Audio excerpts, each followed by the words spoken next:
Okay. Okay. All right.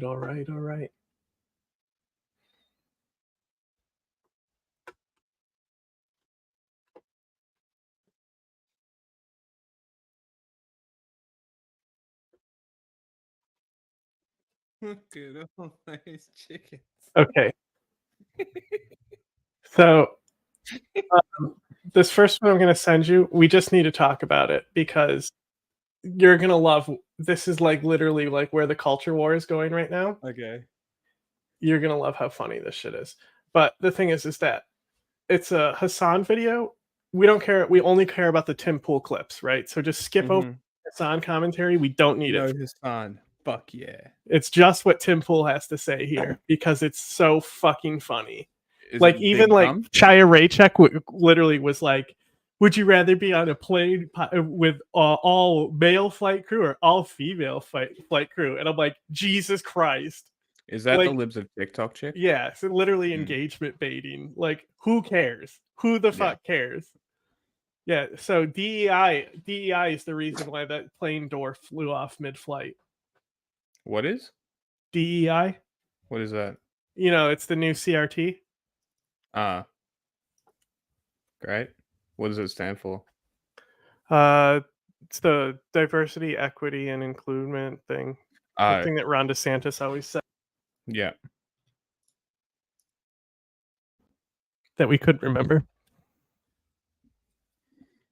Lots of us don't give a shit about.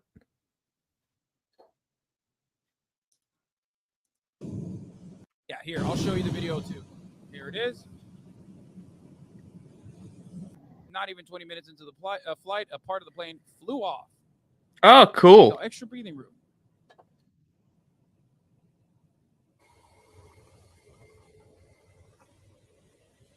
That's pretty cool. It's an emergency exit door. No, it's not. It is supposed to be an emergency exit door, and in certain airplanes, it can be used as an emergency exit door. On this plane, however, this airline is not using it as an emergency exit door. So you're not correct on that. Okay? Okay. There is no door there. There is no door there. It's just simply a panel. But how did I do there? Another they're no good. Pilot. Well, let's take a look. So Was excited to erased. skip this on. The question is why. Now they'll come on and say, "Oh, it was an accident." But I wonder if there's actually some malfeasance in that. Right now, it's an argument that the planes are no good. Following this report, we've got new information that loose bolts are found on door plugs on grounded United Airlines Boeing 737 MAX 9 jets. Okay. These door plugs are areas of the plane. They're not emergency exits. They're optional. Some they do use, some they don't. I'm wondering how much of this is actually the planes are bad, or are we looking at a diversity hire problem? Oh my god! Where we have these pilots who are incapable of doing their jobs. And so you're getting just say the M word. My guy, the pilots are not the engineers and the mechanics that work on the plane. So like one of these like racist like pages, right? They posted a meme, right? And the meme was the top photo. It was like racist depiction of black basketball players, right? So they're all black, and it says can't like sacrifice the score or something, you know, like basically like this whole like weird, because they're always cucks, you know. So they're like, you know, like I think the Jordan Peele movie did it perfect, where it's like all the white racists actually want their bodies because they think they're like physical masterpieces, you know. That's the top vibe, you know. So it's like perfect at basketball. And then the second cell is a plane crash with an all black crew like on the like evacuation stairs, right? And it's like a burning plane that they're like, gotta meet the diversity quota. And I'm like, wow, you made this meme, bro. That is weird. Yeah. So that is very weird. That's the best part about Tim Pool. It's not, he doesn't even like invent these narratives. He just adopts them from like other horrible people, you know? Yeah. Man, just say the N word. Also, the other thing is that there are like airlines and shit in other countries. Do you think they just ship in white people to fly those planes? Are you fucking dumb? word? Like, what is? Like maybe China. China was poaching Australian pilots for the longest time, paying them like $500,000. Well, that was for like fighter jets, though, right? No. This is commercial. Oh, okay. Yeah. This? What is this song and dance we Nothing we care about. Shut up. wrong button, and then they realize maybe the cabin was pressurized incorrectly, causing the door to blow out. They're then yelling in the cockpit, "What did you do? What did you press? Oh no, I pressed the wrong button." And then they realize we will get in trouble and be sued if people find out what we admitted to here. Oh my So God. they erase the black box voice recorder. So then it's a oops, we have no idea. It must just be the planes are no good. I love that, dude. I love that. You so can't. much. That's not how it fucking works. No. Like, they're untamperable for a reason. Oh, he's saying in post, the company's going to do that, right? He's not saying that it's done already. So it's like, yeah, when it goes to like the legal court, Mm. they're going to have it wiped before it gets there. Mm-hmm. Okay. Sure thing. Tim Bull's back Actually, on St. always Clair. cracks me up. He's like Reddit the man. Mm-hmm. Was tweeting about a flight that landed from Newark, New Jersey, and it bounced on the runway, hard landing, nearly totaling the plane. I think the plane is disabled. It like the fuselage looks like it was bent and cracked. Tim, the And fuselage was ripped off the plane. You think the plane's disabled? Mhm. Whoa! A piece of the fuselage fell off. No shit, the plane's disabled. Claire, or I should say, she asked Also, whether or not this was. You know, the I imagine it's probably harder if the plane is like depressurized on a landing, right? Yeah. And you're Yeah. gonna have that airflow off, you know? So it's like that's Mhm. gonna like fuck with the whole aerodynamics of the plane. Yeah. Yeah. It really would. Yeah. I don't think it would impact the lift, but it would definitely impact turbulence.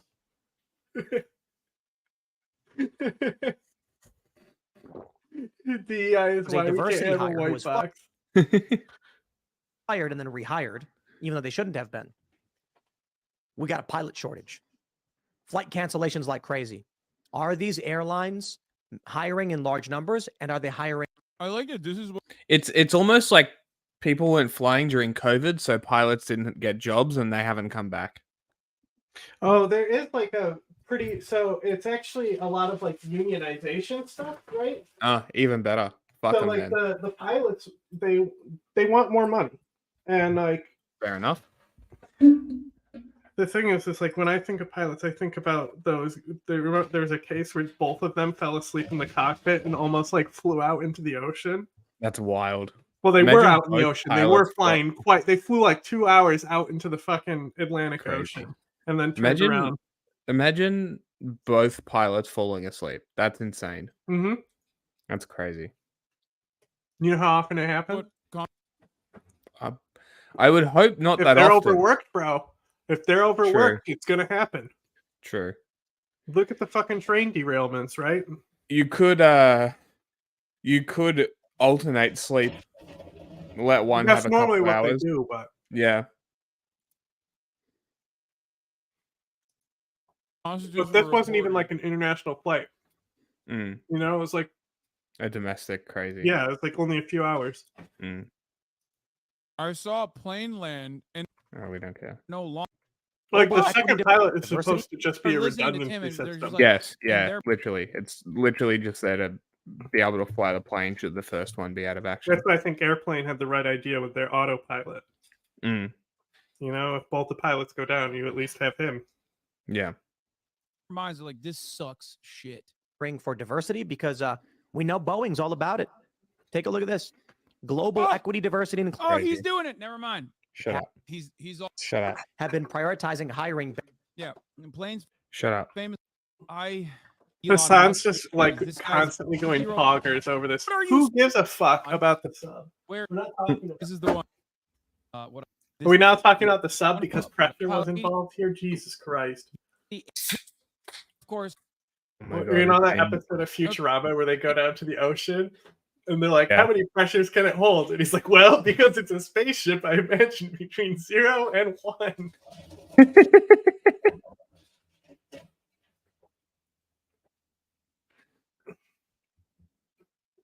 Oh my god. Yeah, he's Stunlock talking about a submarine now. Oh my god. Timple might not. Oh my god. It might be just submarine talk from here on out. Holy shit. We actually getting something? Jet fuselage to fly off during a flight. This door plug landed in someone's backyard in Oregon. And officials now say that it's unclear if that part was actually bolted in place. And airlines say they're finding loose parts on other grounded jets from the Boeing 737 MAX line. Our Chris Van Cleve is looking into this. Chris, good morning. Well, good morning, Anne-Marie. United says it appears that those loose bolts stem from the manufacturing process of those specific 737 MAX 9 airplanes. Now, with the MAX 9 grounded, we are waking up to another day of hundreds of flight cancellations at airports across the U.S. But NTSB investigators are making progress and appear to be honing in. This is the only reason why this has been like the biggest news in America is because white people's flights got canceled, right? That's really all people care about is that flights got canceled. Yeah. At the end of the day. They can't travel home. Yeah. And and because of 9/11, Americans are extra triggered about anything with a plane. It appears it's becoming all about the bolts. The 4 bolts that should have kept the door panel from flying off this Maybe you idiots should have invested in high-speed rail. Friday are so far unaccounted for. We have not yet recovered the 4 bolts that restrain it from its vertical movement. And you think you're gonna? If they existed there. And it's loose bolts like this one on a similar panel of a United Airlines MAX 9, raising new concerns. CBS News has learned United has found loose bolts on at least 5 of. I don't get it. Shut up, Hassan.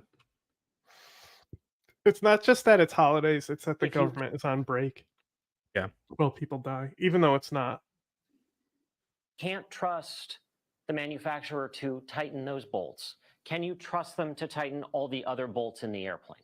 We are focused on the evidence. So we're going to have to look at this aircraft. Good answer. But again, no. Shut up, Hassan. Right. Back to eating. Airplane expert. Here we go. Investigation, the recovery of the plane's missing piece, the 63-pound door panel that landed in physics teacher Bob Sowers. Nah, dude, that shit's Bro, going it on landed in a physics teacher's yard. That's that so funny. Could not have gone better, right? Like this physics teacher for the rest of his life now gets he's going to talk about this. Talking about this, like day one, he's going to talk about how he was almost killed. He can like elaborate how he was right there. It almost hit him. It's so good, but that shit's going on my wall. They're not getting that back. I'm keeping that shit. That's becoming a coffee table or something. They're not getting that back. That's mine now. Landed in my yard. It's my property. Yeah. Backyard. Whose taxes paid for that aircraft is what I say. Faster at that point because I thought, oh my goodness. I've been telling people. So like Theo Von had a garbage guy on. Did you see that episode with him? No. So Theo Von had this garbage guy on. The garbage guy was like, honestly, like he knocked it out of the park because like all the other podcast guests are like the comedy podcast circuit is like dying right now, like it's been worn out. But this garbage man was a like primetime refreshing guest, honestly. But the guy was saying that they'd carry around change. So when people come out and try to tell them what to do because they pay their taxes, they throw coins at them. And here's a refund because it's only like 10 cents per person. That's awesome. I would do that. That's great. So that's what I tell people that whenever they complain about their taxes, I tell them, watch, he gets suspended for saying I'm going to come throw nickels at something. It'll be even dumber than the fireworks fucking suspension. All weekend. When that piece of plane blew out with 177. Bro, isn't it great that we had 200 people to film this from 200 angles? So useful. Yeah. To depressurize with so much force, it ripped the shirt off a teenage passenger who changed seats to get away from the gaping hole left behind. Hey, it's a window seat now. Jumped over me, flopped down in the middle seat, grabbed the mask and put it on, and it was this kid, and he didn't have a shirt on. Kelly Bartlett took these pictures. The oxygen mask dropped, and it was just a really scary moment because it was so sudden, came out of nowhere. It just really scared everyone. Now, Bro, Boeing this says is it like regrets the impact. a dream news story. Yeah. Bro, if this It's happened while I was like running a station, I would be so happy because you do nothing. Yeah. Literally nothing. Everything's fed to you. Yeah. Yeah. Well, like, and also like the updates on what's actually going to happen. It's going to take so long, but because the story's so hot, because people are inconvenienced by air travel, right? It's going to stay hot for a while. Yeah. So like those developments have time to like play out over time. So they can come in with hot updates while the story's still going. Well, it's not going to be like hot updates, but it's a slow time of the year. So it's like a zero effort work story that you can keep fresh for like a few weeks. Just America things. I wonder if they clapped when they landed. I'm sure some people did. I'm sure most people cheered. But if people did clap when they landed, it's not like the traditional thing that they do, like when they clap at the end of the movie, right? Which is so weird when people do that. It's so strange. So like it's like a different type of clapping, like an uncontrolled, I'm actually like, holy shit, I'm still alive. Yes, like an actual celebration, spontaneous. Never flying again. Only rail. Yeah. I took a train once, and I understand why we don't have them in America. Because disruption for the airlines and for Shut up, son. what more standards the company will be holding an all-hands safety summit in Seattle later this morning, Anne-Marie. Right, Chris. And he's Just eating quickly, too. What more do we know about these loose bolts, and could this have caused the door plug to actually? What more do we need about these loose bolts? Well, they were exactly this diameter. They're a little bit unique for the other bolts in the aircraft. Most of the bolts are this diameter. Like literally, you could do this all day. Yeah, you could stretch it out so much. Surprisingly complicated. Shut up.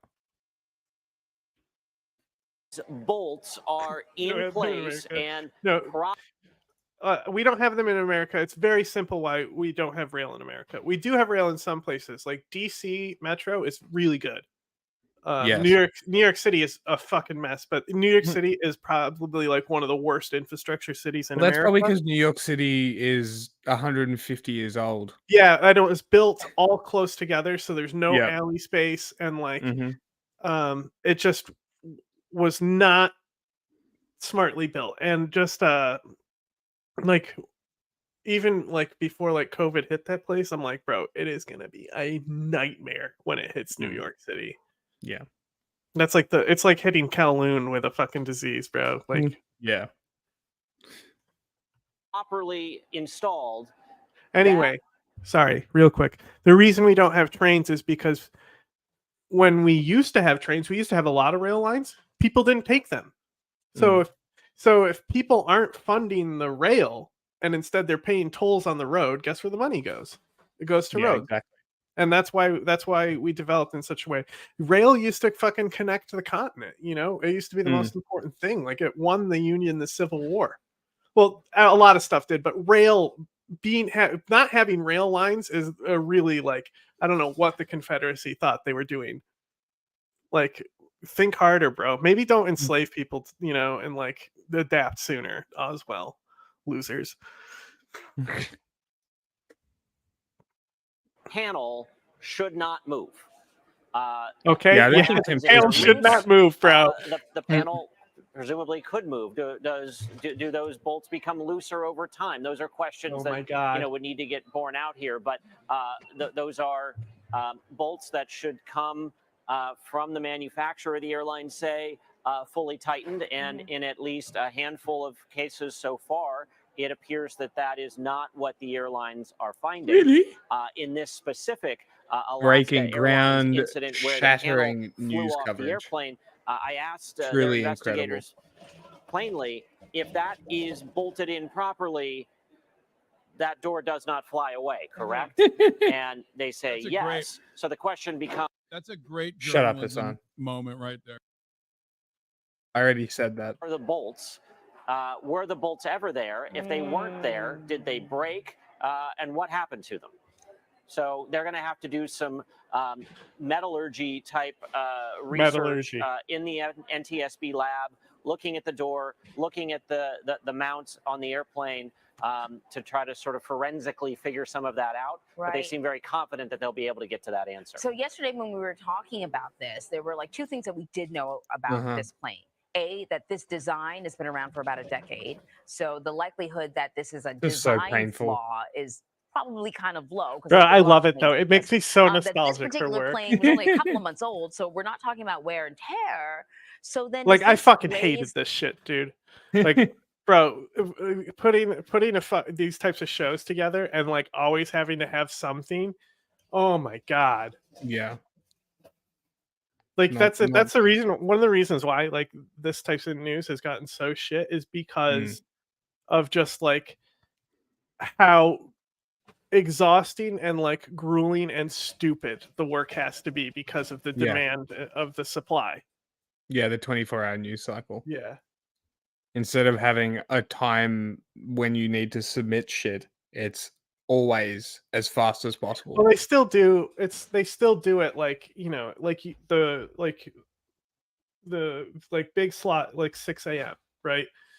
Oh no, I know, So, but like, it's like you don't need all these other stories. It's not all news. your best writers work at the 6 a.m. shift, and then when you get to the evening news, that's when the editors and people are going to be working because nobody watches the morning news; they only listen to it. So it has to be written in a way that's completely auditory, assuming nobody's looking at the screen. It's the question of Boeing's quality control on the production line. Interesting. Shut to up, think about. Hassan. Why? It could have been a maintenance failure. You know, like could have been, yeah. Like could have been anything. Roller coasters, these bolts need to be checked like regularly all the time too. You know. Yeah, vibrations. You know, Boeing has been having some issues with quality control for some time, and it will raise that question. What we know from the United airplanes that they've looked at so far, they are in a range of ages. So when I asked, were they? Yeah, what did Boeing do with all the money they got? I don't know. Shut up. Forced to like split off the line one after another, and they said no. So this video was titled Tim Pool Thinks, and then it's 10 minutes of Tim Pool, which in actuality is 30 seconds of Tim Pool. And then 20 minutes of him ranting about a submarine, but nobody gives a fuck about. Great. Isn't it awesome? Fantastic. Why do people watch him again? Number one political Does streamer, anybody bro. know? Insane. This guy is an He teaches idiot. you about the politics. Just absolute knucklehead. Complete and utter. Doofus. The knucklehead. There are various ages. You know, some have been used more heavily than others. So that points to like sporadic, potentially points to sporadic quality control issues on the 737 MAX line. And this comes at a time when Boeing has been looking to increase the production rate. They have a duty to shareholders. Learn about something. Shut up. And they have years worth of orders lined up. Really interesting, Chris. Really thank you interesting. So much. So interesting. Sure thing. Shut up. So, and that's it. There's also I also have this one. It's been up. I'm looking at like how long something's been up to determine if it's like good enough to not be copyright struck. Okay, bro. Do you know who this guy is? Because this guy got recommended to me, right? And it's another thing that ruined my algorithm. Like I don't care anymore. I just wanted to save like one thing. Bro, I don't know who the fuck this guy is, but there is like a Hassan level nexus of re-uploads of his content. Like so many different channels re-uploading this guy. and like he's been around for like a long time, I guess. But like, honestly, is this his channel, bro? No, I don't even know. This fucking thing though. Like I was watching this and I was losing my mind. This guy is like the worst guy I've ever found. Like, I don't know. This is really like his show is definitely more put together than Hassan because he actually has a team of producers and stuff. But like, this is the worst high production show I think I've ever found. This guy is so insufferable. Like, Maddox is cooler than this guy, honestly. Keemstar, he's literally like Keemstar level. Like, him and Keemstar should actually fight because they're like almost at like the same level of like pathetic. I want to be cool. Yes. This big thing that we heard about Steve-O this morning. This was rather incredible. I almost forgot about we got him. I mean, so we've been picking up some real bad energy surrounding this Stephen Glover. Steve-O has a new special out on Moment House, a pay-per-view special. He has been begging the entire world to go buy this special, so much so that he tells a different story of what the special's about, depending on what he thinks the audience of the podcast he's on. Is this already pissing you off? Like. Not really. Like, no shit, bro. He's promoting a fucking show. Like, I mean, hello? yeah, this is what I expect. Like, this you know, is pretty like, standard. shut up, bro. Like, you know exactly, and he knows exactly what's going on. This dude is such a low effort, like Keemstar level entertainer. He probably used to be a wannabe Howard Stern, right? Yeah. So he probably is like mainly like satellite radio, but also does like a video side of the show or something. Yeah. And like, so he's radio Keemstar. So, for instance, he was on the First Date podcast and he goes, every one of your fans should buy my special. You're really going to love it because it's about love. Yes, the whole thing is a metaphor for finding. Steve-O's appearances on YMH were awful. Really bad. Like, really, really bad. Love. Your audience is going to. It's not about finding. Well, I don't know. I didn't watch it. Uh-oh. If I ain't watching your special. Please tell me they've got more than just that one soundbite. Bro, you can see he's got a full board with different buttons on there. And that's the only one he presses? From what I screened of this, yeah. And it gets even more obnoxious. Joel. It's too far buried deep on Moment House. So I can't imagine. He has been promoting this special for no joke 3 months. He's done about 7 podcasts a day. We just caught him last week on a podcast that got 200 views. He's even going on there. That'd be like him coming on our podcast. Yeah, so you're telling me we can get Steve-O? Maybe. We should try to get Steve-O. Bro, this guy is like, you're telling me this guy has a job and he works really hard at doing it? Can you believe it? Like, bro. I mean, the worst part is, if you the worst part is he has to stare at it for like multiple seconds to remember it's the first part. Even wanted to see Steve-O special, you can't. You're cooked on Steve-O because you had to watch 70 hours of him in the last 3 weeks. No, they didn't. No. No. So here's what happened.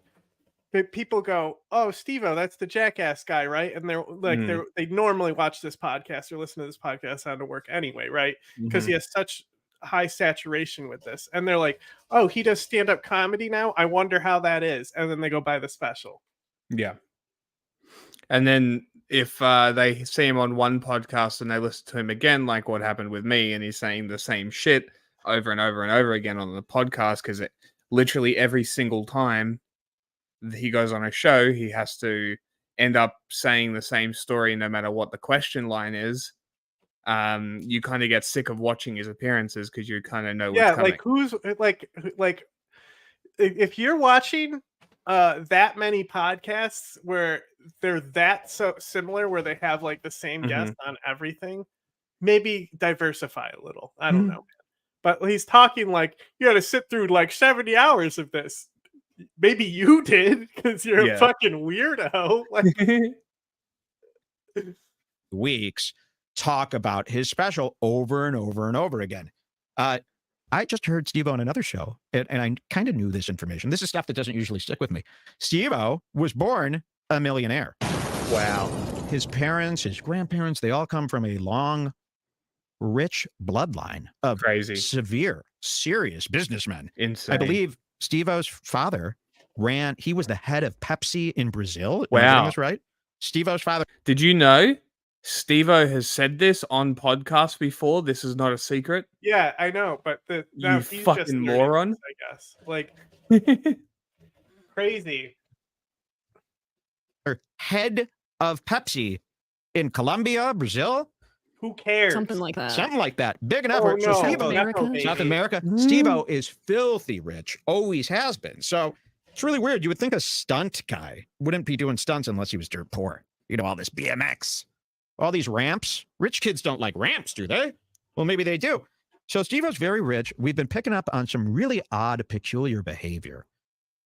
And we've been just, sick of him. We're sick of seeing his face. We don't think he's good. We don't think he's funny. We find him to be selfish, greedy. From the clips that we've watched on the show over the last couple of months, it seems like he doesn't really care about anybody else in the room. He just wants to tell his own tales over and over and over again. We saw how he disrespected Danny Brown by not even knowing who he was when he did his podcast. Danny Brown had to go, "Oh, I'm a musician. I'm a musician." He was very sad that Steve-O didn't know. So Steve-O is a selfish man. Who is this cooked out grandpa? This is Keemstar's dad. It won't stop recommending me this now. Yeah, exactly. Rich people do whatever the fuck they want. So, how much money do you have, idiot?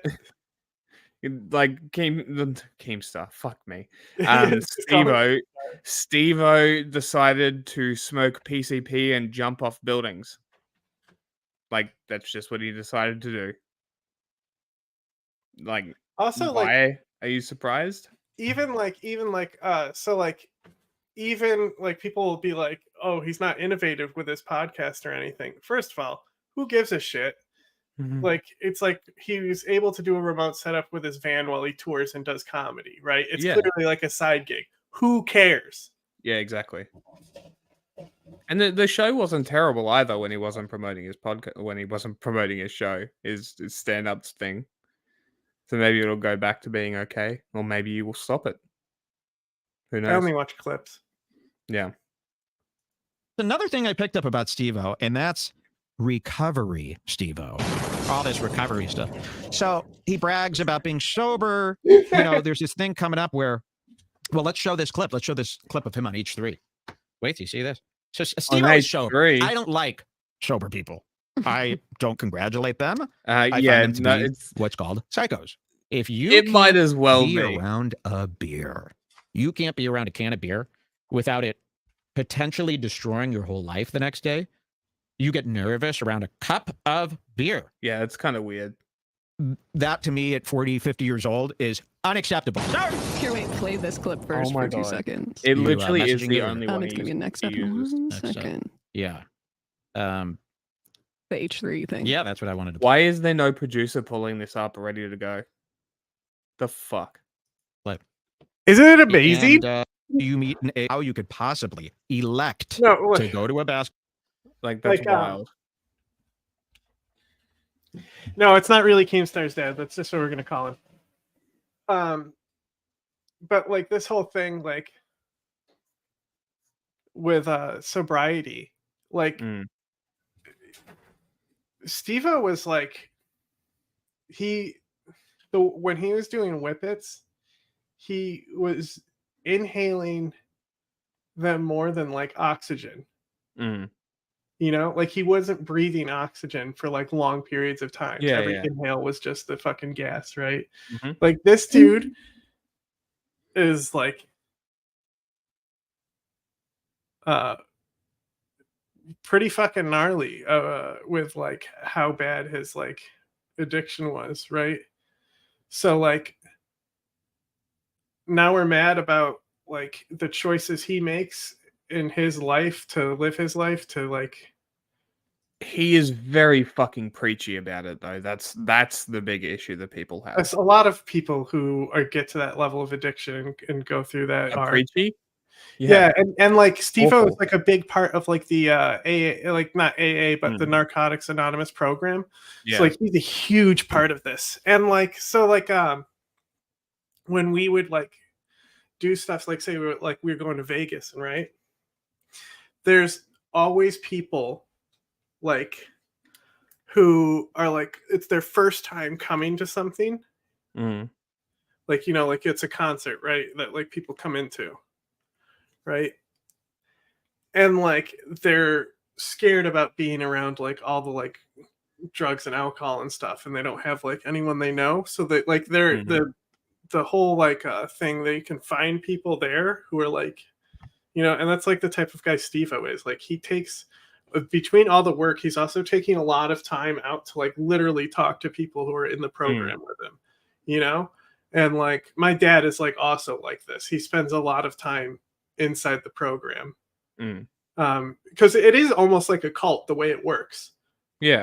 Not that that's like a bad thing by any means, but I mean replacing one addiction with another is not necessarily a good thing. I expect him to be preachy with how involved he is with I mean it makes sense. With that explained, it makes sense. And like pretty much like if you're sober and you're going somewhere and Steve-O's there, your chances of like hanging out with Steve-O like all night go up way more, Yeah. So it's just like it's just like somebody who's like really religious, there's just certain aspects of their life that's very foreign to you. Sure. And I'm sure this guy also hates people who are too religious. Let's hear his opinions on Muslims. Basketball court. Sit in a circle. They've got a beautiful light hanging from the ceiling that lights you guys beautifully. You've got the old vintage coffee maker, Here is Steve-O on H3. If you went on Ethan Klein's you finally got podcast, it 10 minutes later. Going on any podcast you can. We're going to go to 146.10, right? Yep. 146. Bro, they didn't even pull it up with the time code. This is insane. Isn't that wild? What is the person in the back doing?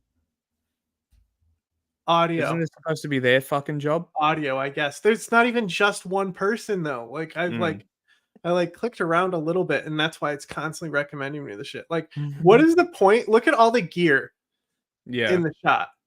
What is it for, bro? None of it's used properly. What is it for? Like, this could be a flawless show, but instead you wasted 2 minutes pulling up a fucking And like clip. all he does is cry because Steve-O is sober. Our favorites, Bill Maher. Wait till you hear this little story. Here we go. Jarrett. To who? Which prez? They're talking about Club Random. Not whatever. It doesn't matter. Can I tell you that I was invited to be on the Bill Maher podcast, whatever he calls it, and I asked that because I'm a clean and sober guy, like maybe he couldn't smoke weed the whole time. Does he do that? That was a deal breaker for him. Oh my god! What? No. I was so Bill. That's Bill. That's it. Not hey, I can't really be around alcohol. I'll die. All he said is like, hey, can you not like smoke weed the entire show?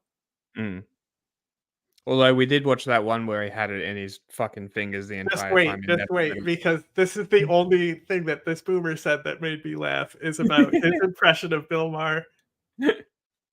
Mean. That's not so mean, Hanukkah Klein. Oh, I can't stomach the sight of this dude's hair. So Bill Maher asked, are you mad that he has a better hairline than which you desperately you go on everybody's podcast and you go, you know what, man?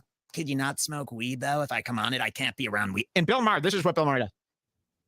He sits there and he holds a joint for 46 minutes, and then he goes, "Let me ask you something." And then finally he'll go, and it barely lights, and then he puts it out. You can't be around that. You'll relapse. Oh, he'll relapse. But you're allowed to jump out of a plane jacking off. Every podcast he's on, he talks about how he skydives. He did a stunt where he's strapped to the back of a man naked, and he skydives while jacking off to completion, coming in the air. This is what he does. A recovering. It was as he came out of the plane. If you're at least going to tell it, tell it correctly. He hasn't listened to any of this. Come on. No. Sex addict. Yeah, it says he's a sex He addict. So also- these sex addicts, we so- have another example yeah, coming up hold later. on. They don't follow the Yeah, same rules as other types that of type of addiction. shit. So he's- it comes with the self-destruction. Yeah, exactly. It's also not a substance.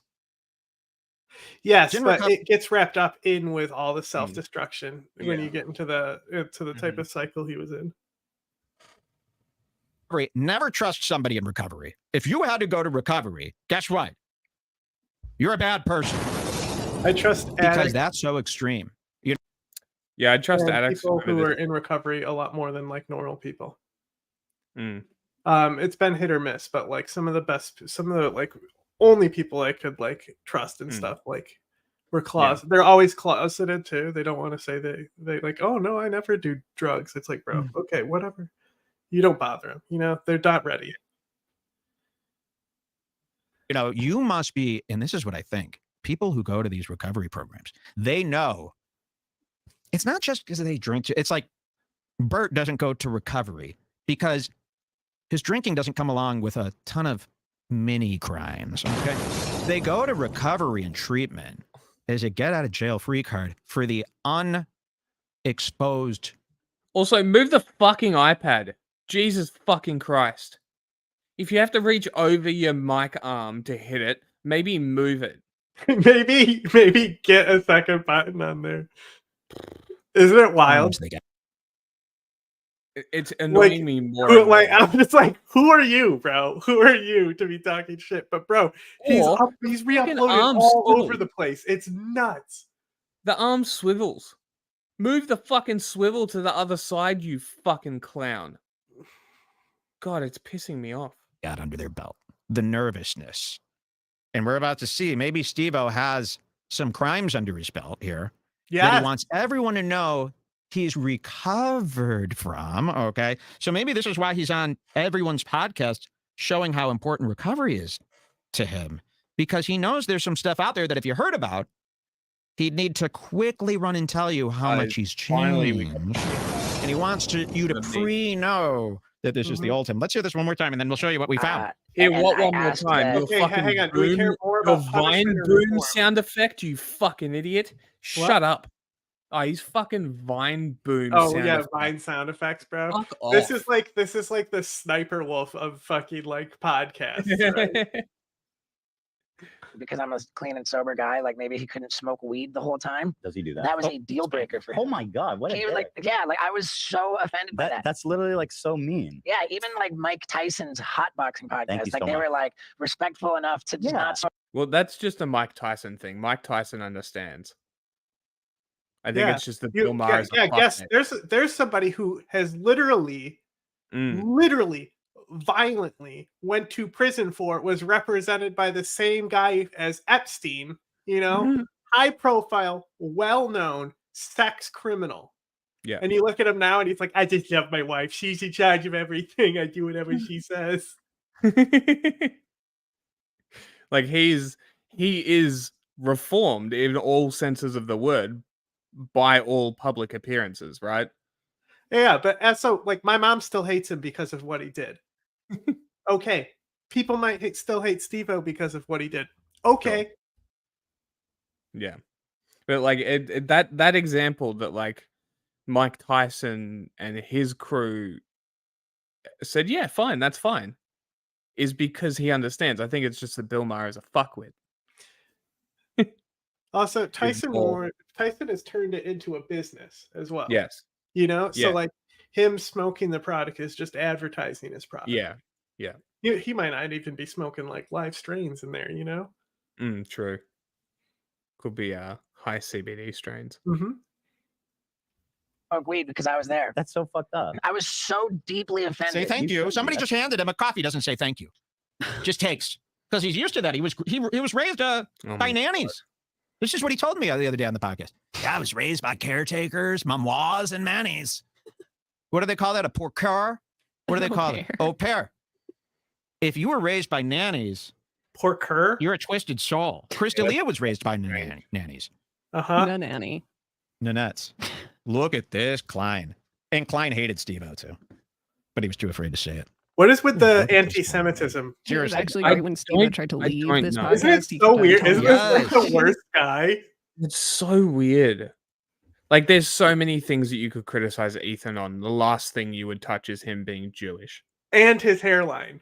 Yeah, Like his hairline is perfect. Yeah, like there's nothing wrong with it.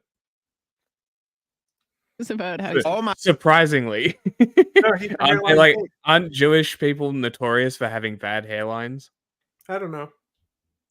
I swear that's It like a depends. thing. I think so. What I would say is that because of the Holocaust, there's like autoimmune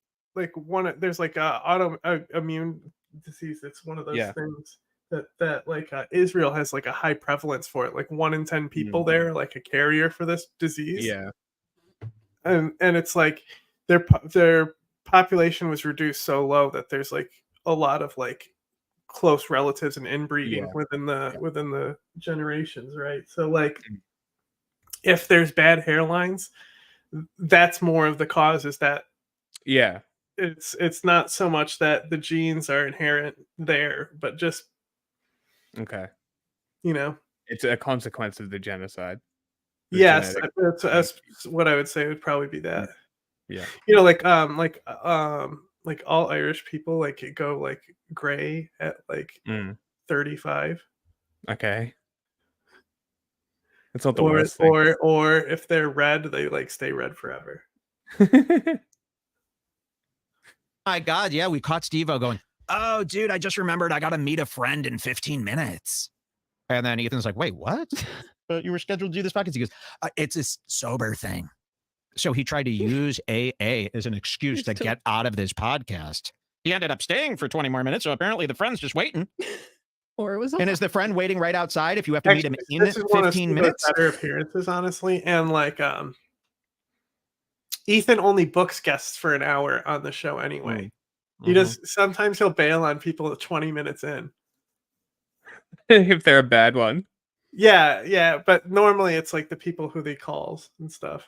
Like seriously though, but Ethan is like his show is like really next level. He like I think he's the most innovative person in podcasting right now. And then they give like just like the most mass produced shit, the like recognition. Yeah. So he uses, this is another thing about Steve-O, he uses sober living as a way to get out of things. This is what he'll do if he has to go somewhere. Oh, fuck. I hate to do this. So, like 20 years sober, my sober sponsor, we kind of help each other. He's in need. So like, I can't bail on him right now. I gotta. And then you look at his phone, there's nothing there. He uses that. That should get you kicked out of AA. Do the AA guys know this about Steve-O? Because they're very strict about their little nightclub they've got running.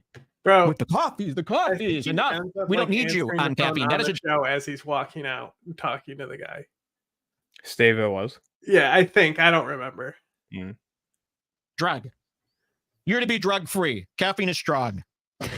Seriously, I don't want them on caffeine. It's creating too much motivation for them to go out and be yapping. So, anyways, we've been so mad at Steve-O. We've been so mad at Steve-O, and I'm going. It's annoying the shit. He's got to have some secrets. He's got to have something. And a listener dug this up. There was a time where people talked about a lot of stuff that now is illegal. Okay. Like on the Opie and Anthony podcast, there's a lot of stuff said on that show that now is very cancelable. You can't say that stuff anymore. And a lot of people in the early days of podcasts really let it rip. You've seen Joe Rogan. Oh, and he mentioned the Red Bar. That's his name. Red Bar something? He's Red Bar. Yeah, it says Ska Club, Ska's Clubs. I don't know, bro. I'm trying to figure, because it just says Soundbar Radio. And I have no idea what that fucking second word says. Nothing that says anything about it either. 183 times. Those needed to be deleted. Yeah. It's probably isn't his channel. Yeah. Like I said, he liked saying it very clearly. You hear that, Freddie Gibbs? He loved it. The stoned ape theory, he called it. Steve-O was on a podcast. What is this from? Do we know what podcast this is from? Oh my God. I don't know. This is years ago. I saw this BBG post. This is great, and this guy's going to be rewarded handsomely. Joshua von Frankenstein. Bro, His he said, producer literally outed the narrative. He said a viewer sent us this, and she just said, "Yeah, I found it on like a post." Lost? Oops. Here, I'll throw it up here. Awful. Let me hide all these little chats people send me and all these pop-ups here. Yeah. Scott Loveless. Okay, look at what he says here. He goes, Lost, forgotten audio of Steve-O on Radio Bam. Okay, we know this Radio Bam Margera. Talking about cranking it 3 times in Nicole Richie's bed while she was sleeping. He goes on to say the N-bomb with the hard R, and then calls Ja Rule a faggot. This here on Sirius Satellite Radio. Great. So this tape, if got into the wrong hands right now, could ruin Steve-O. He's saying it like that. We might have to soundbite that one. Oh no. From 2005, Steve-O spells it all out. Let's take a listen. Hey, anybody see me in the tabloids lately? What a prick. I am so hot. I read that it said he's going to shit because are you even still talking to Nicole Richie? Dude, I'm practically Nicole Richie. Dude, I'm practically Hollywood's new it boy. Okay, so remember Nicole Richie, right? Paris Hilton's buddy, very skinny. This is Ashley Simpson's older sister, right? No, what? Nicole Richie is Lionel Richie's daughter. Do you remember her? Everyone remembers her. So this is when Steve-O was getting pretty famous from Jackass, right? And they're asking, hey, you were spotted with Nicole Richie. Did you ever fuck her? Let's hear what he says. We heard him. Yeah, tell us again how you jerked off in her bed. Not only did I not fuck, I was so worried. I was so worried about not being chased around by paparazzi with Nicole Richie that I didn't want to like overwhelm her with an inappropriate advance. You know, like I never even tried to fuck her, but there was one time when I'm so dumb. Whoops. Okay, did I say that? Oh, let me continue. Okay, so she invited me over, right? It's like I'm gonna crash over for the night, and it's like we were, you know, chilling in the bed, you know, like she passes out. And so I just start tugging, dude. You know, I fucking yanked out. I yanked out 3 solid loads. Oh in her my bed. God! And so she passes out. He gets into her bed and jacks off 3 times, creating 3 solid loads in her bed. Why didn't you do 3? That was the perfect time. That would involve some kind of creativity here. Okay, we're done with this. Can we get to the actual boring stuff now? I think we've seen enough of like, this is the worst guy, right? If we're gonna do a world awards and we do a tier list of the worst guys, up there. There, I did send you a version without Hassan. It's up to you if you want to watch it without Hassan. Okay, I'm gonna do the one without him because fuck him.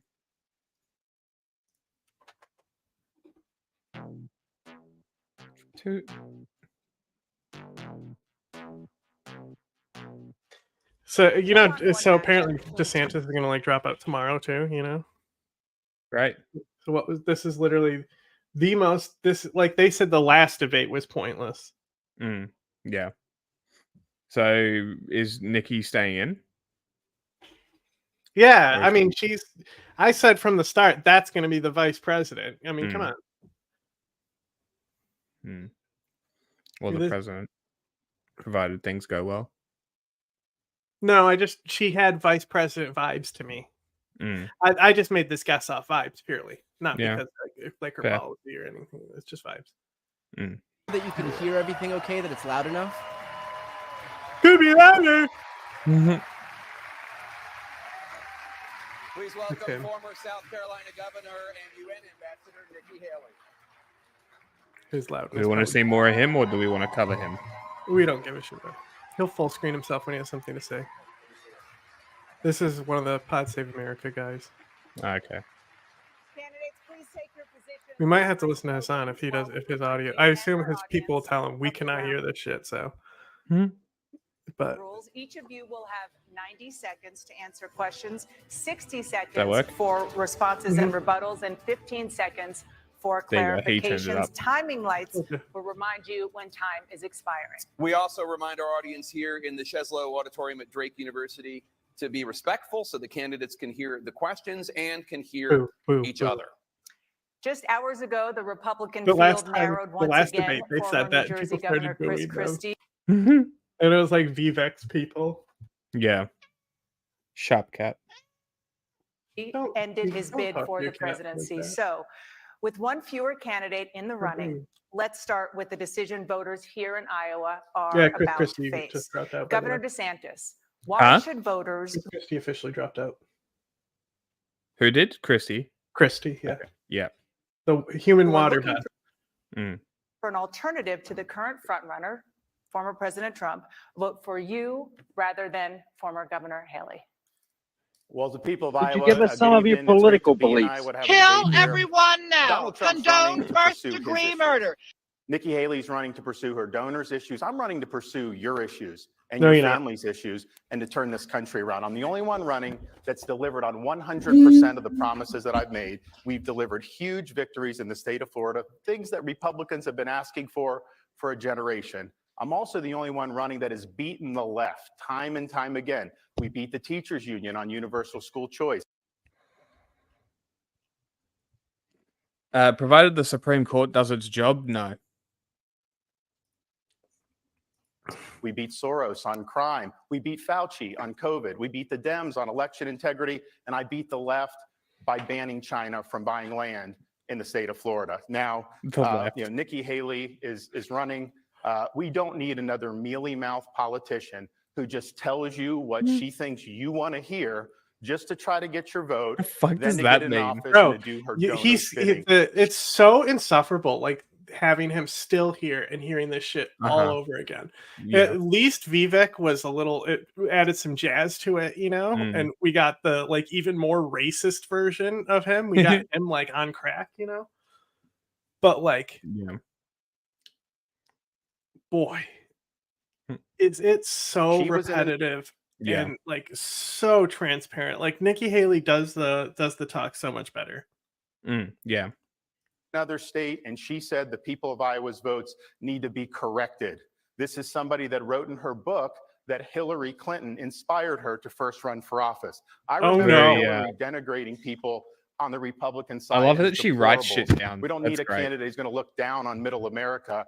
We've had enough of that. Yeah, well, Nikki Haley, like honestly, like she's the only person.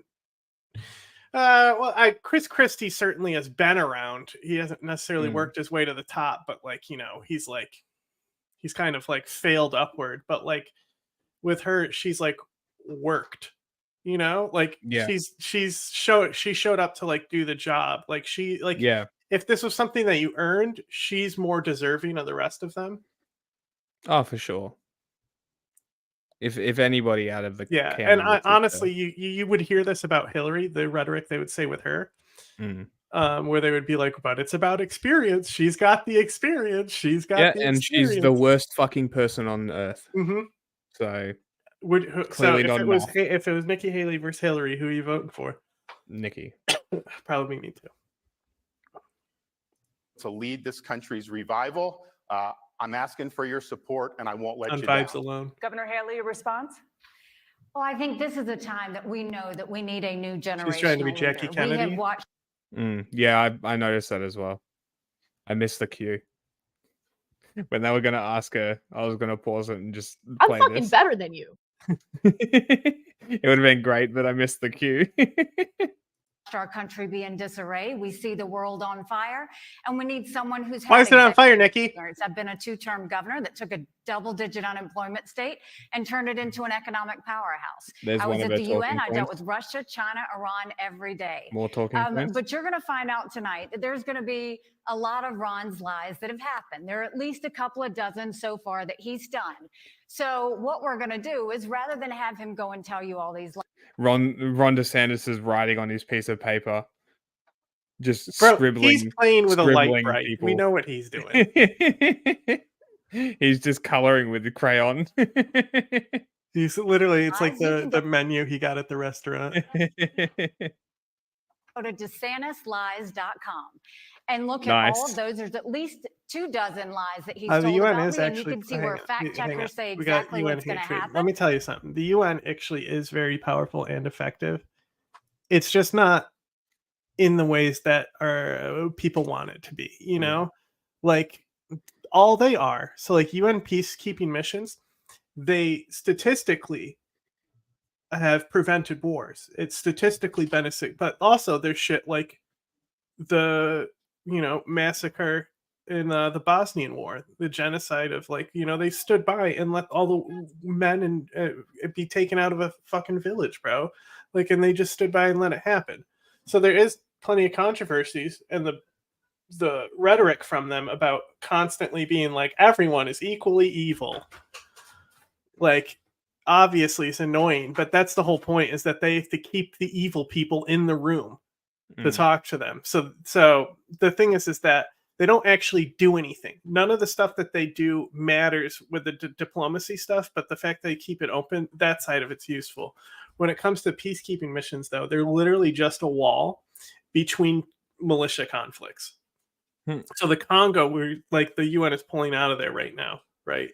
And it was already getting worse than ever as the mission was coming to a close. So we'll see with the Congo. You can see a success fail rate of what it was when they were there and what it was when it wasn't. And exactly why it's wrong. So it will cover the fact that he's only mad about the donors, because the donors. That said, she was only at the UN to appease Israel now, and that's because he's upset about the fact that his campaign is exploding. You're going to see the fact that he has switched his policies multiple times, and we'll call that out tonight. But every time he lies, Drake University, don't turn this into a drinking game, because you will be overserved by the end of the night. Well, I think this is interesting. This is great. Because, she's girl bossed the shit out of this already. Because Nikki Haley has this tactic.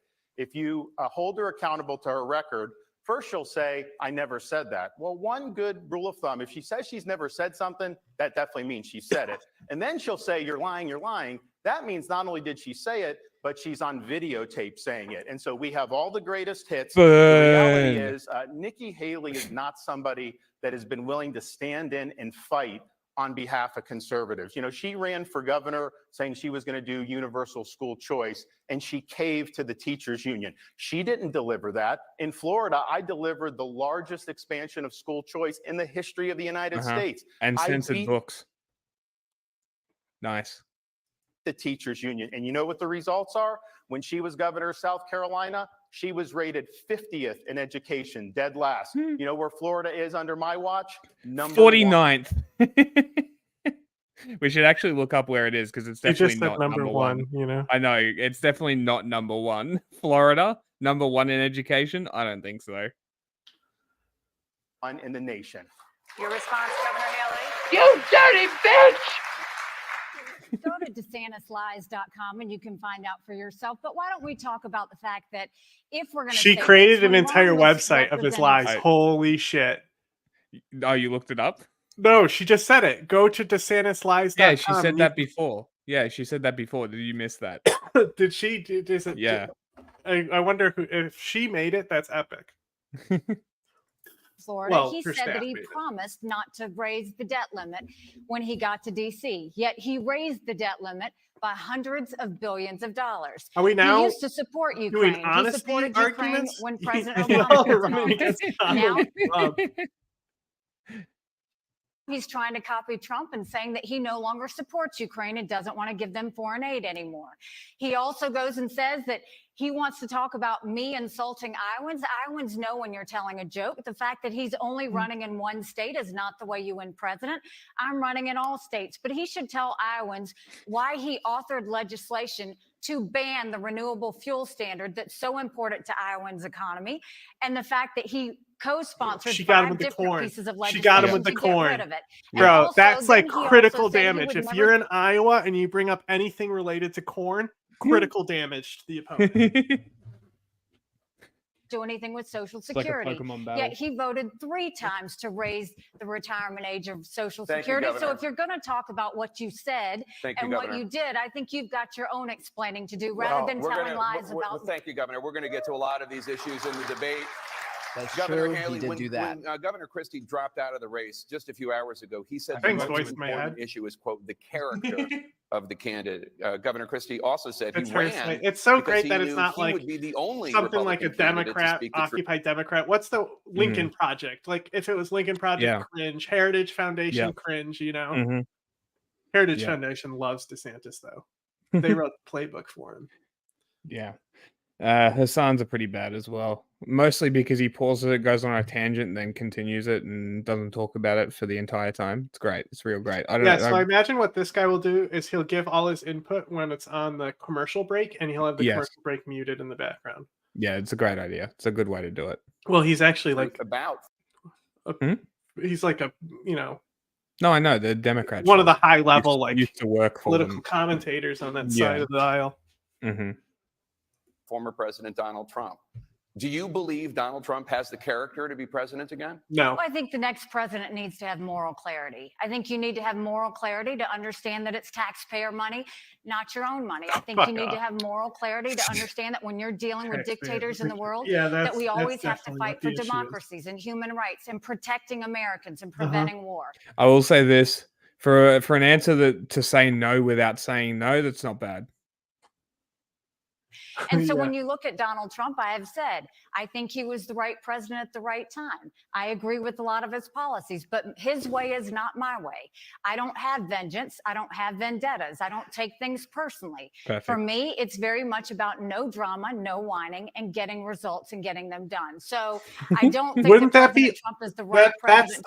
That's appealing to me though, honestly. Mm. Like, oh my God.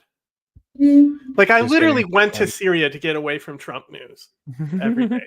Like Trump drove me out of that industry. I just could not take it anymore. Yeah, I don't. It was so much, all the time. Like there was a point where you could type in Trump and anything, and there was an article about it. And like anything, no matter where you go, that's what's being talked about. Yeah, it was insufferable. The media wishes Trump was back in power. I was saying like, oh, I can't wait. It's actually going to be quiet for once. Yeah. Yeah, like the media, the worst thing to happen to the media was Trump losing.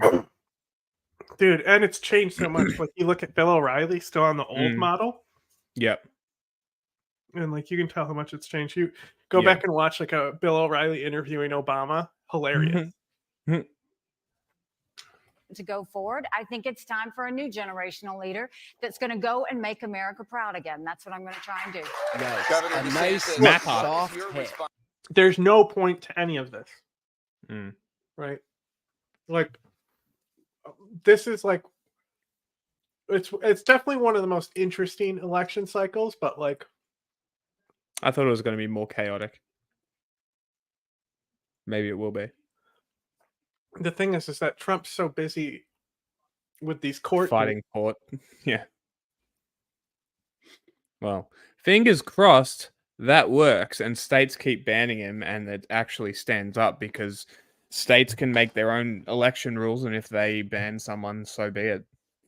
And then you see Ron DeSantis, who said, I'm exploring options to get Biden banned in Florida. First of all, why? Yeah. That is a state Trump is going to win. Like, yeah, exactly.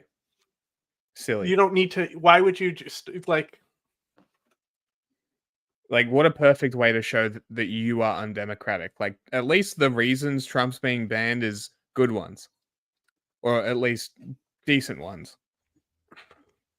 And like, yeah, if these states succeed, which hopefully they do, more states will follow. And realistically, all you need is 10, one big one and a couple small ones.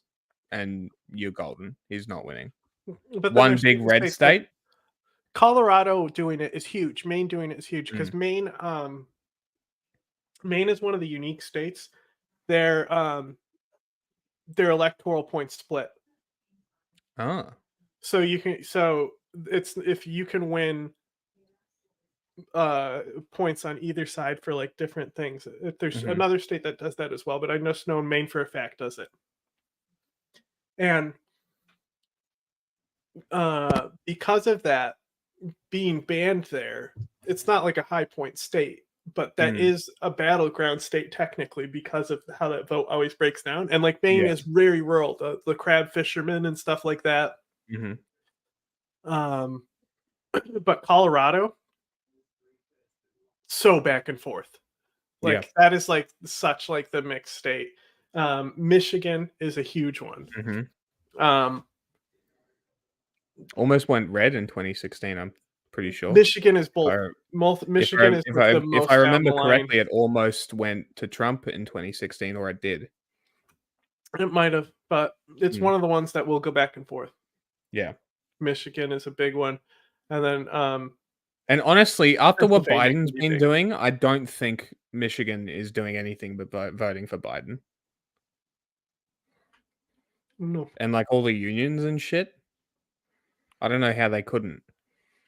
I think he's secured Pennsylvania, which is another one that's Yes. always up in the air. Yeah. I think you're probably right there. Because he's helped them out a lot. Bring the windmill production back. It's big. Real big. Response to The Chris Christie, do softest you hit. believe Donald Trump has the character to be president again? Well, I'm running because I'm the guy that's going to be able to engineer a comeback for this country. I appreciate what President Trump did, but let's just be honest. He said he was going to build a wall and have Mexico pay for it. He did not deliver that. No, Biden He said did. he was going to drain the swamp. You're literally He doing did the not same deliver thing that. you He said did he was last debate. Mm-hmm. going to hold Hillary accountable, and he let her off the hook. He said he was going to eliminate the debt. Colorado is not $7.8 trillion Colorado to is the debt. both colors. So That's we need true. to deliver and get this stuff done. Colorado And I is think a the big one. difference between, Colorado, Nikki- Maine, Colorado and Maine are huge ones to be banned from. As far as like if New York does it, who gives a shit? You know, Yeah. if California does it, who gives a shit? It doesn't matter. Oregon may be interesting. All those white hillbillies in the mountains. But Michigan, and Pennsylvania, if those two also do it, there's no way Trump can win. Yeah. Yeah, that's what I'm saying. All you need is a couple key states and it's done. Mm-hmm. Colorado can go both ways because the Colorado, it has like the rural part of it is super rural. That's why all the mass shootings happen there. Because of the clash. I'm still thinking the Supreme Court does an entire nationwide ban. I'm not sure about that. Why not? Like the Supreme Court, they cannot be voted out, right? It would win favor back to them. Why would they care? And it's shown that the people that Trump put in aren't necessarily loyal to the Republican side. They have voted on other sides consistently. So, yeah. And maybe they're constitutionalists. The main right-wing corrupt judge, right, is the oldest one. He's the worst one, not the ones that Trump put in, even though they all helped ban abortion, right? Yeah. But that guy has been threatening to leave. Interesting. Because, like, people are being mean to him or something. I don't know. But, like, if we can bully him out. Maybe. Remember when all the people. Dude, imagine if that happened during the election cycle. Remember? Oh, a Supreme Court hand up? Yeah. The Republicans would lose their fucking mind. The MAGA fascists would go crazy. What would be awesome, though, if Biden immediately put somebody in there? Wouldn't it? Just like, yeah, fuck you. We need this. Fuck Mitch McConnell, you know? Like, he's a big reason because that Obama didn't do it. Yeah. You know, I listened to all that litany of stuff. You know, I debated the governor of California, Gavin Newsom. You know, I thought he lied a lot. Terrible Nikki debate. Haley gives him a run for his money, and she may even be more liberal than Gavin Newsom is. Oh, we come are on. in a situation here in Florida, and as Republicans, you need somebody that is going to be in there and fight for you. And Nikki Haley, and I won't be. The going gets tough. Nobody's in there to fight for you. People come on, come shut down, the fuck up. she caves. When you need someone standing and fight for you, don't look for Nikki Haley. You won't be able to find her if you had a search warrant. Thank you, Governor Haley. Hey, just like a bunch Look, of I think I dealt poll-tested with lines. Russia, China, Iran, North Korea every day. No one ever. You wouldn't be able to find her even if you had a search warrant? Do you think that like makes you like it gives you like +1 perception or something? Zingers, bro, zingers. Is she hiding in an attic? Like, what is going on in this analogy? Just zingers. Ever said I caved. I defended America and I fought for America. But I'll also say this. This is not a time where you have to have pettiness. I wish Donald Trump was up here on this stage. He's the one that I'm running against. He's the one that I wish would be here. He needs to be defending his record. Right now, he's not defending the fact that he allowed us to have $8 trillion in debt over 4 years that our kids are never going to forgive us for. The fact that he didn't deal with China when it came to At stealing least intellectual property. she The fact switched that they up gave some us of that COVID. line. The fact that they've gone and continued to put up Chinese police stations and continue to threaten our military. He didn't do enough to make sure that we were really standing with our friends and doing some other things. What we And doing some other things. Those police stations aren't. They're basically shut down now. So that's Yeah, but she's saying this is what Trump did. Oh, while Trump was in. But yeah, let's go back 2 seconds. Listen to what she just said. It's he fake, didn't do correct. enough to make sure that we were really standing with our friends and doing some other things. Enough. What And we doing need some is a other leader things. that's What? not looking at What other things? She is cutting it off to save time. She's Right. like accelerated her talking points to make sure she stays. Yeah, on time. right. Yeah, so 4 yeah, years that and is 8 fake. years. That is fake. It's imaginary. You're correct. Yeah, exactly. Money is fake. Mhm. That number is fake. It means nothing. You But know, if you have to, if the government could just make money, what's the point of money? It's valueless. like 80% of the main Republican platform is just fake nonsense. School choice. Yeah. What is that? Mhm. Well, You know? school choice in the essence of it is like being able to pick a school instead of being zoned out and keeping poverty in poverty areas. I kind of agree. But there Yeah, needs to but be a that's better not way what to it do it. is. It's charter schools. That's No, what I they know. mean. I know that's what they mean it is, but school choice in the actual essence of it is being Yeah. able to choose which school you send your kids to. And like, there no gun control ever. Fake nonsense. You know. Mm.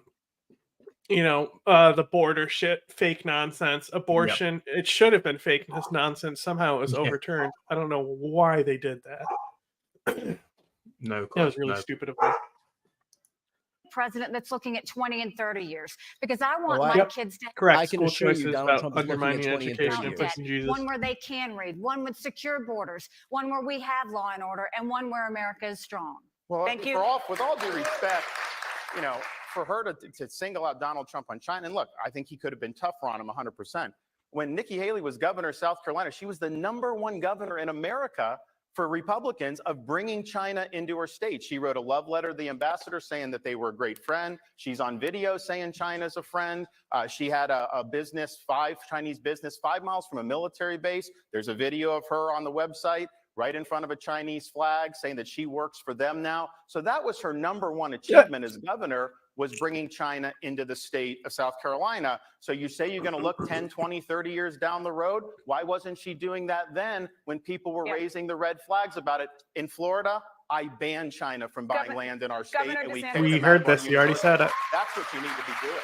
We're going to talk about China in a little bit. I want to talk about the economy, which according to a recent Des Moines Register poll shows that the economy is the top issue for caucus goers here. So Governor Haley, the rate of inflation is down. Prices, though, are still high, and Americans are struggling to afford food, cars, and housing. What is the single most important policy that you would implement as president to make the essentials in Americans' lives more important? I think we have to acknowledge that Republicans and Democrats have both done this. I mean, the fact that they've done all of this wasteful spending, they did a $2.2 trillion COVID stimulus bill that expanded welfare, that's now left us with 80 million Americans on Medicaid, 42 million Americans on food stamps. That brought us the fastest recovery of the I think G7. it's time we have an accountant in the White House. We have to have someone that respects taxpayer dollars. And we'll start by clawing back $100 billion of unspent COVID dollars that are still out there. We'll go in, instead of 87,000 IRS agents going after middle America, we'll go after the hundreds of billions of dollars of COVID fraud, $1 out of every $7. Give If me a break with 8% this of our budget is interest, 87,000. I'll quit talk about this in a borrowing, break. cut up the credit cards. I had to balance a budget as governor. You have to balance a budget every day. Why is Congress the only group that refuses to balance a budget? You've heard this We'll before. stop the spending, we'll stop the borrowing, we'll eliminate the pet projects and the earmarks, and I'll veto any spending bill that doesn't take us back to pre-COVID levels. And then we want to make sure that we allow the middle class to breathe. We're going to eliminate the federal gas and diesel tax in this country and cut taxes That's on the like middle 2 class and cents per simplify gallon. those brackets. And then we want to make the small business tax cuts permanent. They made corporate tax cuts permanent, but they made small business tax cuts temporary. Small businesses are the heartbeat of America. We need to prove it by making those tax cuts permanent. Governor DeSantis. Every answer is always just give. There was something she said that I wanted to touch on. Because even though I wasn't here, I was listening. Take us back to pre-COVID levels. At the spending, right? Mm-hmm. Pre-COVID She's levels. said this all before. I know. Pre-COVID levels. Doesn't exist anymore. That spending bill needs to be adjusted for the inflation that you fucking idiots caused. Like, sure, okay, this is a great idea, but is it actually practical? No, you're going to have to compromise, and then you've lied, and then now you've got a campaign lie that people can bring up later. This is so stupid. Like, well, she's running to be vice president, you know. Well, Trump's not running. So, you know, she'll be the candidate. And I tell you what, people, I think, would vote for her on the purely woman card. Yeah, I think she would do better with Democrats than with Republicans, ironically. Yeah. I think some of her stances may put people off. But I think people who vote based on the person would definitely vote for her. Especially over Biden. Like, she's what, 40? Something like that? Pretty young. Like, she's fairly young. Yeah, she's relatively pretty, which is good. Like, it's a good first female president thing. Like, it's beneficial to her. She's mixed race. Is she mixed? She's right? So she's mixed because race. remember, we I would know always that joke Americans, about whenever her and Vivek would fight. Because I know that Americans mixed race is white and black. For every other normal person that isn't American, mixed race is anything. So for anybody that was confused by that, I'm aware of the difference in language. I learned very quickly when I met one of my friends. But yeah, so I think she has a chance in the general election more so than anybody else on the stage. Because Democrats, as soon as they hear Vivek talk, they're going to have the same sort of like visceral sort of reaction that they had to RFK. Mm-hmm. It'll be the same thing. Well, so he's not going anywhere. Huh? He was just there to disrupt shit. Oh yeah. So like even if, right, he's not going anywhere. Biden's old as fuck. People really don't like him at the moment for some reason, even though he's actually kind of doing fine. If they, I mean, the big issue right now is with Israel. Yeah. But at the same time, I mean, sure, they really could step up their rhetoric, but they don't do it for anyone, you know? Yeah. And like the thing is like the fact is like the two spending budgets that passed, it's like, or not spending budgets, but you know, like Israel was giving them money. So it was either accept the money or not. It's like, it's not the same as like, I'm going to give Israel more money in the middle of this. Yes. The United States is going to always fucking give people guns when they come by them. Yeah. I also think, just before we continue, I also think that she would be a more moderate Republican and would be more inclined to side with people on other sides and be more inclined. And because she's been a diplomat, kind of the same as Biden, except she's going to lean more right because like she's going to be somebody who's like, because Biden has been able to do a lot of bipartisan shit. That's the main. She's not saying that because she'll sound like Biden, but she's basically just the same. Yeah. Like so when I'm you hoping do a lot of the rehearse shit, you hear some of the shit she says. Yeah. So I'm kind of hoping that if she is successful and Trump is ruled out, and she is the successful candidate, that she would be more of the same without having this decrepit skeleton in the White House. She's still. We'll see how those Civil War comments. See if she can shake those off before this Iowa election. Yeah, so she's definitely made some stumbles, but I really Okay, hope. so also the trans thing is kind of strange. Of passing, it doesn't. It's like it's just that DeSantis isn't going to do that shit. DeSantis is an idiot who tortures people. And Trump sure as hell doesn't care about bipartisan shit. But no, his whole campaign, his whole presidency, if he wins, is just going to be vengeance. It's the argument for Trump is that he's too stupid to be effective. I think he's vengeful now. He's too mad. Yeah, exactly. He's too pressed. He'll turn into a tyrant very quickly. Plus, like you said, if the Supreme Court is really loyal to the GOP actually hates Trump. Exactly. I mean, I was saying this when this election began. A big part of this is going to be getting Trump out of the way without making it look like they threw him under the bus. Yes. It's the only real way that they can do it. Yeah. Trump is more motivated because he's like facing jail time. Yeah. Like it's literally like Netanyahu. Like Bibi got in there again to avoid fucking going to prison. Yeah. But like, I don't like Nikki at all. But like, I think that she would destroy Biden. Out of everyone running, I think she's the only Republican who would beat Biden. Yeah, and I think that if it was to be a Republican next, if anybody, I'd rather it be her. You know what I mean? One of those. But that's why the Supreme Court might do it. If they know that she's going to take it. Possibly. And then this election becomes low risk, and then it doesn't really matter. That's the other thing, right? Exactly. That's what we want. We want to return to normality, and if it's a low risk, nobody gives a fuck election, and it's low turnout, fantastic. That's what we want. Because the Supreme Court, like there's a degree of self-preservation there.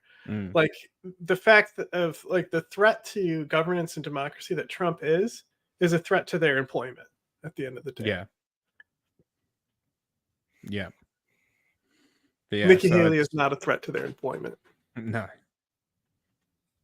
So it's just kind of I just kind of hope. I'm hoping as time passes, things work out. He's ruled out.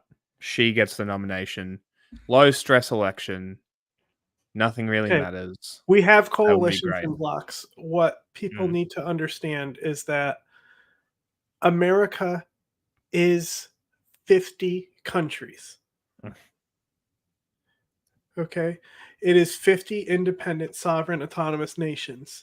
So above that, there is certain federal regulations. Like the federal branch may be stronger than the EU's branch, but it's effectively the same thing. The EU can dictate policy that will affect the poorest countries or the richest countries. Like the EU is just even more of a nightmare to like follow, do shit with than the United States Congress. But locally, even like inside your county, like there'll be like high courts and stuff. So like the Supreme Court in New York is the one that determines if Trump's there, not the overall Supreme Court. Right. So like you get this toss up all over where you actually have a great deal of autonomy and governance on how you choose to live within these countries. But it's effectively the same thing as the EU. It's just honestly, I think better than the EU. There's certain places in the EU that are better than America overall, though. Don't stake your bets on that. So listen. Don't put money on the federal. The president as a position doesn't matter in America. It's way more upplayed than people think. Like Biden doesn't even talk to this Israel with all this shit going on. It's 100% handled by Blinken, who's not elected. Like, so the governors of the states actually end up almost having way more authority over our general lives than the president does. The president just can't do, he'll be back. The president can't just do the same amount of things that a state can. As far like a president couldn't overturn like abortion the way states have. They always ask him, like Nikki Haley used to say this, it's one of her points. They would be like, is a federal abortion ban on the line if you get into office? And I would always say, I want to hear her be more anti-abortion and like respecting women's rights and stuff. But she would say it would need to be an act of Congress to do that. The federal government couldn't do that. And I was like, honestly, I respect that cop-out answer because they can't. This whole thing that the PSL people, they used to slam Biden, we need to expand the Supreme Court to pack the Supreme Court. Yeah, okay, PSL, erode America's democracy further after fucking Trump. We see you. Want to make sure that we allow the middle class to breathe. We're going to eliminate the federal gas and diesel tax. Yeah, Biden gets credit for his appointees. And cut taxes on the middle class and simplify those brackets. And then we want to make the small business tax cuts permanent. They made corporate tax cuts permanent, but they made small business tax cuts temporary. Small businesses are the heartbeat of America. We need to prove it by making those tax cuts permanent. We round it, remember? Every answer is always just give more money to corporations. Every single answer, and they're like, but don't worry, we'll help regular people by eliminating the gas tax, which is like 2 pennies per gallon. And that's what I would bring. What I'm saying is that it was a good cop-out response to say, because she couldn't actually be strong on the stance because the base would screech.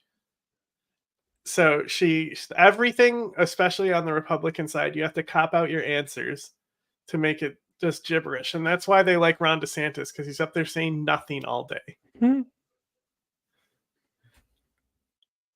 With Iowans, I'm visiting all 99 counties, and also folks all across this country. The American dream is slipping away. People are working hard. They're getting the most out of their God-given ability. They're doing everything right, and they're falling further and further behind. Trying to afford a new home today, your monthly mortgage payment would probably be twice as much. Okay, what are you going to do about it, starting out 5 years ago?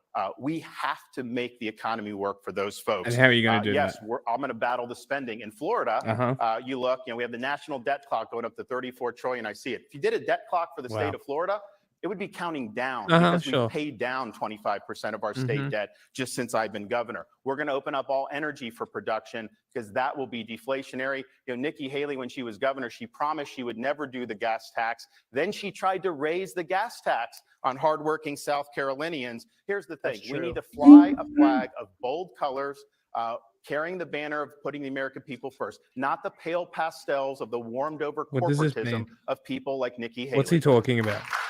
What was that? Did you say anything?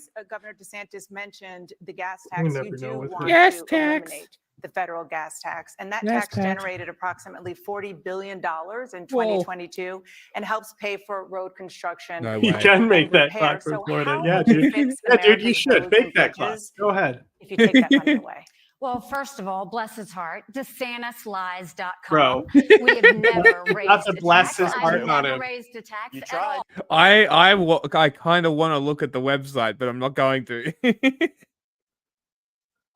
I can tell You're you on right. video. Governor DeSantis, she has the floor.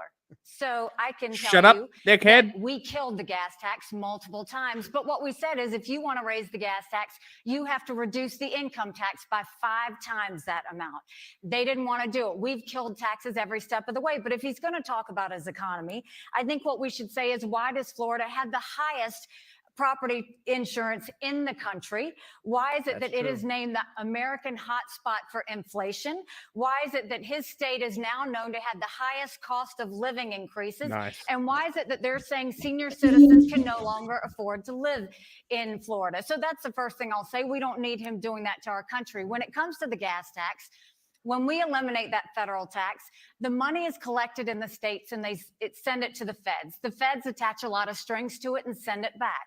75% comes from the state, 25% comes from the federal government. What they do when they add those strings is they pay for a lot of things that aren't roads, Talk to me. green spaces, sidewalks, all of those things. I But love they this. attach Technical, strings. I love it. want that money to stay in the states. I want the states to be able to decide. Yes, how to spend and it. like she's engaging with people on like honestly, if you're politically engaged, you should understand at least the basics of what she's talking about, even if you don't like, even if you're like, this is bullshit. I don't, I know she's lying. At least she's saying something. Mm-hmm. Washington bureaucrats deciding exactly. He says nothing. He's gonna say woke DEI. what we need for scenery and green space and all those other things. Think about what would happen if the money stayed in the states. What would happen to those red states who are all receiver We're missing what states Nikki's versus saying. the blue states, which are the donor states. Right. She kind of admitted that she did try to raise the gas tax, and she's on video saying this. I know she'll say it. She never said it, but she You is. snippet She that. did. You She took did a little do it. piece She of did that. That is She not also, true. She also You raised Governor taxes. again. She Governor raised Haley, taxes Governor when she was in DeSantis South has the floor. Carolina. That's on the record. And she even proposed a tax on groceries at one point. But I'm just thinking, have you seen your grocery bill lately? That's one of the things that's hitting working people the most. That Look, man, I could buy a slab from the supermarket. I think it was a Food Lion. It was $9. Could buy a slab of beer for $9. That's pretty good. groceries are going up probably twice as much what you do. But I also think it's important that we live $18 for a slab, that's still pretty good. Because, like, eliminated all you live sales in tax on fucking every- America, bro. The cost of goods here, like, shut up. This whole thing that the Johnny Harris video about how it's like globalization is like dead, the type of thing. It's going to be localized infrastructure. The EU is fucked if that happened. Like the economic freedom that they have compared to America is just not there. Yeah. That's why when when they banned Russian gas, they still ended up buying it from like Azerbaijan and stuff Yes. because they don't have the fucking options we do. We have that shit here. We don't have to fucking go to Saudi Arabia to buy it like American they do. privilege. Huh? American White privilege. Yeah, white privilege though. But seriously though, like this is first world complaining. Like, Yeah. remember when movies used to cost $10? Shut up. Shut the fuck up. Free baby item. Diapers, wipes, strollers, cribs. We want families to be able to prosper in this that should all country. be, One of the honestly, things that's all of causing it. so much. What? Okay. Well, honestly, these people are Republicans, right? So what do they care about? The birth rates. They just can't say it out loud, right? So like this shit where he's talking about expensive baby products and stuff. Yeah. What about if we pass a really, really conservative law that encourages, birth rates? Like you say that if it's your first kid and you're married, get 50 grand. These these packages will be sent to you. Almost like a food stamp type system. 50 grand. Or even allow more stuff to be expanded through food stamps, like a lot more baby products to be able to be bought through food stamps. Yeah. And food stamps also been state to state, so it can be regulated state to state. Okay. Problem. Well, that's welfare and communism. In the Well, American they want birth family, rates, don't they? We've done a you can pay people to have kids. You if say like Texas wants more white people, and they can say they'll pay you to come to Texas and start a family, right? And that can be the rhetoric around it. Yeah. So you go there and you get paid. It's not a bad way to do it. And it's not like you would have a lifetime supply of everything you need. It would just be like you get some. Yeah. Some kickback. You get some credits, and you can also stock up and store those credits. Yeah. Socialism is when has the a long government rev up. does stuff. Russia gives scraps like that to people. Yeah, I know Russia does, because Russia is like a conservative country that wants to encourage birth rates. Like, if you really care, like, first, it's like black families that are the ones that are suffering the most from that type of shit, right? So he doesn't actually care about it. No. Rejuvenate that, but we need to make it easier for people to raise children in this country so that we can have strong families and a strong country. Governor DeSantis, at a CNN town hall last week, you said you support a flat tax, which is a single income tax rate for every American. Under your plan, would working families pay the same tax rate as billionaires? I would only do it if No. people What are a better stupid off question to than ask they are him. now. Are you I want people serious? paying less Are you taxes. fucking serious right now? That's the question you asked him? If they're going to pay the same tax as billionaires? Shut the fuck up. No. It's going to affect the lowest and the low middle class the most. Well, the middle class doesn't, it can go either way where they'll get fucked or won't, but everyone above that is getting cuts. Mm-hmm. And the poor are going to pay for Actually, that if you cut. think the last year we have numbers for, the federal government took in the highest percentage of taxes from the economy since World War II. Whoa. And yet they're going deep into debt. We have a spending problem in this country. It's not a tax problem in this country. Already. And if you had something that was simple and transparent, not only would that be better for economic growth, it's also better to end the weaponization of government. The IRS has been weaponized against conservatives going back to the Obama administration. I was there for that. No one's been held accountable for doing that. You look at the Federal Bureau of Investigation, the Department of Justice, the weaponization of federal power ends the day I become the president of the United States. Didn't you change election laws and then retroactively arrest people at gunpoint? You know with who's SWAT the teams? person you should always specifically trust? The black person who's people saying, I'm getting this job to give myself less power and money. Okay, bro. Okay. We're going to restore the constitutional accountability that our founding fathers envisioned when they formatted the Constitution. And I've talked to folks who have overbearing federal agencies. I mean, you have farmers who have the EPA coming on their farmland because there's maybe a puddle there, waters of the United States. Give me a break. So we're going to reduce the size of government, but we're also going to reduce the scope of government. And in Florida, I've actually delivered on this. Florida has the lowest percentage of state government workers per capita in the country, and the cost of our state government employees is the lowest in the country. No wonder why we're paying down debt while we're cutting taxes for people. That's the way you do it.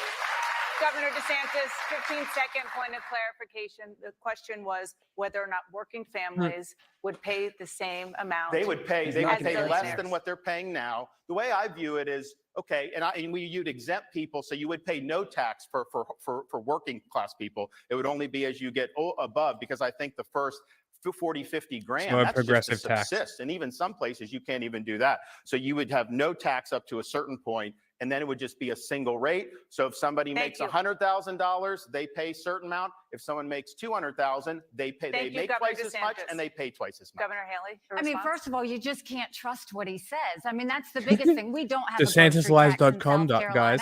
And I never once raised taxes, period. But what I will tell you is I'm it fucking is better than to you. call into question, why did he promise he'd never raise the debt limit, and he turned around and he raised it? I've been waiting. I've been And then you hovering see on it one for side fucking of 10 what minutes. He says early on, and then he changes it. So here he goes and he says that he is all for energy independence. He wants to get the EPA out of the way. Well, why did he run on the fact that he wanted to ban fracking and ban offshore drilling? Why did he go and author that legislation to eliminate the renewable fuel standard that matters so much? And why now is he suddenly coming to Iowa and saying, oh, never mind, I don't mean all of that? Why did he call Trump and say that he wanted him to stop drilling 9 miles into federal waters? Why is he now saying this? Why do you come to the people of Iowa and say one thing when you campaigned and on day 2 of your office, you banned fracking, you banned offshore drilling, you turned around and authored and led the charge on banning the renewable fuel standard? You've got to stand up for those things. You've been beating that dead horse. That's been debunked multiple times. Ron, it's true. We're looking forward to be able to open up energy for production, and definitely here in the Midwest, with biofuels. I'm the only one that checked all the boxes from the Iowa Renewable Fuel Standard, because I've actually visited all 99 counties. I've actually shown up to people's farms. I've sat and I've listened to people about what they're going through, how their economy is structured, and how it's that must have important been that we're awful producing. for you. We have seen your listening. You don't listen. You just don't.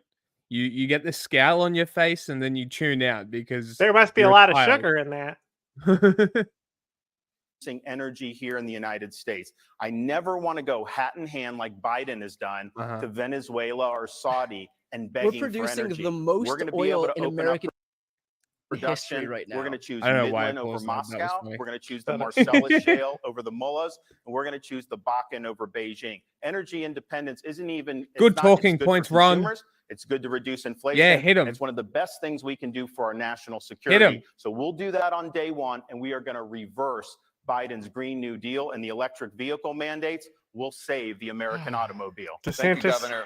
This hi has been everybody. There's reports one of that the biggest DeSantis years is going to for quit. illegal border crossings Huh? into the United States. Last I month said there's alone, reports that 225,000 DeSantis migrants. is going to quit in 3 days. Yeah. Excellent. Very cool. Very good.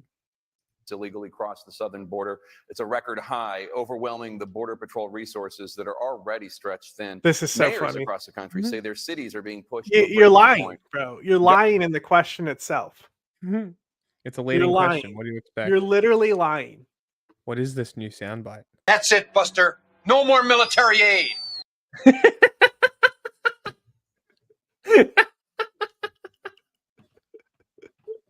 That's awesome. You like that one? That's great. You just found it.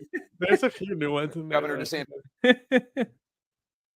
His former President Trump famously promised to build a wall on the southern border. He obviously did not get that done. You have promised to finish the job. How will you succeed where he Life. There's roadblocks. failed? We will build a wall. how. We will actually have Mexico pay for it in the way that I thought Donald Trump was. We're going to charge fees on remittances that workers send to foreign countries, billions of dollars. We'll build the wall. He also promised record deportations. Donald Trump deported fewer people than Barack Obama did when he was president. Biden's let in 8 million people just in 4 years. They all have to go back.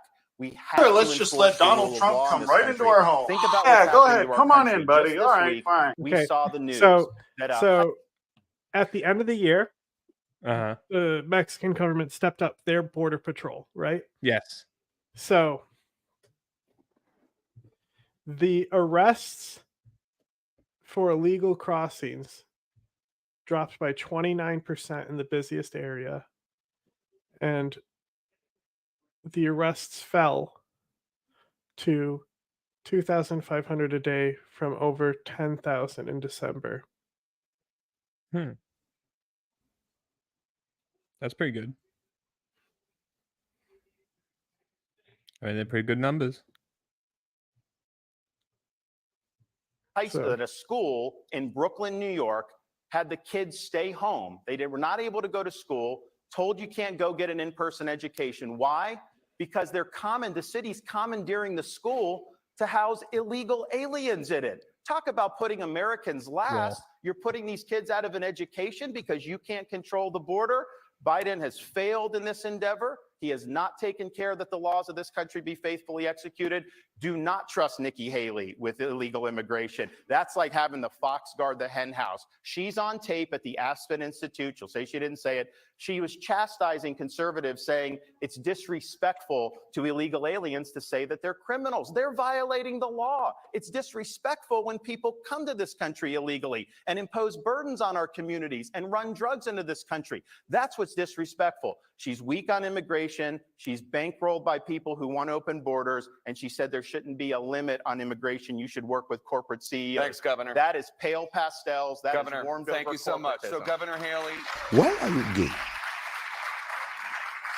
Governor DeSantis and also Donald Trump are attacking you for that comment in 2015 in which you said undocumented immigrants should not be called, quote, criminals. At the time, the full context is you said, quote, we don't need to talk about them as criminals. They're not. They're families that want a better life and they're desperate to get here, unquote. Do you still feel that way? I saw them when I was at the United Nations. I saw them. That doesn't mean we should let them into our country. I mean, first of all, I will tell you that when I was governor of South Carolina, we passed the toughest illegal immigration law in the country. Obama sued us over it, and we won. We fought Obama on illegal immigration. We fought Obama on migrant kids. We fought Obama on Syrian refugees. We fought Obama on Guantanamo Bay prisoners. I have always said we're a country of laws. The second we stop being a country of Guantanamo. laws, Whoa, did you see? He heard Guantanamo. He made a face. He had flashbacks to when he was torturing people. He was like, missed that. He had a visceral reaction to hearing Guantanamo. He's like, oh, I miss it. I miss the torture. Refugees. We fought Obama on Guantanamo Bay prisoners. I have always said we are a country of laws. He's like, the shit. second we stop being a country of laws, He's satisfied. He's so happy about Guantanamo. But I will tell you, in passing that toughest we fought Obama on Syrian refugees as a good thing. Like, what are you talking about? That is like the worst. Like, what? I look forward to actively engaging civilians. Like most of the Syrian refugees went to New York anyway. Yeah. Shit, where is it? Predator drones. You will never see it coming. It's a good thing. Which is where businesses have to prove that the people they hire are in this country legally. I passed it within 6 months of being governor. Ron didn't pass it for 5 years. He only waited to pass it when he decided to run for president. What we need to do is not just ban a wall. We need to put 25,000 Border Patrol and ICE agents on the ground and let them do their job. We need to defund sanctuary cities once and for all. No more safe havens for illegal immigrants. We need to make sure we go back to the Remain in Mexico policy so that no one even steps foot on U.S. soil. And instead of catch and release, we need to go to catch and deport. That's the only way we'll stop the incentives of these illegal immigrants coming across. Biden turned around and gave 500,000 Venezuelans temporary protective status. That's 500,000 driver's licenses, 500,000 social security numbers. All that does is incentivize them to pick up the phone, call their family members, and tell them to come Governor DeSantis. She did bring, when she was governor, she did bring Syrian refugees, and she got criticized for that. That is not she true. Also, in her comment, it's just so frustrating. Like, we'll give you your turn. Why can't you just be honest? Like, just be honest about how the fucking shit works. It would be nice, wouldn't it? How fucking long is this thing? Jesus. It's noted. So the disrespect comment, she's talking about that they're all families. If you look right now at the border, these are military-age males, many of them, and they're coming from all across the world, not just from Central America. In fact, you've got them from China. Is straight up coming from a fucking torturer using this kind of fucking rhetoric, bro. The military-age male shit. You know who does that type of shit? Military-age male shit. People waging genocide. That's who does it. Look at Israel. What do they choose? Exactly. I was down there a couple of years ago because I've sent people down there. You had people from Libya and Haiti. This is a ticking time bomb for this country. There are, of course, going to be terrorist cells that have come in. It's like the lowest cost way to be able to harm this country. Just send people across the southern border. Nikki Haley also opposed the border wall in 2016. She said, behind you, they're already here. That she ridiculed it when Donald Trump was poured in. I'm telling you, you need a wall. You can't trust politicians to do this. If the wall's there, it's a physical fact of life, and it's a huge step. The first thing they're going to do is make sure that the money they're holding for their organization is going to get seized. That's definitely their main goal, is to attack America and get the money they're holding for their organization seized. Who? Terrorists. That's like, that's their main thing. Is they definitely don't want to stay here and fly under the radar and bank here. That's like the opposite of their goals, right? They hate banking and making money. And being able to fund their organization. They can't stand it. Yeah. They just, they see white people and they have to kill them. They can't control themselves. DeSantisLies.com. I said you can't just build a wall. You have to do more than build a wall. It was having the wall and everything else. You can't trust what Ron's saying. But this is a bigger issue. This is more than him just constantly being desperate and throwing things on me. This is the fact that we have to realize my parents came here legally. They came the right way 50 years ago. They put in the time, they put in the price. They are offended by what's happening on the border. And my mom would always say, if they don't follow the laws to come into this country, they won't follow the laws when they are in this country. And we have to start treating this like it is. This is putting harm on our schools, on our hospitals. Taxpayers are paying for it. You see these mayors are now upset about it. The only reason Eric Adams is now upset, why? He shouldn't be a sanctuary city then. That's why we have to defund sanctuary cities. Eric Now Adams Governor is a Abbott criminal. finally did to them what's been happening to Texas for so long. We've got to put an end to this. It's dangerous and it doesn't even count the fentanyl that's Governor coming across. DeSantis. There are more than 10 million undocumented immigrants already living in the United States, according to Pew Research. Will any of them be allowed to stay in the United States under your administration? The number of people that will be amnestied when I'm president is 0. We cannot do an amnesty. What a cunt. First of all, it's going to do is cause more people to want to come illegally. So you got to enforce the law. It's got to be consistent. People got to know Computer it's there. says You also no. have to remove benefits for people who are here illegally. You know, California, you can go illegal alien and you get free health insurance coverage. You're here illegally and they're doing that. We should not let states provide these benefits. You know, in Florida, obviously, we don't do that. We don't allow the driver's license and all that, but some states do. And it creates a magnet for people coming in. So federally, no benefits, no enticements to come in. And then the states, we're going to crack down on sanctuary states and sanctuary cities. And I showed the hypocrisy of all this back in 2022. Sure you because did. we have a program to transport illegal aliens to sanctuary jurisdictions. And one of the places we sent 50 to, beautiful, liberal Martha's Vineyard. And we get it. Oh, so you did the human trafficking. Cool, great. They Glad you constantly admitted that bring on this up, like, video. hey, we trolled them by sending migrants to them. Fantastic. Human trafficking. A doofus. You know what? he's These are bragging folks that about were on this? their high horse saying how they were a sanctuary jurisdiction, saying nobody's illegal, all refugees are welcome. That's what they had in their town. The minute even 50 came up, they called a state of emergency and deported them off the island the next day. How do you The think funniest Texas part feels? about How do you this think is, all like, these if other you communities- really think about it, they're doing this in a room full of farmers. Yeah. Like in Yeah. New York, we have like a huge problem with the federal immigration law here, right? And it's because we're a dairy industry. We supply like so much dairy. We're basically all the dairy for the country comes out of New York. Like the reason why most of these states have milk on their shelves is because of illegal immigrants. Yeah. Not even illegal immigrants. They're undocumented under the table workers. Some of them have documents. You know, they're not all. Yeah. But so the way that dairy works, it's not seasonal like crop yields and harvest with meat, right? So you have seasonal rotations where you only have to hire the help certain times. Yeah. So in New York, dairy cows need to be milked every day. It's 24/7. The dairy industry runs. It never stops, right? So these work permits are actually the opposite of what we need because they're supposed to be like temporary stays, right? Yeah. But we don't need like that temporary type of protection type stuff. We need it to be modified so we're having our workers work for. I milk myself every day. That's nice. They have them throughout the year, and honestly, a lot of child labor is also implicated in the dairy industry here. So what they do is at nights, the night shifts, that's all worked by other people, like people they keep off the books. Yeah. And they'll have like one guy who speaks both languages in like each type of group. He's kind of like almost like a union boss, except they don't really actually have representatives, you know? No. But like it's funny because they want to modify the law, which will help these people stay in the country longer. But it's also like we want to modify it to exploit them harder. It's like, you know, it's literally like woke racism, right? Yeah.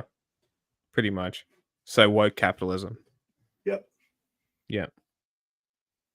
Communities feel that are overwhelming, being overwhelmed. So we cannot have liberal elites in this country imposing policies on the rest of us that they are not willing to deal with the consequences of themselves. Governor Haley, by the when you're president, damn, imagine bragging about using humans as a prop. Shows how depraved. I'm glad I can't hear the fucking question. The reason you have to deport them is they're cutting the line. You've got people who have done this and try to go through the right way. You can't have them go and jump the line and suddenly do that. And that is actually what will get them to stop coming, is when they do realize they get to the wall and they have to turn around and go back. It's a dangerous process of what happens for them to try and migrate here. But when I was at the United Nations and we had this, which is another reason why we need to have Trump here defending himself and talking about what he would do going in the future, because it's a problem. I was on the ground in Honduras and Guatemala, and what we saw is a lot of the reason why they were coming from there is because of gangs and drugs. And so what we did was we had our military go and train them on how to deal with gangs. We went and put drug boats on the water to keep the drugs from coming. But we said, you have to have them processed from here. You can't have them come. We were able to stop that flow. We've got to go back to do that. But we need to end it once and for all. Donald Trump didn't do that. That's why he needs to be here debating on the stage right now. Governor, thank you. Let's turn to foreign policy. You have expressed different visions for how the U.S. should approach the international conflicts. And I want to start with Ukraine. It's been nearly 2 years since Russia invaded Ukraine, and there is still no end in sight to that war. Governor Haley, you say that this is a, quote, war about freedom, that Ukraine must win. Governor DeSantis says, quote, we need to bring this war to an end. Do you believe he shares your commitment to a Ukrainian victory? Nobody knows what he believes, because when President Obama was in office, he supported foreign aid to Ukraine. Now he's copying Trump and trying to act like he doesn't want to support Ukraine. But let me tell you why Ukraine should matter. First of all, I don't think we should give cash to any country, friend or foe, because you can't follow it. You can't hold it accountable. I don't think we need to put troops on the ground, and Ukrainians want to win this themselves. But dictators always say, always do. I don't know. I think Ukrainians would be perfectly fine with American troops on the ground. Yeah, I think they would. They're not over there like, we want to do this all ourselves. We don't want outsiders here. Yeah, pretty sure they would be very thankful for NATO help, if anything. To take Hong Kong, they did. Russia said they were going to invade Ukraine. We watched it. China says Taiwan is next. We better believe them. Russia said once they take Ukraine, Poland and the Baltics are next. Those are NATO countries, and that puts America at war. This is about preventing war. It's always been about preventing war. If we support Ukraine, that's only 3.5% of our defense budget. Biden and no one else is telling the American people the truth about that. The Europeans have put in more than that, and they should. It's their neighborhood. The defense budget argument and Russia is big bad. That's the only argument that the Republicans really need for this shit. That's all they need to keep saying. Yep. But this is a pro-American, freedom-loving country. And we better remember that you have to be a friend to get a friend. And we needed a lot of friends September 12th. We've got to make sure that we're having the backs of the right friends. Because if Russia wins, Saudi Arabia, there's a reason the Taiwanese want us to help the Ukrainians. And that's because they know if Ukraine wins, China won't invade Taiwan. This is about preventing war. Governor, I don't know about that. I supported Trump's policy vis-a-vis Russia, Ukraine, and it was successful. The Biden policy has not been, but Nikki Haley is basically a carbon copy of what Biden is. It's an open-ended commitment. They want another $108 billion. They will not tell you when they've achieved their goal, and this is going to go on maybe hundreds of billions more into the future. I think a lot of people have died. We need to find a way to end this because our priorities for national security, of course, the border, which we talked about, and people like Nikki Haley care more about Ukraine's border than she does about our own southern border, which is wrong. But we also have to look at what's the top threat to this country. It's the Chinese Communist Party. We are not doing what we need to do to have adequate hard power in the Indo-Pacific. And here's the thing. We don't have enough resources being $35 trillion in debt to continue doing hundreds of billions of dollars. We got to focus on our issues here at home, and we've got to. So if our biggest threat is China, why assist? Why not hurt Russia? Which is the biggest. He said Chinese Communist Party. You come over to my house, you get my wife's name right. Ally. Also, Ron, AUKUS, dickhead. To China in the region. This is a lie they're telling the American people over and over again. It is so wrong to say this. They're saying you have to choose between Ukraine or Israel and securing the border. Supporting Ukraine is 3.5% of our budget. I don't want cash going. It's equipment and it's ammunition. If we support Ukraine and Israel, that's only 5% of our defense budget. So you're going to borrow that? If we support Ukraine, Israel, and secure the border, Ron, that's it's less than already 20% of Biden's green a subsidies. sign. You do not have to choose when it comes to national security. This is about keeping Americans safe. This is about preventing war. This is about keeping our military men and women from having to fight a war. And you only do that when you focus on national security, not telling lies to the American people that they have to choose. That is wrong. That's never. I like that when he said something, she didn't even stutter. Just fucking kept marching straight through. You're supposed to shut the fuck up when the other person's talking. Yeah. So been the case. So here's the problem with what she's saying. She doesn't articulate how this comes to an end, except she was asked after the last debate by, I believe, Megyn Kelly, and she said, you bring it to an end by bringing Ukraine into NATO. But of course, we're a NATO country. So if you bring Ukraine into NATO, that puts the United States at war. Megyn said that to her, and then she basically gave a word salad as to how you go from there. So they have sent cash. She supports this $106 billion that they're trying to get through Congress. No cash has Where's some been of that sent money to go? They've done Ukraine. tens of billions of dollars to pay salaries for Ukrainian government bureaucrats. They've paid pensions for Ukrainian retirees with your tax dollars. We've got homeless veterans. We have all these problems. This is the UN way of thinking, that we're somehow globalist and we have unlimited resources to do. You know, I think here's the problem. You can take the ambassador out of the United Nations, but you can't take the United Nations out of the ambassador. First of all, I have never said that we should give salaries or benefits or anything else to Ukrainians. I have said it again, Ron, so stop lying. DeSantis lies. DeSantis, she has the floor. So you go, I did not support the aid package. I support equipment and ammunition going to Ukraine. I think it is incredibly important that we're honest and say we have to focus on national security. Don't go and lie to the American people to make them think we can't do this. You turn around and raise the debt limit. You're the one that's talked about, look at what you did to Florida, but think about the fact that he's talking about where's this money going to come from. The best way to tell about a candidate is to see how they've run their campaign. He has blown through $150 million. I don't even know how you do that. He keeps hiring through Nazis. his campaign. He has nothing to show for it. He spent more money on private planes than he has on commercials trying to get Iowans to vote for him. If you can't manage a campaign, how are you going to manage a country? Which is Well, listen, I'm proud that in the state of Florida, we're ranked #1 for economy of all 50 states by CNBC, #1 highest for education. cost of living. She was ranked number 50 in Highest- education when she was governor of highest California. insurance, And of Governor course, Kelly, she wasn't able to do school choice. She didn't deliver big tax cuts. We're also #1 for net in-migration, #1 for GDP growth amongst large states, #1 for talent development, #1 for new business formations, and on it goes. So the success we've had in Florida, I can cite the statistics. It's important, but just look how people are voting with their feet. They're leaving California, they're leaving Illinois, New York, all these states, and they're coming to Florida in record numbers because we're doing it right. And not only have I cut taxes big time, where she didn't, and governor of South Carolina, we've paid down 25% of our state's debt.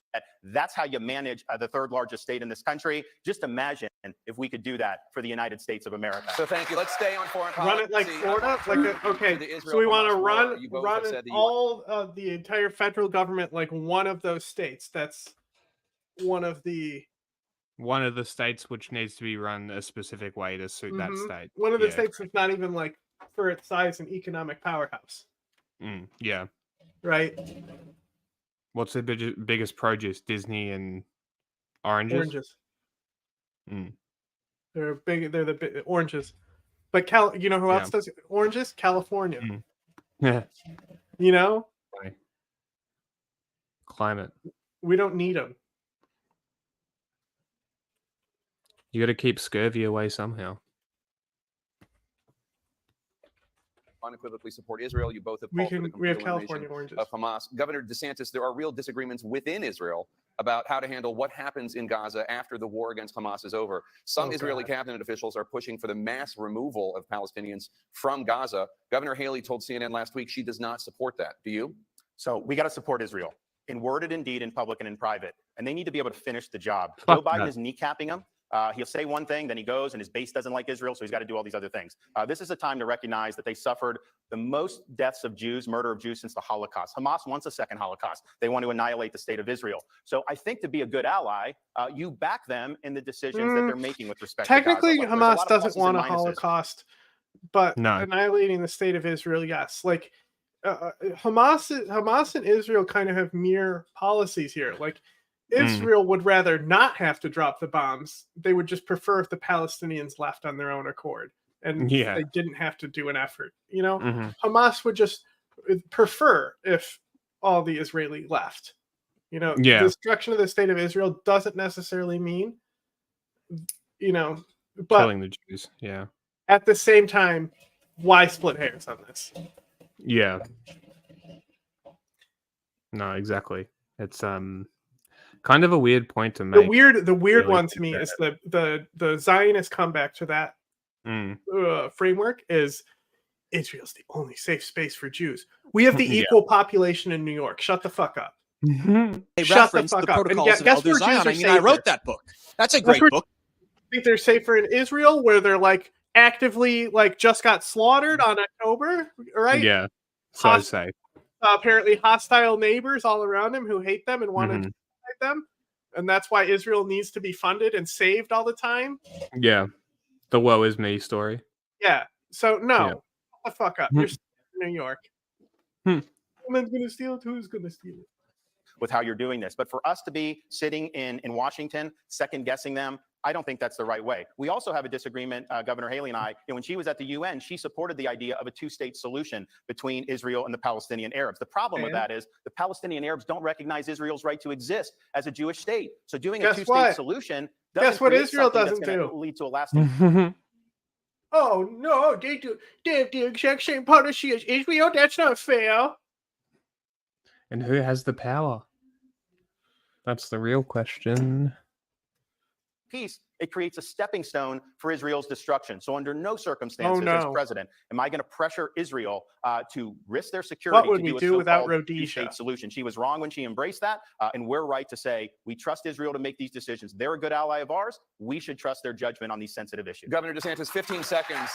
15-second clarification. Do you support I don't the mass know removal about. I don't of know. Palestinians from Gaza? So as president, I'm not going to tell them to do that. I'm not an expert on the Palestinian Authority, other than like they're basically the UN. You know, like they're worthless in this situation. They're not the ones actually fighting and accomplishing stuff. But they're also there so some deals can be made. You know, like they gotta at least keep the table open, and that's why they're there. They're just like literal placeholders. So the thing is, with them recognizing Israel, it depends on like they probably have a certain type of like rhetoric around it or something like that. Like this is Israel, but it's a disputed territory or something stupid. There's a lot of issues. Yeah, with that, well, but if okay, they- so this the Saudi-Israeli deal. The thing is that there's a lot of stuff that could happen about it, but that's just like what's open to negotiation, not like what's possible. And you know, as much as they're like, we can't move forward with Hamas in power, you can't move forward with the Likud. They gotta go. Yeah. We need to like. I mean, it's like we need. They're like people will be like, why doesn't Palestine have a Nelson Mandela figure? Right? He's in jail. Question. That's why they've had many. They've had many peaceful-based, anti-violence people who could speak for the Palestinians that would have been effective leaders to bring about solutions. They're in jail without charge. That seems to be an issue. Yeah, there's a lot of incentives for Israel and Saudi Arabia, but what we need to understand is the personality of the Crown Prince of Saudi Arabia. He only cares about being cool. And the coolest thing he could do is like help the Palestinians. He gets credit from like all the people, right? And the only people who still continue to hate him are the people who actually like stand up for fellow Muslims and actually fight against the regimes, aka terrorists. Make the calculation that to avert a second Holocaust, they need to do that. I think some of these Palestinian Arabs, Saudi Arabia should take some. Egypt should take some. They've never been willing to accept any of these folks in their own neighborhood. Thank you, Governor Haley. Well, first of all, we need to understand that the reason we need to support Israel is Israel's a No. Don't. MBS doesn't care about human beings. He only cares about looking cool. You know, like it's not really about like him liking Palestinians or anything like that. He doesn't give a shit about them. He doesn't give a shit about anyone. He gives a shit about getting points on the world stage and expanding like influence and stuff. And in that regard, he's been a very good leader for Saudi Arabia. Like what did the predecessor actually do? Nothing. They've done nothing. Who was the predecessor? It's his dad or something. It's the same lineage, you know, because like MBS like killed the people who were next in line and stuff, imprisoned his own mother and stuff. Total fuckwit. Okay. You fucking what a cunt. That's why I compare to the Shah of Iran. They're the same type of person. The Shah of Iran only cared about status and being cool. Yeah. They are the tip of the spear when it comes to defeating terrorism. It has never been that Israel needs America. It has always been that America needs Israel. No. When I was at the United Nations, I fought every day for Israel.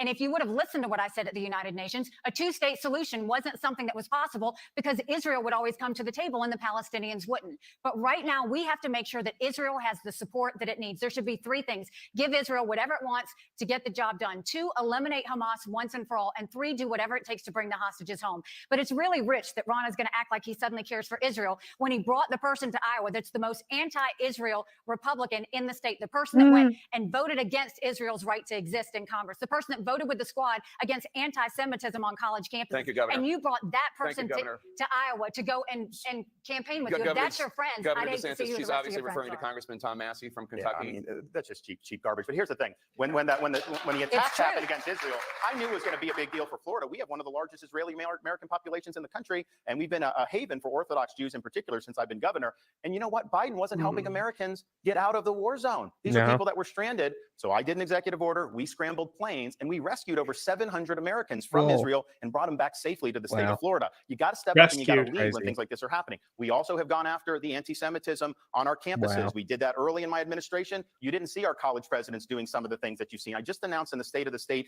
address yesterday or 2 days ago that we are going to say, and not Isn't just that funny? The State of the State instead of State of the Union address. Isn't that funny that that's what they call it as governors? Yeah, that's dumb. Call it something else. Because they're not the union. They're it's the state of the country. But because we can't call them countries. Yeah. Around the country, we're going to waive the He transfer bought them free requirement that flights, people can exactly, come to Florida yes. and be safe. What they are doing to these Jewish students has been We gave reprehensible. people 700 So plane there tickets. are- Okay. I'm coming to you. There are growing fears of this war escalating into a broader regional conflict. And Governor Haley, just yesterday, the U.S. Navy shot down 21 missiles and drones fired by Eric Iranian-backed Adams is the militants in mayor, Red though. Sea. That's why it's State of the Iranian-backed militants City. are now also attacking U.S. Careful, CNN, you'll get demonetized. Western interests in Syria. You should subscribe to us on Patreon for a single $1 because YouTube demonetized. Yeah, because if you give perspective and analytics, they strike you. It's pretty cool. And Iraq. Your fellow South Carolinian Republican Senator Lindsey Graham is calling for the U.S. to conduct retaliatory strikes inside Iran. Would you order strikes crazy. inside Iran? Lindsey Graham First is of all, talking notice about Ron didn't say bombing anything about the fact people. that he did bring that most anti-Israel Republican into this state. Lindsey Graham, and he honestly, also as far as told like you that the only Republican Jewish state those types legislator of like Congress people go, it's like John McCain, and not that I agree with him, just saying best as in like what the Republicans want on foreign policy. He was like the best guy at driving at what that base wanted. Yeah. But like Lindsey Graham is also really, really good. So like he's outspoken and knowledgeable on a lot of things, but then you hear shit like we need to bomb Iran. Shut the fuck up, Lindsey. Interesting that he's from the same state she was. She must have butted heads with him. But like he went after Trump when he pulled out of Kurdistan. Yeah. You know, and like the points that he makes is absolutely true. Where he's talking about like if we betray these people, good luck trying to get anyone to trust the United States again in that region. Yeah. And he was also one of the proponents of calling out Turkey for what they were doing. Okay. Not all bad then. left his campaign because he wasn't dealing with the neo-Nazi marches and wasn't dealing with But anti-Semitism. he is like a neo-Nazi. When it comes as to well. Iran, what we have to understand, there would be no awful. Hamas He's an without evil Iran. man. There would not be Houthis without Iran. There wouldn't be Hezbollah without Iran. And when you That's look at Nikki, did she say there's no Hamas without Iran before Houthis there?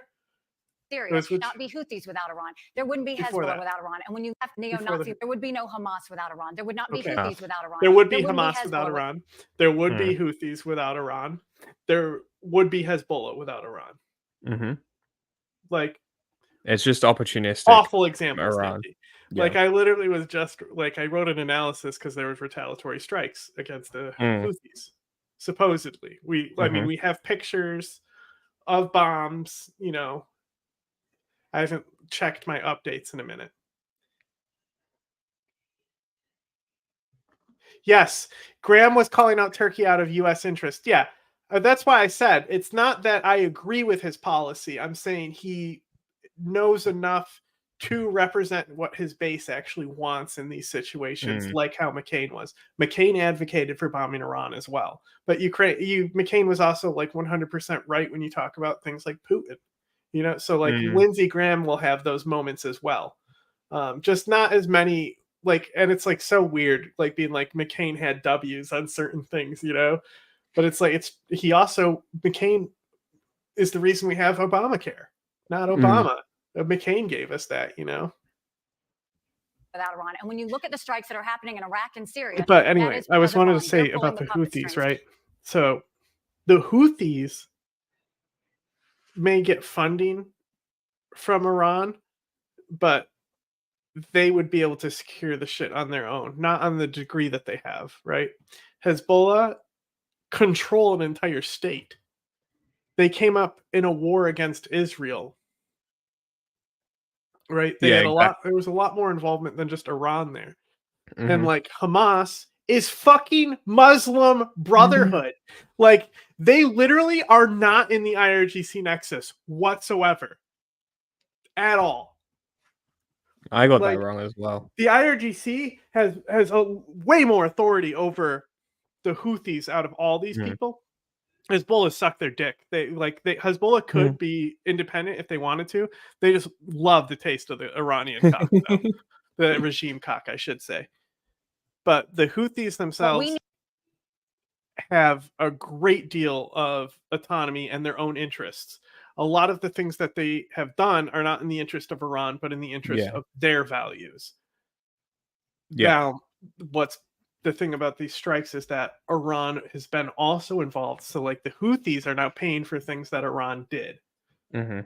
That's not exactly a good friend. Yeah. I don't want to get bombed because my friend is doing things. Need to do is the idea that we've had over 130 strikes on our men and women in Iraq and Syria is unconscionable. Oh, fuck off. Come on, Nikki. Come on. Oh, the IGC gave us Kudkushi Wushies in Iraq and Syria. Okay. And take out every bit of the production that they had that's allowing them to do. Oh my God, it's they literally do. That we do that. They literally. And you can't do that if you have a Secretary of Defense that is in here. ICU and the president doesn't even know about it. What bothers me is how does Biden not talk to his Secretary of Defense every single day, knowing that we have a war in Europe, a war in the Middle East. Why is Biden concerned? Let her talk. Let CENTCOM do what they're doing. We've got brain injuries. My husband is deployed right now. As a military spouse, the idea that the Secretary of Defense would not even be in contact with the president, much less in contact with his staff, you know this narrative, right? The Secretary of Defense was hospitalized, right? And like there's a narrative that they didn't find out for 3 days.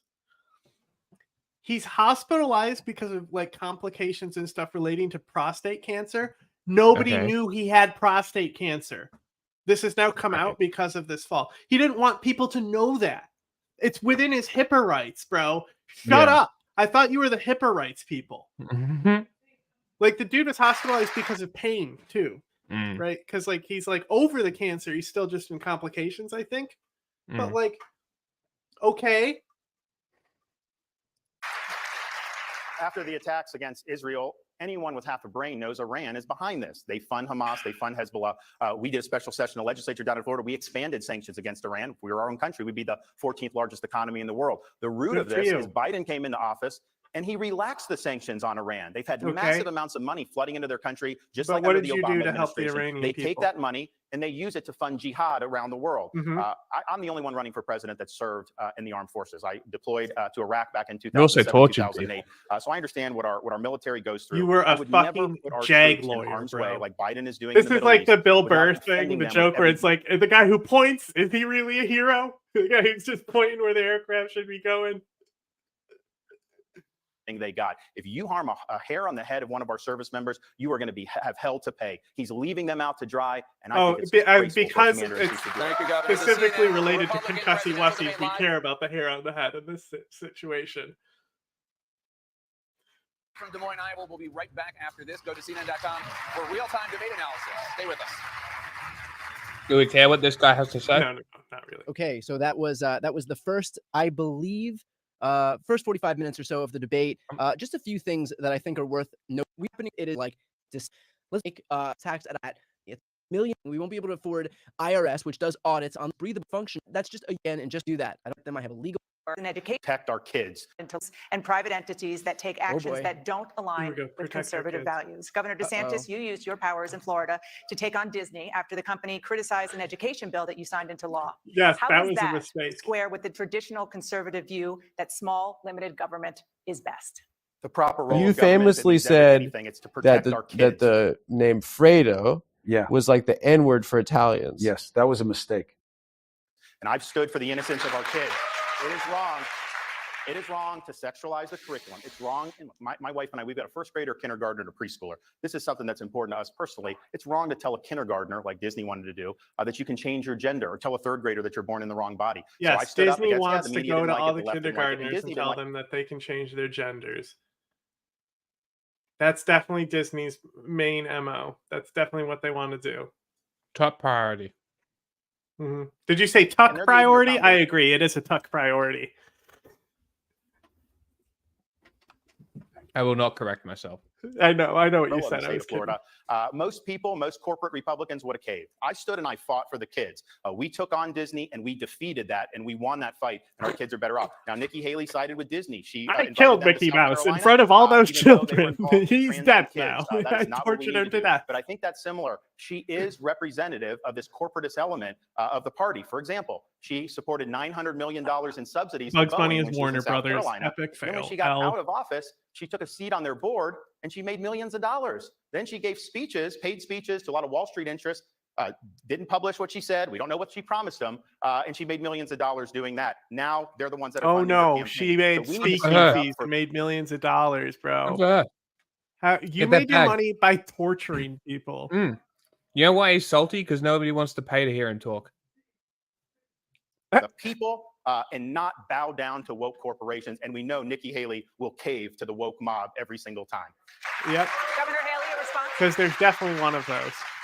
Government was intended to secure the rights and freedoms of the people. It was never meant to be all things to all people. And what we don't need is government politicizing anything. The first woke thing I'll mob say is the new gay again, mafia. DeSantislies.com, because I have never said anything related to the transgender stuff he says. I have always fought to protect kids. I've always said that boys need to go into boys' bathrooms, girls need to go into girls' bathrooms, that we shouldn't have any gender transitions before the age of 18. We've heard this all just before. like we don't have tattoos before Let's the age skip of 10 18. We minutes, shouldn't bro. have gender transformation or puberty 10? blockers. But I will tell you that it's really interesting that Ron talks about this Disney, because Disney has been woke for a long time. It's other people's money, and you have to know how to handle it. If he can't handle the financial parts of a campaign, how's he going to handle the economy when it comes to the White House? And he goes and he has been demeaning me over and over again, telling lies, DeSantislies.com, because he thinks it makes him look bigger. But in the one basic thing, you've campaigned for president in one state, you're invisible in New Hampshire, you're invisible in South Carolina, you're in 5th place, you've got $150 million, and you've gone down in the polls in Iowa. Why should we think you can manage or do anything in this country? Hey, stop fighting. Governor DeSantis. Nothing that Are you you talking to rats? Damn, they're cooking them. This is a great window into leadership because she focused on a lot of political process stuff, things that no voter cares about. And she couldn't tell you why she failed to deliver school choice to people in her state after she promised it. So she says somehow that is indicative of, no, leadership is about producing results. We've produced the results in Florida. We did universal school choice. We've cut taxes. We banned sanctuary cities. On and on down the line, everything I promised I delivered. She doesn't have a rationale for why she couldn't get it done. That is poor leadership. You look at me, everything I promised I would do, I've delivered, and you can expect nothing less when I'm the president of the United States. We're gonna move on now. I need to respond to that. Go ahead. He doesn't really So believe you want to that. talk about leadership, and he wants to go and demean and put down. Let me tell you what leadership is. Leadership is the fact that I went into South Carolina that had 11% unemployment rate. Leadership is the fact that we turned it into an economic powerhouse, building planes, building cars, building tires. We were named the Beast of the Southeast. We moved the 11% unemployment down to 4%. We announced jobs in every county in the state. We moved 35,000 people on welfare to work. We changed our prison system to where we now have the lowest recidivism rate in the country. I kind of like how she's working here. I like what she's we doing. did pension reform. We paid. Will you two stop fighting already? We made sure that people were proud again. We did e-verify in the first 6 months, not 5 years like Ron. So don't go and pick on school choice and say that that's leadership. When I got to the UN, we cut $1 billion off the top, and we took the kick me sign off of our backs, and America was respected again at the UN. I know what leadership is. We're moving on to She the loves topic, that line. governors, that both of you have made central to your campaigns, and that is China. Governor Haley, American farmers were hurt by former President Trump's trade war with China. As a result, his administration paid out $28 billion in subsidies to farmers. You have vowed to be even tougher than Donald Trump on China. If your trade policies also end up hurting America's farmers, are you prepared to cut a check just like he did? Well, that's why Trump should be here on this debate stage. He should have to defend it. So first of all, I've said China is our #1 national security threat. I fought them every single day at the United Nations. Why exactly do the Houthis care so much about Hamas? So we have actually gone into this extensively with experts, like on our New Year's show. A big part of that was talking about the relationships between these groups. But more or less, to summarize, it's not so much the Houthis care about Hamas.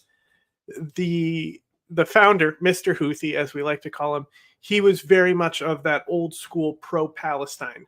So like the Houthis are more of a nationalist group than a lot of the other ones. So, well, I mean, Hezbollah are too, but they're drug dealers. Hamas is a nationalist group before an Islamist group, you know, but the Houthis are as well. So the old cause of Palestine is kind of one, and especially the anti-Semitism. They are way more anti-Semitic than Hamas.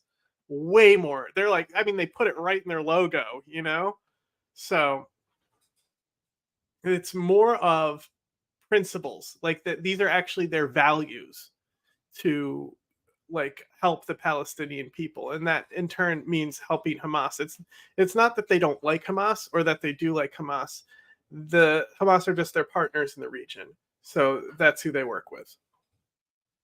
Is we have to make sure we stop selling them any land and we take back the land they already purchased. We need to go to our universities and we say, you either take Chinese money or you take American money, but the days of taking both are over.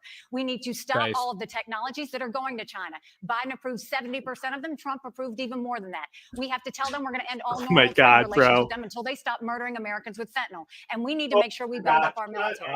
But the biggest thing, I was very attached to China in terms of trade. And the one thing we'll do is we won't wait for the China to pull the rug out from under us. She was just saying, wasn't she just saying shit about like being real? The only time she's real is when she was talking about the budget with Ukraine, right?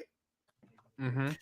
You just said the whole shit about Taiwan. Connect your rhetoric, girl. Like, what are you doing? This is so sloppy. Yeah. Bring it back circle. Like, you should be talking about how that technology is killing Ukrainians because China buys all our fucking Dell computers and those go into the fucking drone chips. Like, it's so easy to talk about technology. And it's like, it's already crazy to attack Biden on this specifically because he has cut down a lot of specific technology, you know, because we don't want to limit everything because we still want to make money. But to then be like, it's about fentanyl. Shut the fuck up. It's literally a national security thing. Wrap it back around. Fuck off. We will move that trade to where we have friends. We will go and build partnerships. India, Japan, South Korea, Philippines, Australia, Israel. We will go and move that trade over. Right now, you can ask our farmers. When they go and they buy from China, China orders, cancels the order, then goes and tries to buy it cheap. That's what China does. Our farmers deserve better than that. We will get them trade deals. When I was governor in South Carolina, we sold and we exported everything we were making in South Carolina. When I'm president, we will sell and export we're able to everything make with grain, bro? Not like other countries, but like probably a decent amount. Dude, are like subsidizing on grain and stuff like that. Oh my god. Crazy. You know, we're so privileged to have the ability to not only have the resources but have the fertile land, and also, you know, because like a lot of countries, it's like you either have the resources or you have the farming. Well, it's because America's so big; it covers so many climates. Yeah, that it really has everything. Like you can be as like Russia's big too, but it's all the same climate, you know. To those that are our friends, not our enemies. Thank you, Governor DeSantis. Your response. Indonesia's huge too. The way you deal with China is threefold. One, we need more hard power in the Indo-Pacific. I'm a Navy guy. Again, hard power. We're going to build that up. Really? Okay, Joe Biden. and we're going to have a strategy to deny their ability to invade Taiwan or to get beyond the first island chain. On the current course, they're going to take advantage of Biden, and we're going to rue the day when that happens. Second, we got to decouple our economy, particularly things that are nationally significant to our national survival. It's so funny because like China literally is starting to like bend over for Biden at this point. Like they're the ones coming around to Biden because he's being so effective with them. Yeah, they're literally. I mean, shit. Xi literally went to America. When was the last fucking time he did that? Let alone anywhere else. Years. So it's like, yeah, he must be doing something right. At the very least. Strategic about it. There's a lot of moving parts there, but we're going to do that. Nikki Haley's not going to be able to do that because a lot of her supporters make a lot of money in China. And so she's going to talk tough, but she'll cave on that. And then also with here in the United States, she's saying they shouldn't be buying land and be in the universities. When she was governor of South Carolina, the state gave China land and they were in the universities. As governor in Florida, I banned China from buying land and we kicked them out of our universities. That's what you want to do. DeSantisLies.com. He has an economic development arm. You had an office in Hong Kong. On the website, it said that Florida is a great place to do for Chinese companies to do business. And then when we called you out on it, you had the website scrubbed. So we know that that's the case. What I will tell you is we need to focus on what we're going to do to become less dependent on China. And we need to make sure that we look at it through a national security lens. When we had COVID, everybody told you to wear a mask. It was made in China. They told you to take a COVID test. You turned it over. It was made in China. If you go down the eat drug the trial, bugs. Eat the bugs, woman. Here she goes, controlled by Klaus Schwab to eat the bugs. In any way threatened. But I'll tell you, Ron continues to sit there and talk about China. He has done expansions in China. His biggest donor that is backed by China gave them $340,000. So don't go and talk about donors and money. Go to DeSantisLies.com and we'll tell you all about it. Governor DeSantis, I know your record hurts. My record doesn't hurt. He's an economic power. You're talking the opposite. You made a big effort to bring them into the state. They had land near a military base. You were in front of the Chinese flag saying you work for them. You wrote a love letter to the ambassador. That's well documented. You were the #1 Republican governor in the country. And even people that on the media who are hostile to me, they say they can't find one instance of me as governor recruiting a Chinese company because I haven't done it. It's not been part of that. And the Enterprise Florida, we actually eliminated. So here's the thing, though. She's backed by companies like BlackRock. She's backed by major companies on Wall Street. They make a lot of money in China. There's a reason why you're in the mess you are in terms of trying to deal with the inflation and everything because the elites in this country have sold out the middle of the country for China. She is part of that now, and she's not going to stand up for you. Governor DeSantis, I want to ask about something that you mentioned you've been talking a lot about on the campaign trail, which is decoupling the U.S. economy with China's. China is a top supplier of goods to the United States. The U.S. sells more than $150 billion of goods to China every year. Is it really possible to sever economic ties without inflicting major pain on American business and American consumers? Sure it is. And it's something that you got to be strategic. You got to be methodical about. You got to focus on the things that are of national significance. For example, I don't think it's a good idea that the pharmaceuticals come from there. Things for our military weaponry, all these important things that we got into a worldwide conflict. What we're going to ask China, who may be on the other side of that, to continue doing that. So you got to be smart about it. You got to recognize the information narrative from the Houthis right now is that they shot down an F-22. They're just saying that. Isn't that funny? That is hilarious. There's no way. Trump says, yeah, they were started by Biden. They said I would touch World War III. A complete madman is using the War Powers Act against Yemen with F-22 jets and Tomahawk missiles. Why? I will end our wars in just a short time. Okay, Trump. I apologize for his impression. Aren't you pressed that he took him off the terror list? Maybe. That you put him on, Trump? Recognize that you're going to have to do some incentives here in this country, tax incentives, regulatory incentives, but I want to make things here again. You know, I look around the country, there's parts of Iowa that have been hollowed out, particularly in the eastern part. And I've talked to folks and seen what that did for the community. We were sold a bill of goods by a lot of elites in this country that somehow putting China in the WTO and granting a most favored nation status was going to lead to our manufacturing exporting a bunch of stuff there. Instead, they've gobbled up so much more manufacturing. I don't think you can be a first-rate power unless you have a very strong. Who the fuck said that? Here. We're going to work on Who the fuck said, hey, you know who should be a great import economy for us exporting China? That's like one of those situations. That's your economic minister. It's like that guy needs to be shot. Like, shoot that. Just take him at the back. You got to put them brick and down. Ivy University. That's not the best way or only way for people to succeed. We're going to do skilled trades. We're going to do vocational. We've done that in Florida. It's going to be a really, really big thing. But I just think the middle of the country has to have those good paying jobs. And we can't put the interests of some of the people on Wall Street over the interests of Americans on Main Street. Let's move on to Social Security. Yeah, nice Move on to talking Social points, Security. dickhead. According to the Social Security Administration, Social Security will be unable to pay full benefits in a decade if no action is taken. Wow. Governor DeSantis, you have said that you're not going to, quote, mess with Social Security, unquote. Does that mean you have committed to never raising the retirement age and never cutting benefits? So all seniors out there, promise has been made to you. You've paid into this. Every single paycheck that you've had your entire life, they've taken money out of, and that promise needs to be fulfilled. So that will happen when I'm president. Of course, I have a lot of seniors in Florida that depend on Social Security. I know many of them. And I think back to my own grandmother who was lived till 91. Social Security was her sole source of income. So promise made, Poor promise woman kept. had to deal on with the him retirement age, it for used that to be long people at would that say, age. well, life expectancy is Damn. going up. Shouldn't it mirror that? Well, the problem now in the last 5 years is life expectancy is going down. So I don't see how you can raise the retirement age when our life expectancy is collapsing in this country. That's a huge Oh my problem God, in and of COVID itself. statistic. I'll work with both sides of the aisle. Manipulated We'll work on COVID something for the statistic. long-term strengthening, but I am not going to mess with seniors' benefits. In this high inflation environment, groceries are going through the roof. Rent is going through the roof, all these staples, and you get a cost of living adjustment, but that's not enough to cover the costs that have been increased. So seniors are really strapped, particularly those that are on fixed income, and they have to know that we're going to deliver when it comes to their Social Security check. Now, we're going to get inflation down. We're going to get energy costs down. There's going to be a lot of things that are going to help seniors, but I think seniors should know promise made will be a promise kept. So just a point of clarification, 15 seconds. Removing current seniors from the Point of personal equation, privilege. you're not saying that you're committing to never raising the retirement age or cutting benefits. I would never raise the retirement age in the face of declining life expectancy. I mean, I think that would be really bad. Oh, okay. In the face of declining life You've passed your entire life. Life Next year, when expectancy is the down, stats you may not change even and they're be not recouping COVID very many numbers. benefits. And so Fucking Jesus Christ. What a point to make. life expectancy is declining. Governor. That's a big Governor problem. Haley. 3 years in a row, he voted to raise life expectancy to 70 years old. 3 years in a row.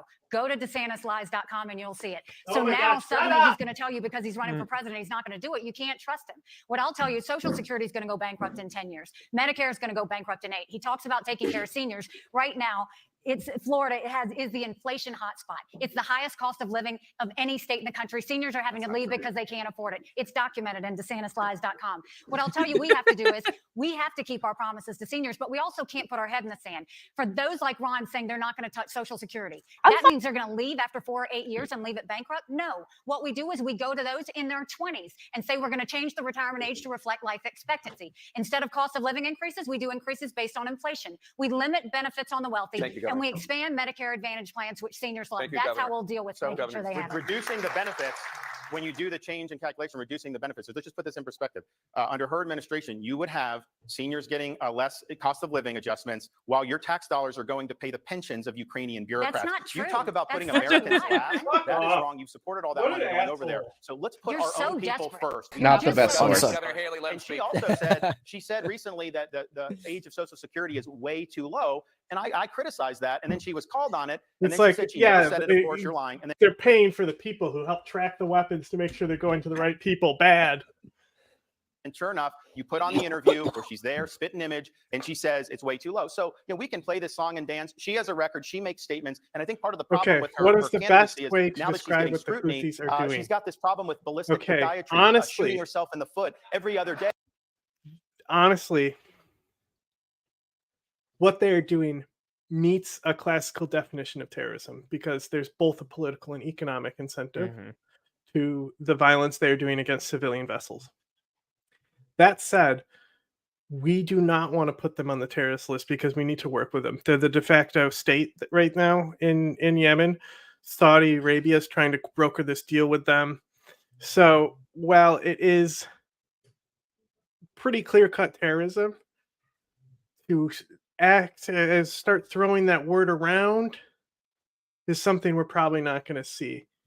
So they're going to say things like attacking vessels or seizing vessels. They're never going to say like, IRG. Some right-wing outlets will say like IRGC link or Iranian linked Houthi rebels, Yeah. But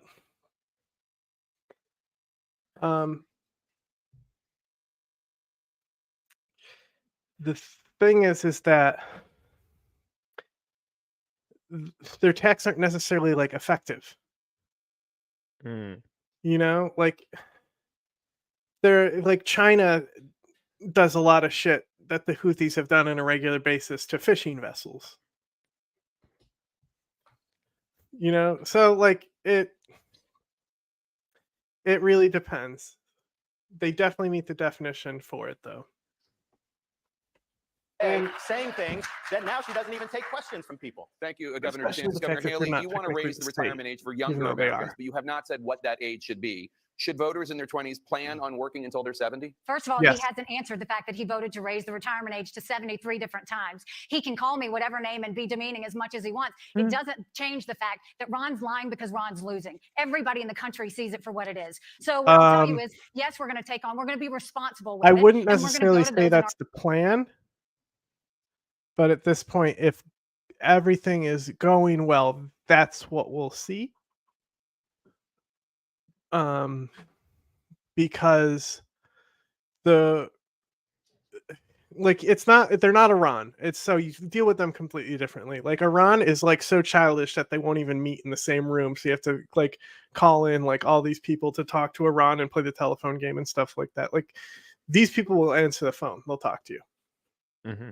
So because of that, like I said in my analysis, the best thing that we want to see, like for right now, the Houthis said pay a heavy price, and that's good. That's exactly what Iran has said about America killing Qasem Soleimani, and all they've done is kill Ukrainians. You know, Yeah. So that's generally if they're like, we'll get you back for this, we'll have our revenge, and then they just constantly farm on that and constantly play themselves as the victims and like act like they shot down and like resisted the Americans. And the reason why this stopped is because the Americans are too scared to fuck with the Houthis because the Houthis showed them who's boss. Like they can take a serious win on their narratives, and because they're attached to the IRGC, they have a lot of benefit by doing that because they'll have those things in line where the IRGC's media or apparatus is there to help escalate them. So basically, yes, the plan is just basically do nothing. The Houthis are going to determine what happens, though. If they escalate, it's just like how Iran determined. Iran wouldn't be bombed in Iraq and Syria if they just didn't give soldiers concussive wasis. Like, just don't do it. And then, like, we literally only bomb their facilities after a rocket attack. our 20s. When I said the retirement age was too low, again, where he's lying, it's because if you go, and you can go to DeSantisLies.com, I said it's too low if we're going to look at those in their 20s. We have to go and start looking at what we can do to get out of this. We want to make sure that everybody who was promised gets it, but we also want to make sure our kids have something when they get it too. So the way we do that is exactly how I laid it out. Then we'll know what we're looking at, and then we can start focusing. The other thing is we need to start cutting spending in DC. We have to go back to pre-COVID levels. We have a name for the banner, by the way. She repeated herself, huh? Oh. We have a name for the banner. You can update it if you want. We need to jump forward though, because she's repeating herself. They've ran out of things to say. 10 minutes? Yes, sir. Like anti-woke tirade, and then Jake Tapper is going to ask him for clarification to actually answer the question, and then we'll have the lightest tap from DeSantis against Trump. Here we go. Let's talk about how you view the powers of the presidency, because your opponent, Donald Trump, was in court yesterday for a hearing on presidential immunity. And Governor DeSantis, I'm wondering if you agree with the argument that Donald Trump's lawyer made in court that a president should have immunity for any conduct in office, including, as the judge asked, ordering the assassination of a political rival. This was so wild. They literally argued in court that Trump would be justified in using SEAL teams to kill political opponents. What the fuck? They literally argued that in court. You're arguing to try and get like him through on like political immunity for like a crime that you're pretending didn't happen and it wasn't actually a crime and he wasn't connected with. And you're being like, yeah, he can kill whoever he wants. You know who he sounded like? Seems strange. You know who that sounds like, though? Putin. No idea. Who? It would be constitutional for the government to target and kill any U.S. citizen with a drone or with a shotgun without due process. That's Trump. Unless the president gets pretty much impeached and convicted by the Senate for the offense first. Well, obviously, that attorney gave the case away on that explanation. I think the D.C. Circuit is going to rule against Donald Trump on that issue. I'm not exactly sure what the outer limits are. He's right. It's necessarily been Hey, litigated. it's a legal opinion. He's a lawyer. He's right. I'm always going to follow the Constitution, and we're going to uphold the best traditions of the office. And I'm going to be a president you can be proud of. I think it's important that people be able to look at the president and say, just imagine if this dude was able to actually answer a question. And so my wife and I, we just That's what I've been saying. For our kids and to make sure they're proud of us, and we set a good example. So I should have his job in that situation. But I think there's a larger issue Republicans have got to think of. Donald Trump's going to lose that appeal. He's going to end up going to trial in front of a stacked left-wing D.C. jury of all Democrats. What are the odds that he's going to get through that? Did someone verbally laugh charges. there? I don't think he gets through that. And so what are we going to do as Republicans in terms of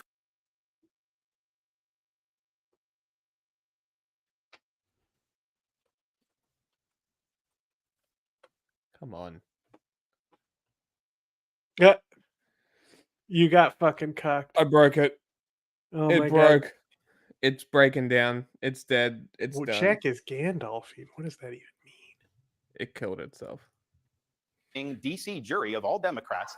What are the odds that he's going to get through that? And that's even talking about the validity of the charges. I don't think he gets through that. And so what are we going to do as Republicans in terms of who we nominate for president? If Trump is the nominee, it's going to be about January 6th, legal issues, criminal trials. The Democrats and the media would love to run with that. I'm not running for my issues. I'm running for your issues. We need to make this election Shut up. the failures of Joe Biden, the failures of the Democratic Party, and how we have the formula to engineer a great comeback for this country. That's what I would do. Thank you, Governor. Governor Haley. Governor Haley, your response? Not exactly a response. I didn't hear the question. The question was, do you agree with the argument Donald Trump's lawyer made in court that a president should have immunity for any conduct, including in ordering the assassination of a political rival, unless that president is impeached and convicted by the Senate for that offense first? No, that's ridiculous. That's absolutely ridiculous. I mean, we need to use some common sense here. You can't go and kill a political rival and then claim, immunity from a president. I think we have to start doing things that are right. And, Ron said we should have leaders that we can look up to. Well, then stop lying, because nobody's going to want to look up to you if you're lying. But what I do think we need to look at is what has President Trump done? Trump is the front runner, Nikki.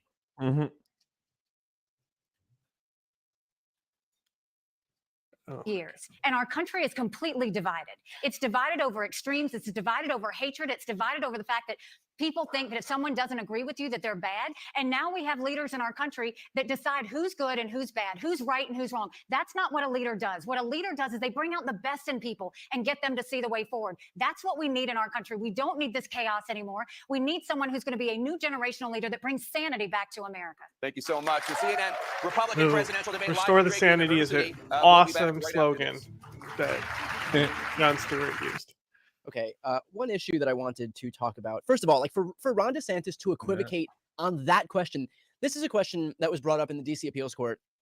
Donald Trump is claiming that anything a president does while he's in office is he's protected by presidential immunity, and so in theory, is that an actual you could assassinate your political rival, and you're completely Trump covered by has long presidential said, immunity unless you're impeached and convicted by the Senate, in which case then you could be criminally prosecuted, which is a bogus.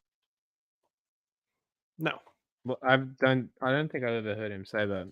There's a clause in the Constitution, that's Article 2, that gives us, it's fairly open-ended, that it gives the president political immunity for these things. Ah, okay. And if he really thought he had political immunity, he wouldn't be thinking about partying himself on the way out. True. Definitely appreciated. Welcome back to the CNN presidential debate live from Iowa Drake University. Let's start this with healthcare. Neither of you has released a detailed healthcare plan, so we want to give some voters here some insight into specifics of what you might do as president. Governor Haley, as governor of South Carolina, you chose not to expand Medicaid under Obamacare. 40 states, including this one where we are in Iowa, did expand Medicaid, covering more than 18 million Americans. As president, would you allow those states to keep their expansions in place? Well, the first thing is we have to look at the fact that how can we be the best country in the world with the most expensive healthcare in the world? And so the way we're going to deal with it is we're going to open it all up. From the hospitals to the insurance companies to the doctor's offices to the pharmaceuticals to the PBMs, make them have to show us everything. Because right now, I can tell you, we take care of my parents. They're 87 and 90. My dad is in the hospital right now. When my mom was in the hospital, a nurse came up to her to give her a couple of Tylenol. And she said, I don't need them. And she said, honey, you might as well take them because you're going to pay for them anyway. When we got the bill from the hospital, no one talked to us about that. Right now, you have insurance companies and hospitals deciding what it is for us. We're going to take the patient out of the back seat and put them in the driver's seat. We're going to make sure that just like when you get your car fixed and you go and they say, we can give you a temporary fix and it'll cost this much money, or we can give you a permanent fix and it's going to cost that much money. We're going to go and make it transparent so that we can see everything so that they have to show us their warts. The second thing is we're going to pass tort reform around this country. I did that in South Carolina. Doctors don't give you those 10 tests because they want to. It's for the 90% chance they'll get sued.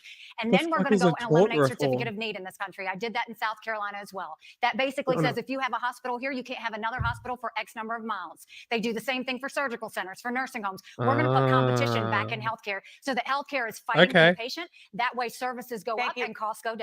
You know what? I'm fine with that. That's not bad. I wasn't listening. That they're basically removing anti-competitive laws that stop hospitals being built within certain distances of other hospitals and etc. So get rid of that so you can have multiple pharmacies or multiple hospitals in one county or whatever instead of just one hospital. Which, sure. Good luck finding the nurses, but sure. Down. Governor Haley, just a 15-second point of clarification. Would you allow the states He's that doing the accepted pigeon Medicaid thing. expansion to keep that? So the problem with Medicaid is it needs to be sent down as block grants. Governors can best decide how to do that, whether they need to use it towards mental health, whether they need to use it towards support services. This is right what now, I, like I would about send Nikki all of that Haley's down to the rhetoric. states. Her default mode is just going to be states' rights, and that's why she fucked up on the Civil War question, right? But it's not that I agree and like the rhetoric again. I'm saying like for what I want the base of the Republican to be, I just don't want them to. I want them to just go back and be normal, weird, racist people, and not like mega racist people. Like yeah, just regular old racists. Just stop. Just back up a little and go back to the fucking dog whistle shit. Come on. Yeah. Hi, do you want to know how to fix this? Stop.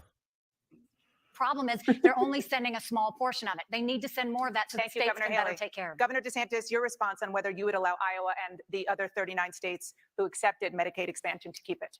Well, I've spoken with a lot of folks here in Iowa, and we need healthcare that's accessible, that's affordable, and that's accountable, and particularly an emphasis on mental health. In every corner of this state, everywhere I've traveled in the campaign, people are really concerned about mental health with the kids in schools, people that are coming out of service to our country, with veterans. We're going to put a big emphasis on mental health. I've actually delivered on some of these things in Florida. We got accountability for the pharmacy benefit middlemen that are causing your drug prices to go up. So we have transparency and consumers pay less. And I just beat the federal government to allow the state of Florida to buy prescription drugs from Canada, which is 25 cents on the dollar what our prescription drugs cost. I want seniors to be able to do. And then finally, we need to upend this COVID and medical authoritarian regime that we saw going around this country during COVID. It's wrong. DeSantis is probably going to have better record to call on when it comes to this just because of the seniors in Florida. Like he's going to, by default, have to do these things to help seniors because, I mean, that's like the voter base. Like you have to do them first in Florida. COVID shot and say people are going to lose their jobs. That is not going to ever happen on my watch. Trust Governor me. DeSantis, the same. I think what you do is you block grant the program and then let states run the way they see fit to do. But I can tell you this, expanding Medicaid leads to less private coverage. It doesn't necessarily increase access to quality care. I want to actually get good health care. It's not just about a sheet of paper. If you don't get any good doctors, that gives you entitled for that. Governor DeSantis mentioned mental health. Let's talk about that. There is a mental health crisis in this country. An estimated 58 million Americans suffer from some type of mental illness. Governor Haley, you say the mental health crisis is a, quote, cancer that no one has dealt with. What do you think is causing the crisis, and what would you do to fix it? Well, I think we saw it They exacerbated scared by him, and he COVID. I mean, fucking with the school literally lockdowns and everything else, kicked we back see off young the people wall now with more mid-jump anxiety, and stress, and depression than ever before. went to the 1 other in side of the 3 room. people right now suffer from mental health issues. But if treated, they can live a perfectly normal life. The problem is we don't have enough mental health therapists. We don't have enough mental health treatment centers. We don't have enough addiction centers. And if you happen to be lucky enough to get one of those 3, insurance doesn't cover it. We have got to start dealing with this because it's become a huge issue. He's right. And that's why we need to have more telehealth so that people can get the mental health care they need right when they need it. We need to have mental health counselors in schools so they can identify when a child has a problem, that they can get the help that they need. But right now, we've got to get... Huh? Telehealth is garbage. No, of course. But more hospitals and more clinics means more therapists, I guess. Whatever. Access to care. And that's, again, why I want to move those federal programs down to the state level, because states know they need more mental health support. They're not getting the dollars to do it. We don't need DC bureaucrats handling that. Will we the need this states on the do ground it, so that we can get though? the mental health centers, get the therapists, Some and will. get the help that people need so that they can be healthy again. Governor DeSantis, you said right here in Iowa this summer that closing mental health institutions, a policy supported by Ronald Reagan, was a mistake. As president, would you restore federal funding to those mental health institutions? Yes, we need more people in institutionalized settings, unfortunately. But, you know, Governor Haley mentioned, I think correctly, the devastating mental health consequences for these school closures, a lot of things that happened. Yeah, that's during COVID. that's what the normal bark sounds like. He really only does it. BG doesn't do it. But normally they do it. Yeah, he did not like that when I scared him. Normally they do it like when they're sleeping. Yeah. Because they like get woken up by a That's loud funny. noise or they have a bad dream. That's normally when he'll do it. It's like the dog when he's sleeping, he'll react while he's dreaming and he'll like bark and shit. It's funny. Zapata. He's not happy with mad. He's so mad. it. Seeing her out there fighting the fight. I was on the front lines on that. Governor Kim Reynolds was on the front lines on that. We fought back against the biomedical state. We were attacked by the media. We were attacked by the pharmaceutical companies. We were attacked by the left, attacked by Fauci. We stood and we helped people. And Iowa and Florida had the best schools opening in the entire pandemic because we led. That's what you want to do. Now, in terms of mental health, I run into veterans here in Iowa. And I think we have a significant problem with veterans, particularly the post 9/11 veterans. And we know the stats on suicide. It's really, really sad. As a fellow veteran, as president, I have to put that issue on the front burner. We can't keep turning a blind eye to what's happening to our vets. It's not going to be done just through the VA. And it can't be done just by pumping people with pharmaceuticals. The veteran has Pretty sure the post-traumatic VA stress. doesn't You give a need more fuck than just either. that. So we're going to use the VA to link veterans with resources that are throughout our country. For example, in Florida, we have an organization that trains service dogs to be able to be paired with veterans with post-traumatic stress. They understand the symptoms, they mitigate it. And you know what? The suicide rate is close to 0 as a That's result pretty of cool. that. We got to think bigger than these bureaucracies, and we've got to be there for our vets and their mental health. Thank you, The Governor. suicide rate is close to 0 turning to because the the top- Iraq war has been over for that long, you know? That's a fair point. You don't think there'd be some from Afghanistan? No, it's just not like the thing is like the years of that war when they were really affecting people have been over for a long time. So Because it's that like was like 7, 8, buddy, 9. stop barking at me. It's just the rates are just declining, you know, Yeah. like this there's no active like gun firefights and your friends being like blown to pieces right now, Yeah. you know?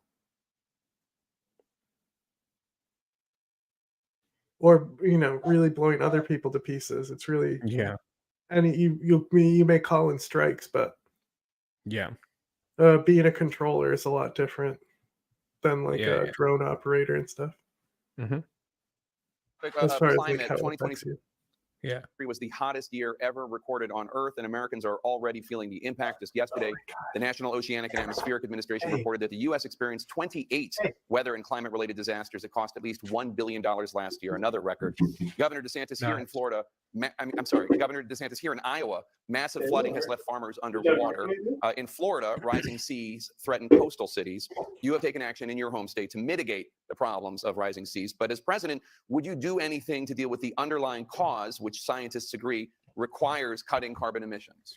So on day one as president, we take Biden's Green New Deal, we tear it up and we throw it in the trash can. It is bad for this country.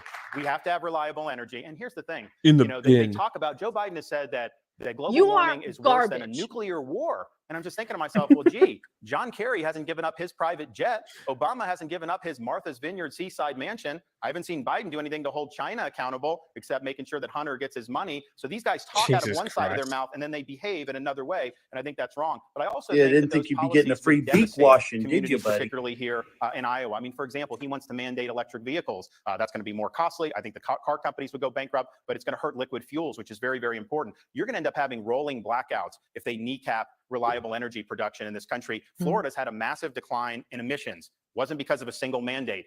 It was because of innovation, because a lot of natural gas has replaced coal. We do have market-based solar, and it's a complement, but we cannot walk away from reliable energy. And I think about, here's what the left wants to do. They want to take away your freedom, and they want you to pay more for everything. We need you to pay less for energy. We need to make sure people can innovate.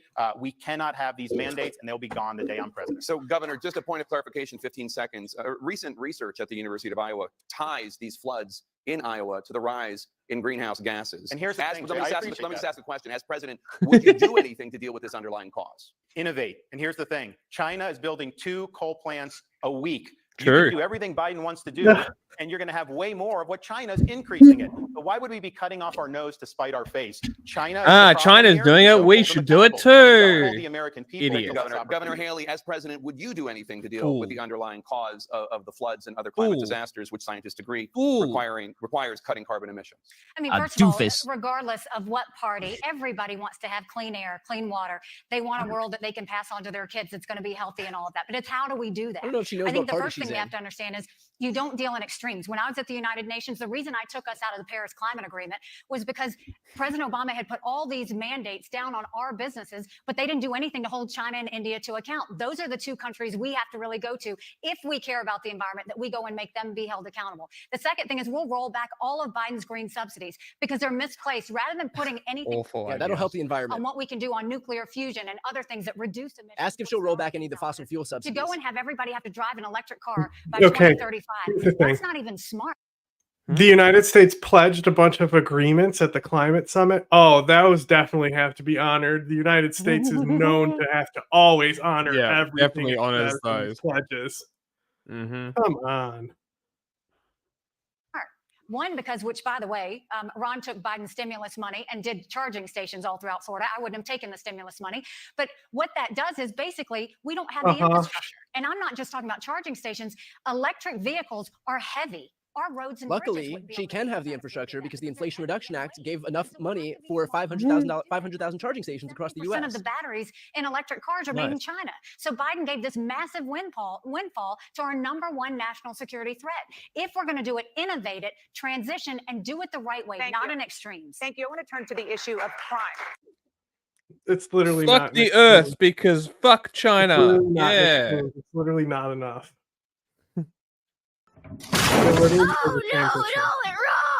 Like all the policy, all like Biden's green policy, it's all like, the people who get the most cutbacks on like buying green vehicles are rich people. Yes. Because it needs to be. Yeah. They're the ones who spearhead the change. Because really. also they're the ones who will be annoyed enough that they want something done and will fund it. Like, I can't charge my car here. Yeah. And then also technology trickles down from more expensive to cheaper eventually. Yeah, I mean, look at the phone. The majority of Americans describe crime in the U.S. as either extremely or very serious. Totally Recent replaceable. data show crime rates falling, but some violent crime rates do remain high. Florida's crime rate is the President lowest Trump in the suggested that he country. might try to stop violent crime by deploying U.S. Yeah, violent troops crime to is like at an Democratic-run all-time low. states Huh? Violent crime in general is like at an all-time low. Also, Florida's like 14th. But violent crime specifically is really low. Yeah. cities, something he could potentially do under the Insurrection Act. Is that something that you would do as president? What I would do is, first of all, defund sanctuary cities. It's hugely important Shut that we do up. that. That's where we're seeing a lot of crime. Penalty. But the second thing is, our law enforcement is demoralized right now. Because if Fuck they go off. and they arrest someone for having a stolen gun, it's Shut up. demoralizing when they go through all that effort, put their lives Oh, at so risk, now we're pro and then gun you turn control. around and Okay. let that criminal go the very next day. Prosecutors need to prosecute according to the law, and we've got to start Okay. holding them So, accountable. okay, When we want bring to law- spend money to hold every infraction in jail. Yep. And we don't want to take bail money. Okay, Nope. Nikki. Yep. I'm fucking better than you. Nikki, you're standing next to a lawyer. You're lucky. You're lucky that lawyer is too dumb to check you on this. an order back And you're to lucky our cities, Christie then that's liked when you they'll be enough. safe. You don't do it by Yeah. defunding the police, and you don't do it by just praising the police. You do Police it by have been having funded. their backs, making sure we passed the first body camera bill in the country in South Carolina to make sure that law enforcement felt like they could do their job without feeling threatened about them doing their job. But we have to have Yeah, and they can prosecutors turn them off prosecuting. whenever they want. Yep. Imagine if they had actually just done their job properly in the first place, they wouldn't have even needed them. But I guess gunning Well, you don't down understand. It's the every communist second dog agenda that to you bring come down across. security. But I guess gunning down every second dog you come across and every third black person is not good enough.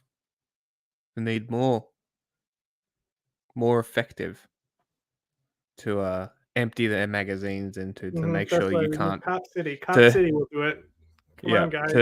to make sure that you can't sue them for shooting you incorrectly. You know, if you're dead, Yeah, you can't sue them. Sometimes I'll watch like as much as I could like watch it all day.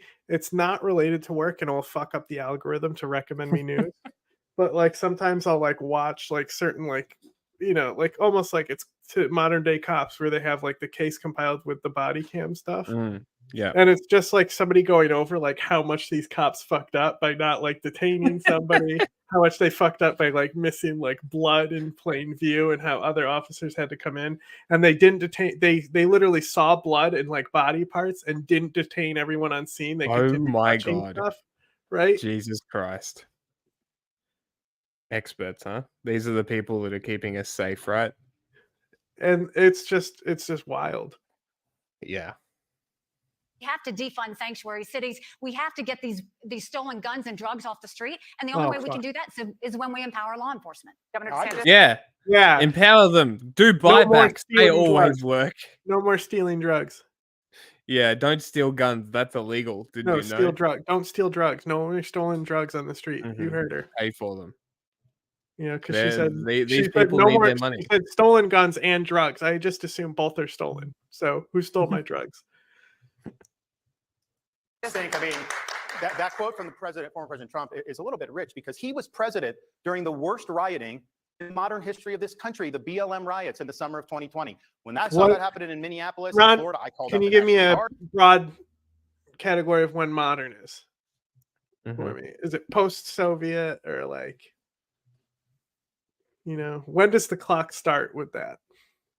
Yeah, because I'm pretty sure the LA riots were 93 post-Soviet, and if that's modern, well, you're already lost out. I think after 9/11, but I do think we're in a new era now.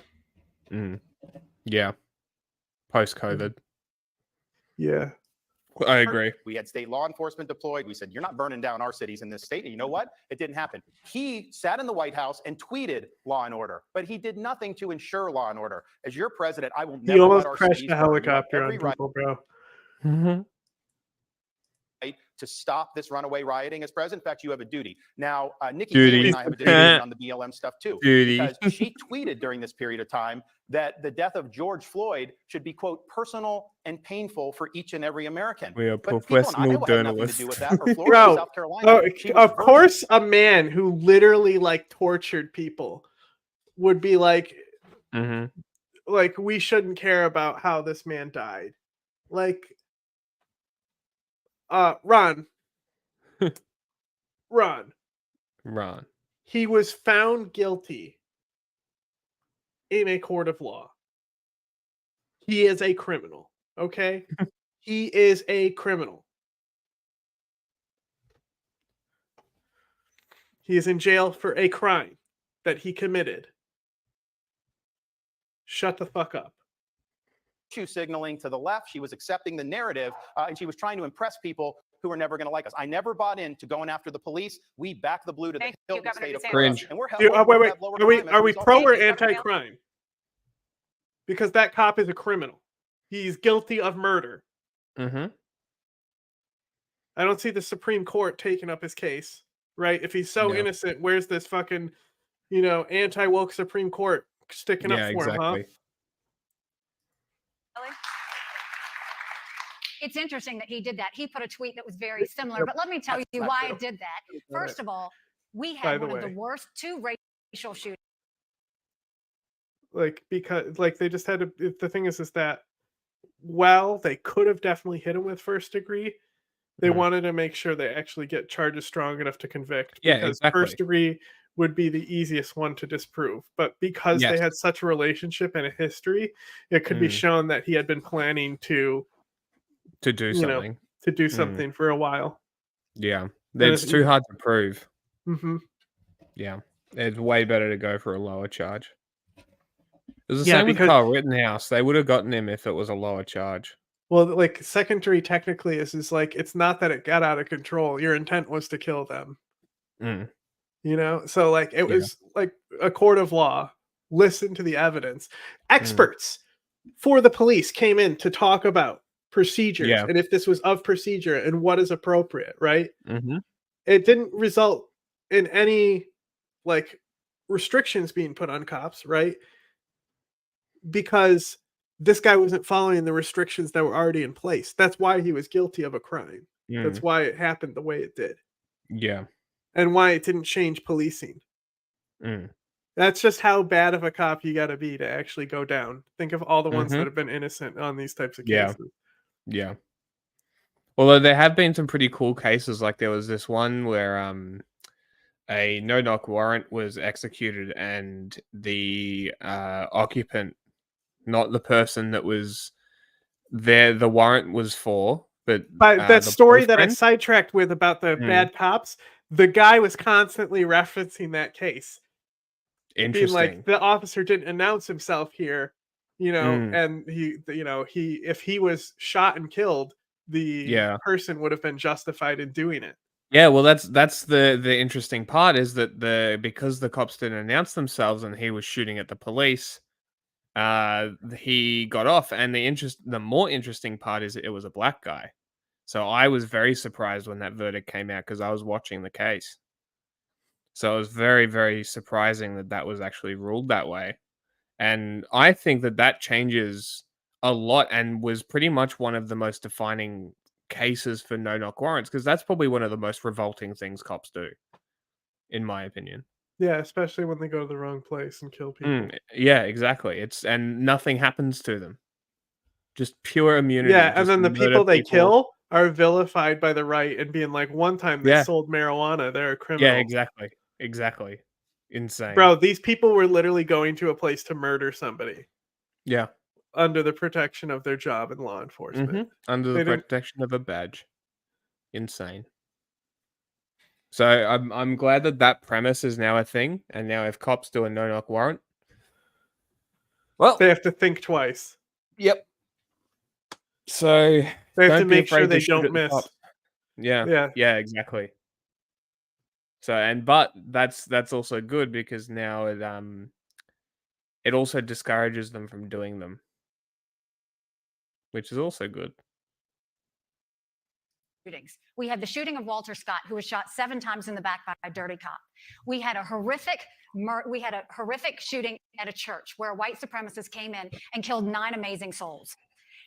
BLM, all of that, we never had to deal with riots. We never had to call in the National Guard, Ron, because when we had both of those shootings, we were able to pull people together. We didn't have riots, we had vigils. We didn't have protests, we had prayer. We brought people together. When I said that about George Floyd, when we turned around and had the worst shooting in a religious place that we had seen in this country, Not only did I pass the first body camera bill in the country and keep our state together, not only did I move to bring the Confederate flag down, we came together. Oh, it was Nikki to do it. No Nice. division, no riots, no anything. We didn't need the National Guard because a leader knows how to bring out the best in their people. Thank you, Governor. So I didn't know that was her. Nice. We've seen some vicious attack ads going. Do you know why she dropped that? Debate you know why she? Look, she's so pleased with herself. You know why War thing? Yes, yes. Yeah. That's why we got new rhetoric. We got new dialogue unlocked on her dialogue tree. Finally. Different note, Governor DeSantis. We let me picked ask the right you, speech what do options. you admire about Governor Haley? Well, look, I mean, I think that You got a speech the build. United Nations. I did think that she spoke out strongly on some key issues, and I appreciated that. I also appreciate the state of South Carolina. Hello from Belgium. My wife Hello from is a America. College of Charleston graduate. Her parents lived there for many years, and so it is a wonderful state. Hello from There's a lot Australia. of great people there, and I think to be able to have been governor there is a great achievement. And I really appreciate everyone I've gotten to meet in South Carolina. Governor Haley, what do you admire about Governor DeSantis? I think he's been a good governor. Okay. Great. So Great. we're gonna squeeze That in was another awesome. break, and we'll be She right back with more look from at her. the, She knows. Republican debates Bro, here. that's epic. awesome. What a close for her. She finished so strong with the I took down the Confederate flag and that fucking diss on Ron That was DeSantis, bro. awesome. She did so well this time round.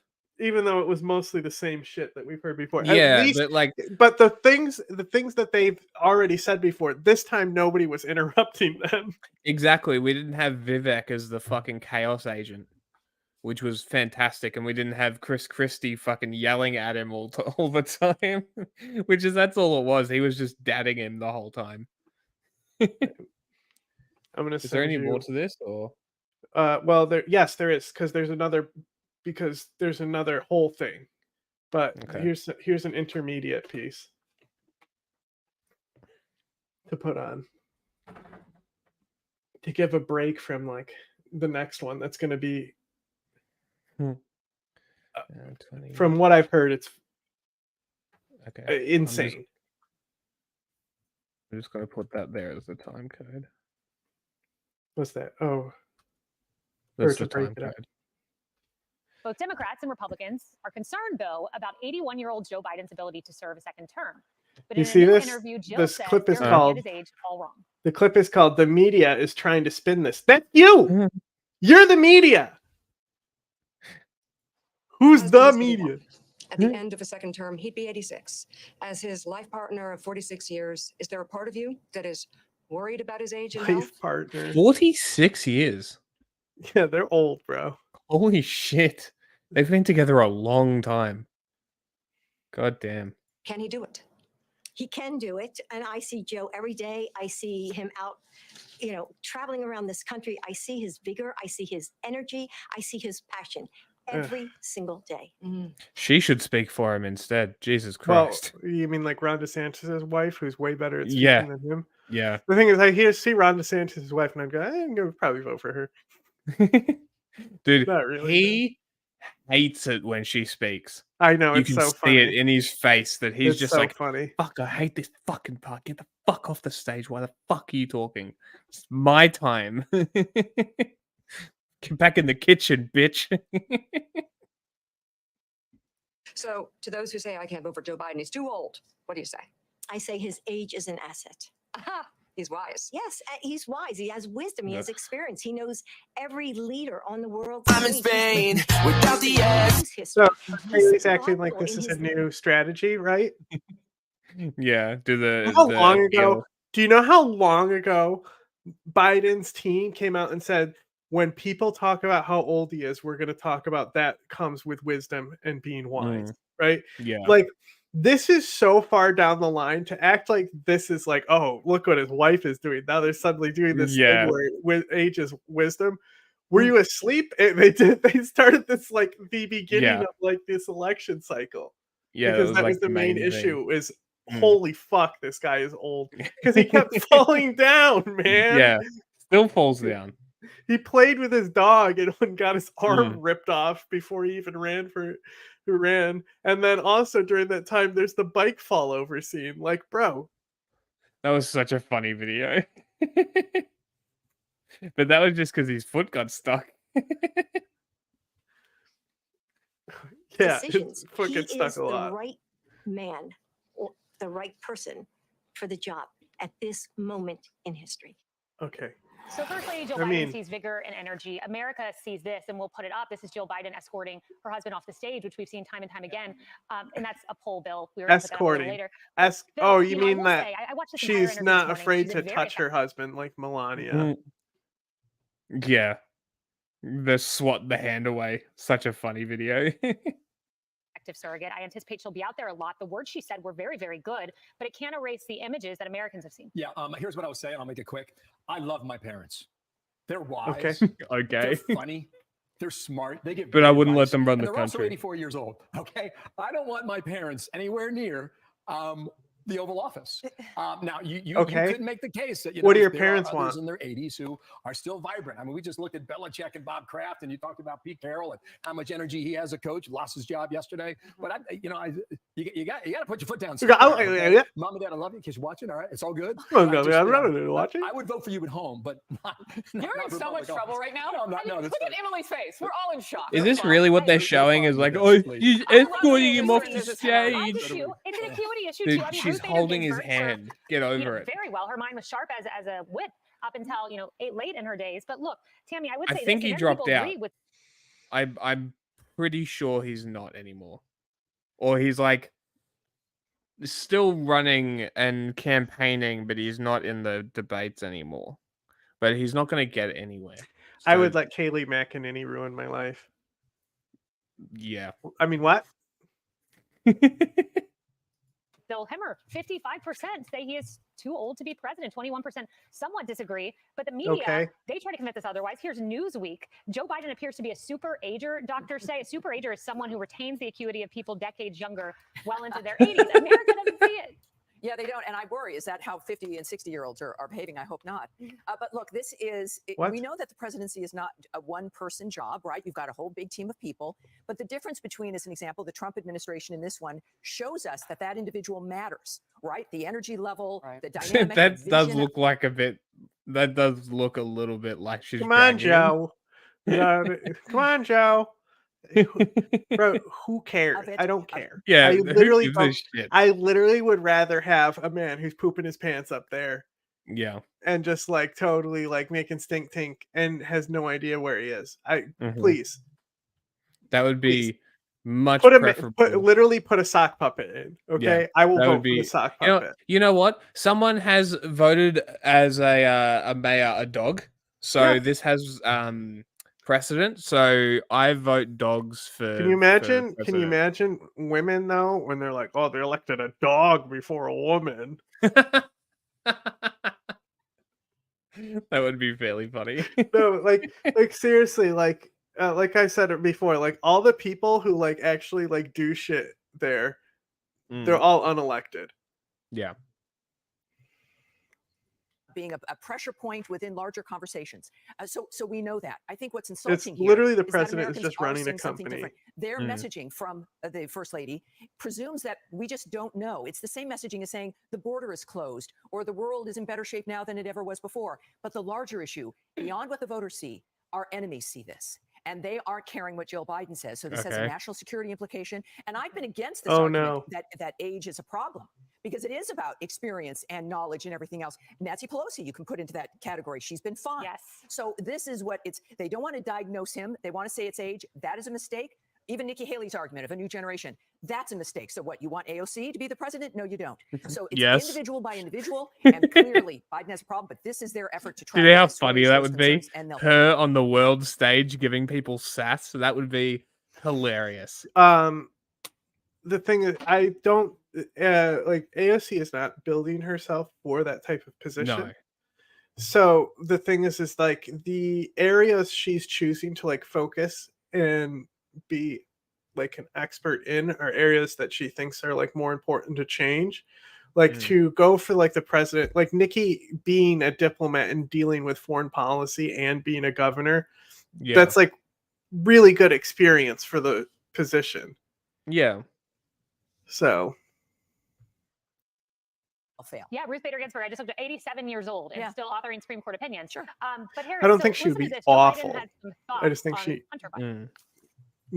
would need good How advisors. have you been coping personally with the onslaught of accusations against your husband and your family, including and especially Hunter? Bro, have you seen what House Oversight Committee hearing, they did holding him in contempt, with obsessing over the trial? They brought well, they didn't bring him into trial. They had the trial on Hunter Biden, right? So this dude shows up. What a fucking boss, bro! It was he shows up to sit there, and then guess when he gets up to leave? When it's Marjorie Taylor Greene's turn to talk, his entire team gets That up and walks out. is It's like hilarious. you guys are picking with the wrong dude. Like it was such a hard. He didn't say shit to anyone. He just walked in, sat down for a while, then left. You'd even see one time. We're not going to see in this clip, but it's when he's leaving, right? He does almost like a spike to the camera where he's almost like off focus, off kilter from being like the baddest. He didn't expect the camera to be there. Like he's almost in the middle of breathing a sigh of relief. He can let the the face go a little, and then he hardens right back up. It's like a split second of spiking the camera. That's funny. of him during vulnerable moments in his battle with addiction on the floor of the House. Why do you think he walked This out will and didn't crush want to any listen to you family. talk? Mika, I think what Can't they are imagine. doing to Hunter is cruel. And I'm really proud of how Hunter has rebuilt his life after addiction. You know, I love my son, and it's hurt my grandchildren. And that's what I'm so concerned about, that it's affecting their lives as well. You know what? I believe that she believes that. Like, that's coming from the heart. I totally get it. The problem is Hunter Biden owes $1.4 million in taxes. Whoa. He's in court today. Oh, no. The gun charges against him are serious. Anybody else would have been put in prison for what he did. Lying on an application about your drug use so you can buy a weapon. I mean, she's downplaying what he's done. I don't know if he was sober or not, but getting sober doesn't mean that you don't have to pay the government back $1.4 million. Ask anybody who's ever come into contact with the IRS as it goes after them. You could owe them $50. They don't give up. Now, the point with him and his age, you know, my grandmother passed 3 weeks shy of her 101st. Could she have run the country? No. But she ran us. She was doing everything else. She was did her sentient. job. It was, I mean, she was amazing right up until the day the Lord called her home. We are all called divinely to do different things. But if my husband had to collect me by my wrist, like when I leave a purse in a restaurant and have to go back and grab it, I'd know it was time to move on and go do something different. Right. And if she thinks the rest of us can't see that, I know how much she loves him. But the question isn't also about him. We don't know when we're lied to. Look at the SecDef. Now the Inspector General is investigating. Question: if this was a Republican, you know would when this you're be lied the to. topic of conversation? You know when you're lied to. Stop lying. I know when I'm lied to. You know when you're lied to. These The slimy. vanishing of the Secretary of Defense, and the White House didn't even know for days. That's right. I literally, I want to call We him aren't gonna get a woke witness view, right? Because literally, like that's what it's like. It feels like how everything, like the way they use woke. I almost don't want to use it for the same disdain I feel from the same things. So this is now woke the view. You know what it's like on a good day for the president versus a bad day. And all the You know, information in between. diversity It'll be a crashes secret. planes. And Emily, to the Hunter point, I mean, look, they're trying to make this about his addiction. It's not about his addiction. And I didn't see the same level of empathy for the Trump children who did answer their subpoenas, whose grandchildren I'm sure have gone through all kinds of things Who's watching what's the happening to little lad? Mm. Like it's not Major, that's the dog, but it's got a dumb name like that. It's like the actual like kid who was in the White House. It's Melania's kid. No Also, are you kidding me? Ivanka hasn't been defended. What do you mean? Oh, yeah. Like, oh my god, like literally nobody gives a shit about the Trump kids. And the only one that like, you know, like Tiffany, she's fine. I can't remember what the little lad's name is. It's like Is that the fat one that he disowned? No, they just always forget her. She's like Oh. I wouldn't describe somebody as fat as well. Sure. Like can't forget Trump, Jared. Send in Jared. Yep, J-Man. Jared. That's one of it's obvious. Trump, my daddy-in-law. their grandfather. I've never heard empathy on that side. Of course, it is always a double standard, and there's nothing cruel about holding someone accountable for Name their is actions and their stupid. It's behavior. Barron And there's Trump. nothing cruel about Dumbass. demanding as an American citizen But that yeah. you are governed. Like That that. is Like a dumb name. Yeah, like everyone is like, listen, Barron is innocent. Leave him out of this. You know, everyone is like,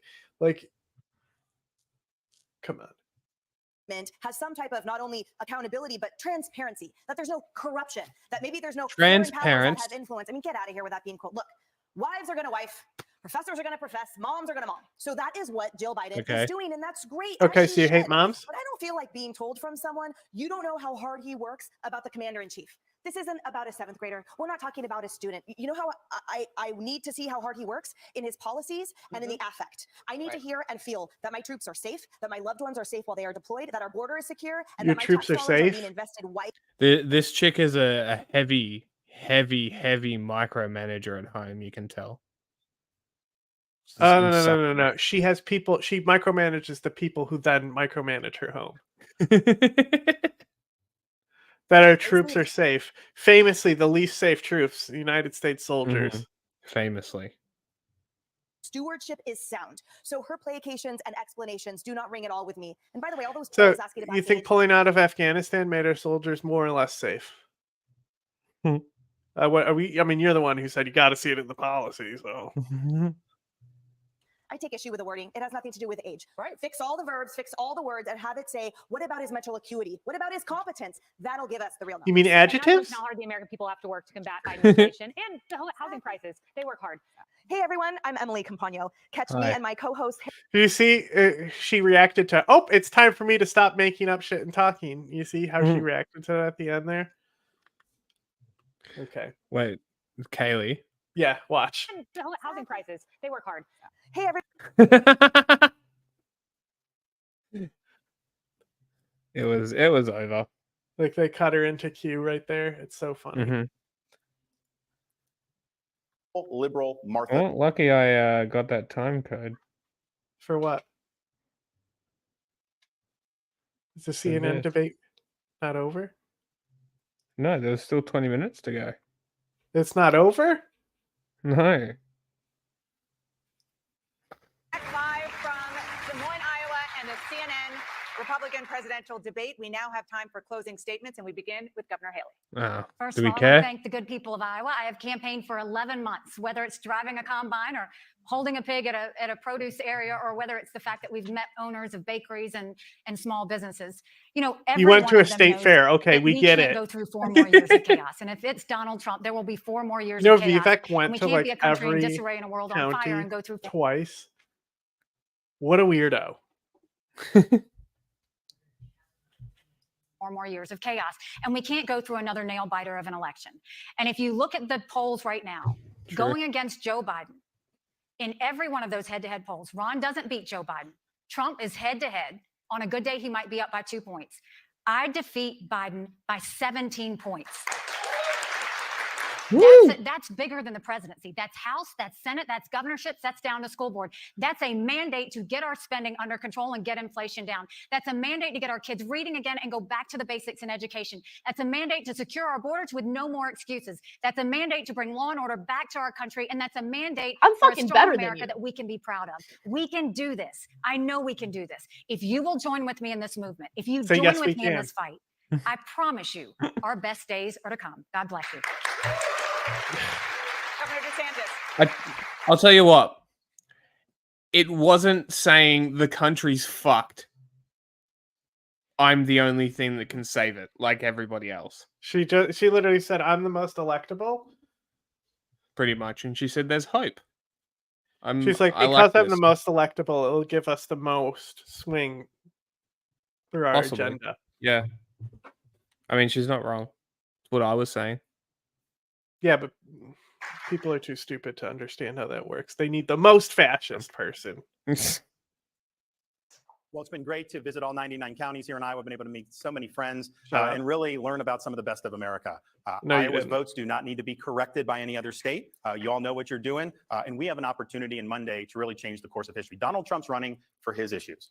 Nikki Haley's running for her donors' issues. I'm running for your issues, your family's issues, and solely to turn this country around. You don't have the only one new running shit that's to delivered say? on 100% No, of my he's promises. got 6 And I'm talking the only points. one He's like running an that has beaten the NPC. left time and time again, from the teachers' unions to Fauci. This to was the your Democratic opening Party. statement. We need to run under the banner of bold colors that are putting the American people first. We can't Rainbow- run under a banner of rainbow pale agenda. pastels, the warmed over corporatism, the likes of which is practiced by Nikki Haley. You said this Freedom already. is on the ballot. Decline is a choice. Shut up. We have it within our power to Decline fix is a this country and to choice. turn And it if you around. vote for I me, am you will asking for be your choosing support decline. in the Iowa caucus on Monday, January 15th. I'll be a Caucus. president that you can be proud of, and I promise you this: Got it. I will get the job done, and No, I you will won't. not let you down. Thank you, Yes, you and will. God Sure, bless buddy. you all. Our thanks to Stop. Governor You DeSantis. you threw in the God shit. Look at the because fake he did. smile. Cringe. DeSantis and Governor Haley, thank you so much, both of you, for being here tonight. Thanks to our audience, to Okay. our host. Now it's It done. was over. It was probably just gonna It be was a just few closing more of him statements. talking. Okay, Yeah. so rumor has it the counter town hall that Trump had Okay. is like one of the worst appearances for Trump. In what way? Like a disaster. The dude is like just gone. And it's even being Interesting. hosted by Fox News. So like everyone is like, wow, not even Fox News could help Trump here.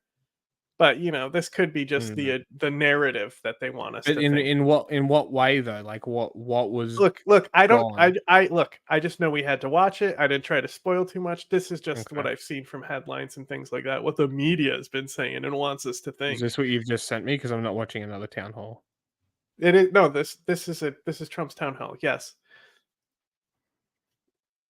It was done on the same day. We said we were gonna do this Oh, I thought you when it sent was the announced. whole town hall. Not a No, fragment. it's like If you are the nominee, which I know you expect to be, who would be in the running for vice president? Well, I can't tell you that really. I mean, there's I a know there's who gonna it's be gonna a be. bunch Give of us a hint. highlights I'll for the give you, we'll town do hall. another show sometime. Can you say tonight that political What? Huh? What? I said why wouldn't we do clips from the town hall like we did with the other one? Sit through an entire town because hall. I thought we were finishing there, but it's fine. Like I thought we were gonna do the whole town hall, like another hour and a half. Torture stream? No. Nah. I think we can just look at people talking about the town hall. Who would be in the running for vice president? Well, I can't tell you that really. I mean, I know who it's going to be. Give but us a hint. we'll do another show sometime. Can you say tonight that political violence is never acceptable? Well, of course that's right. And of course, I'm the one that had very little of it. Take a look at wars. Again, I didn't start. I wasn't involved in wars. We beat the hell out of Okay, ISIS. but I thought it was the 100%. We brought BLM our riots, bro. troops back home. Look at the violence that we've had. Look at the violence we have recently. There are questions about how much a second term of a Donald Trump presidency, second term, would be about retribution and looking backwards and grievances, and how much would be looking forward. I'm not going to have time for retribution. We're going to make this country so successful again. I'm not going to have time for retribution. Oh, what? Oh, but He what? really- Oh, so now it's suddenly no, that's not me. I'm not the retribution guy. believes, because you never know with a politician, and he's just another politician as far as I'm concerned. But his poll numbers have gone down to a level that he's going to be out of the race very soon. He's going to be out very soon. I watched him last night. He's standing up with his shoes, his fancy shoes. You like Ron DeSantis, but he wouldn't even be around today. Is he talking about his heels? Yeah, he doesn't exactly know what he's supposed to say there. He'd be working in a pizza shop or perhaps a law firm if I didn't endorse him. I endorsed him, took him from nothing to winning an election. Would you pledge to divest from your business in the second term as other presidents have done? If I have a hotel and somebody comes in from China, that's a small amount of money. It sounds like a lot of money. Trump, That's you a got to small- finish the I was word. You doing can't say what. So you services can for do that. People chat. were staying in these massive hotels, these beautiful hotels, because I have the best hotels. I have the best clubs. I have the best clubs. I have great stuff. And they stay there and they pay. Great stuff. I don't get $8 million for doing nothing like Hunter. If I didn't win, I think the stock market would crash. Yeah, I but you believe said that the when there's a crash, I hope it's going to be during this next 12 months because I don't want to be Herbert Hoover. Well, I think Just to be there clear. will be a crash if I don't win. And I say that, and I do not want to be Herbert Hoover. Uh-huh. It would have never happened in Ukraine. Russia would have never gone in. Would Uh-huh. have never happened. The recent attack on Israel would have never happened. Uh-huh. 0% chance that was going to happen. Sure. They see a weak president in our country, and they did something that was unthinkable. But if Uh-huh. you go back and look at the records, you will see that the biggest fan of Dr. Fauci was Ron DeSanctimonious. He was a big fan. He said, I go by, exactly, quote, I go by what Dr. Fauci said. He said that 2 months in, all the way through, and then eventually changed when it wasn't, that wasn't the dessert of the day. If it weren't for me with Roe v. Wade, you wouldn't even be talking about this up. You wouldn't be asking that question because we'd right back. I remember this. They're the radicals. We're not the radicals. In the debate with Hillary Clinton, they said, she's willing to rip the baby out of America, the womb. we're the ninth month. Mujahideen. Would you be committed to We're the NATO, Mujahideen. for example, in a second Trump term? Depends if they treat us properly. The reason they have money right now to prosecute what they're doing with helping Ukraine is because of the money I got them. He's such a clown. Seems like typical Trump to me. In fact, that seemed a lot better than a lot of the other appearances I've Uh-huh. seen him say. Mr. President, we appreciate you making the track. And before we begin, we want to offer our condolences to you and the former First Lady Melania Trump for the loss of her mother last night. Thank you very much. Great. We're going to bury her in a golf course. It's a beautiful We golf do want course. to note that today there was some breaking campaign news. Take a listen. It's clear to me tonight Queer. that there isn't a path for me to win the nomination. Boo. Which is why I'm suspending my campaign tonight for President of the United States. I am going to make sure that in no way do I enable Donald Trump to ever be President of the United States again. So that was the big news. Late today, the former governor of New Jersey dropped out of the race in New Hampshire. You saw it there. There's a lot of speculation now that there could be a combining of forces of the people who supported him. He had about 12% there. And That's by not some bad. estimates, you're ahead by an average of 14. I imagine they'll in the go Real behind Clear Nikki. Politics average polling in New Hampshire. So if that 12 goes to Nikki Haley, she could give you a run for your money there. Well, you have Democrats in New Hampshire and they vote, and you have independents in New Hampshire in large numbers and they vote. And I have polls that show me leading by a tremendous amount in New Hampshire and a lot in Iowa, and nationwide we're leading by almost 60 points. So I'm not exactly worried about it. I understand New Hampshire very well. I've won it twice and did very well with New Hampshire. I love the people. They love me, I think. We did a good job for New Hampshire economically and even from the standpoint of the military, taking care of the vets. And I think we're going to do very well in New Hampshire. Now, Chris Christie was in and he got a hot mic I heard about. I thought actually the bigger story wasn't the fact that he dropped out. Nobody cared too much about that. But he had a hot mic where he was talking to somebody about the weather, and he happened to say that she doesn't have what it takes. She'll be creamed in the election. And I mean, I know her very well, and I happen to believe that Chris Christie is right. That's one of the few things he's been right about, actually. So you don't think it changes the dynamic much? I don't know if it does or not. Look, we're winning tremendously here. I think we're 20, 24 points up. I brought some polls if you want to see them, just in case. Oh my He's God. got I think we're notes 24, as well. 25 points up. Bro, But this New is Hampshire's this is interesting. like Is he going to It's a take great- out a dude, printed this one is sheet as well? this is surprisingly good for him compared to the shit that I've seen lately. Like this Yeah. is like, and this reminds me of like when they tried to do the in France they gave the Ayatollah a speech thinking everyone will hear him and he'll be crazy as fuck, and then he went up and like dialed everything back because he knew the audience was gonna be larger than normal. And it basically was Place, one of the great things that state. handed him the regime. Yeah. Unbelievable people, but they allow independents and Democrats to vote in the Republican primary. You say, what's that all about? So it's a little bit false in that regard, but even with that, I think we'll win substantially. Hey, Sean Hannity here. Sharp, Sean. and Ron DeSantis, because you both talk a lot about pro-life, your record. And that's my number one issue, and the cry of my heart is justice for all people.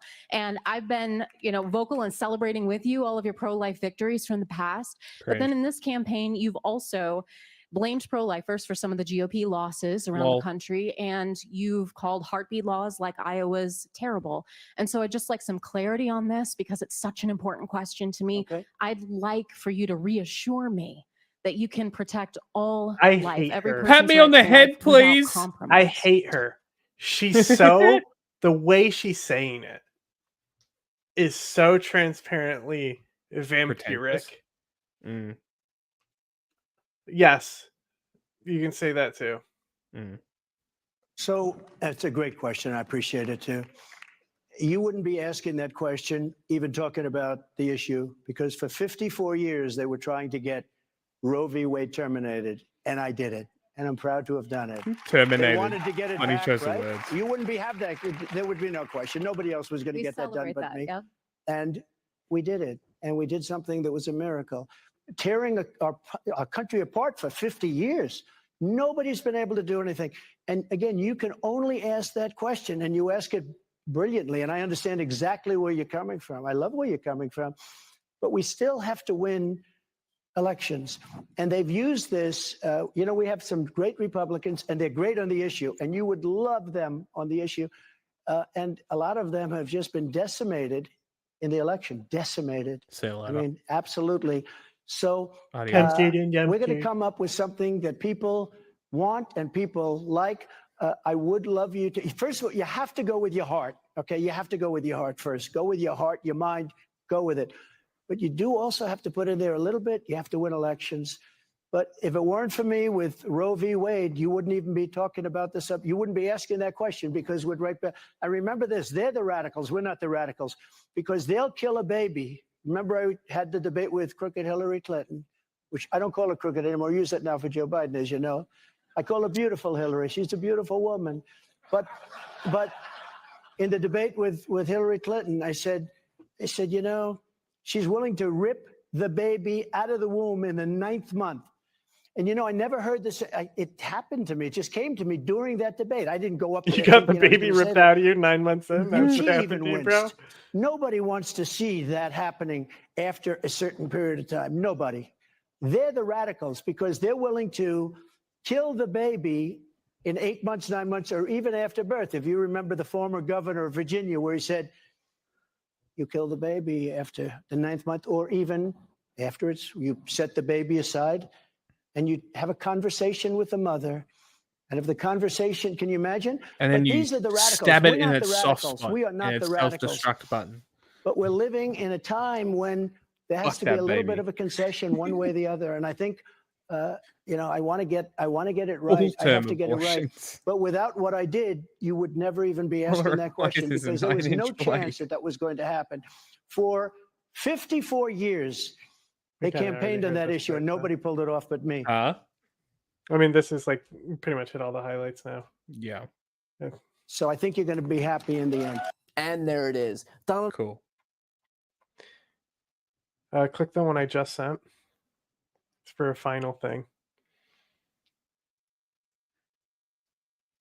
Last one. It's a short video. And welcome to this special edition of Hannity Countdown to Iowa, the 2024 presidential election. It will kick off in exactly 1 week from tonight. We should have full results from the Republican Iowa caucus next Monday, but don't expect any numbers from Democrats with a very complicated mail-in voting system and the reshuffling of the Democratic Party's primary calendar. We won't get an official tally for months. Of course, barring a major trip and fall, Biden will almost certainly be the Democratic nominee. The big question tonight, why? Joe Biden's been a terrible president. His approval numbers show it. They're at record lows. His cabinet doesn't even bother to keep him in the loop on major issues. No one even bothered to tell your president, Joey. Yeah, he's talking about the prostate cancer. Was actually incapacitated again. in the ICU now for several anti-HIPAA. days. Just wondering out loud, What if we had a national emergency or some international crisis and we need our Secretary of Defense? We don't know where he is. Now, I guess it wasn't a concern for the administration since Biden pretty much sleeps, eats, and takes vacations. Occasionally, he'll travel somewhere close to the White House for a short speech delivered from a... Pretty sure there are like people under that role, like a deputy secretary of defense or something like that, that is generally there should the person appointed to the role have to vacate. This is a non-issue. Shut the fuck up. Teleprompter with giant font. He's frail, he's weak, he's incompetent. He's so frail that now his wife, Dr. Jill Biden, is helping the president manage his daily schedule. And this week, Jill Biden is actually sitting down for an upcoming interview on Joe's behalf. And now lately, more often than not, the first lady also literally has to help her husband, very dazed and confused, walk off a stage after a rare... What's the bet? Event. We saw this on... What's the bet? Because Fox News is on this narrative, that we'd also see this narrative on like Sky News and like Murdoch-owned press in Australia. What, you reckon? That Obama is nervous? No, that his wife is always up there with him. Mm-hmm. Yeah, I mean, it couldn't possibly be a play. Yeah, because they can't compare it to Trump because his wife hates him. Yeah. Friday, after Biden's big "I hate Donald Trump, I'll repeat it for the next 11 months" campaign kickoff near Valley Forge. Now, the Biden campaign was trying to use his historic location to draw comparisons to George Washington. Oh, really? Instead, Biden resembled a bitter, angry, aging, it'd Trump be pretty says awesome. He's better than Lincoln. It would be pretty awesome if Biden opened his speech with "fuck Trump." He almost did. He almost did say some shit like that. Did you see that? And No, people said it was a flub, and I was like, that was totally written in there. He said That's he's hilarious. like sick fuck, but he stopped. He goes sick, and then That's acts like funny. he almost said sick fuck. Confused and dazed politician desperately clinging to power. He, as per usual, demonized MAGA Republicans for the 4 millionth time. I don't know. He looks obsessed over cold to January me. 6th for the 5th millionth time, and even bragged about throwing certain rioters in jail. Of course, he had nothing but praise for the violent looters and Holding his wife's hand the way that he does would do nothing for him to have like stability. Huh? Like they're saying he can't stand up because he's walking rigid because he's cold clearly, and they're trying to act like his wife is holding him up by the hand. Yeah, exactly. That's all the stability he needs. Died and It's really thousands of reaching, cops were isn't it? injured in the summer of 2020. Remember, those were peaceful riots. Oh, who was the president though? tweeted I thought out he a didn't have bill any violence funneling under him. for the perpetrators in the Minneapolis case after the police precinct there was burned to the ground. It was so nice of her. We didn't have a commission for the 574 riots in the summer of 2020. Why did we have? Why was the Minneapolis police station burned to the ground? It couldn't possibly have anything to do with the fact that the police had just murdered someone in front of people from that police department. Let it be burned to the ground. Yeah, I know. Because now they get a shiny new one. Have a commission for that. We had a couple of dozen dead Americans. We had billions of property damage. Cops pelted with bricks, rocks, bottles, Molotov cocktails. Oh no! 2,000 plus cops injured. No investigative anything. Nope. Nothing. No arrests. We have all the evidence. Why aren't we arresting those people? Now, sadly, today, more almost on like you're a the same journalist. vitriol in South Carolina, where Biden used the site of a horrific 2015 mass shooting to further vilify his political opponents. Now, PSL interrupted make no this. mistake, the Biden Did they? campaign, all they If have we want to to look at show that as is well, just to be No, like, you're I'm- supporting genocide. Jesus Christ. You know how they are. Yeah. I'll pull up the exact hatred moment. and loathing. That's all they have. They have nothing else to offer. Take a look. Not Trump's Trump, though. campaign That's is not about him. him. This is it. Not America, not you. Donald Trump's campaign is obsessed with the past. not the future. Trump's assault on democracy isn't just part of his past. It's what he's promising for the future. He's being straightforward. He's not hiding the ball. Trump's not concerned about your future, I promise you. Trump is now promising a full-scale campaign of revenge and retribution. The same movement that throughout the mob of the United States Capitol isn't just trying to rewrite history, January 6th. They're trying to now it's a different one. Go back to the sick fuck speech. Put it in. He's going to look cool. That's why Hannity didn't put it in. Denying your right to vote and have it counted. Destroying diversity, equality, inclusion all across America. Harboring hate and replacing hope with anger and resentment. Democracy in peril. Trump, MAGA Republicans, January 6th, abortion, identity politics, fear-mongering.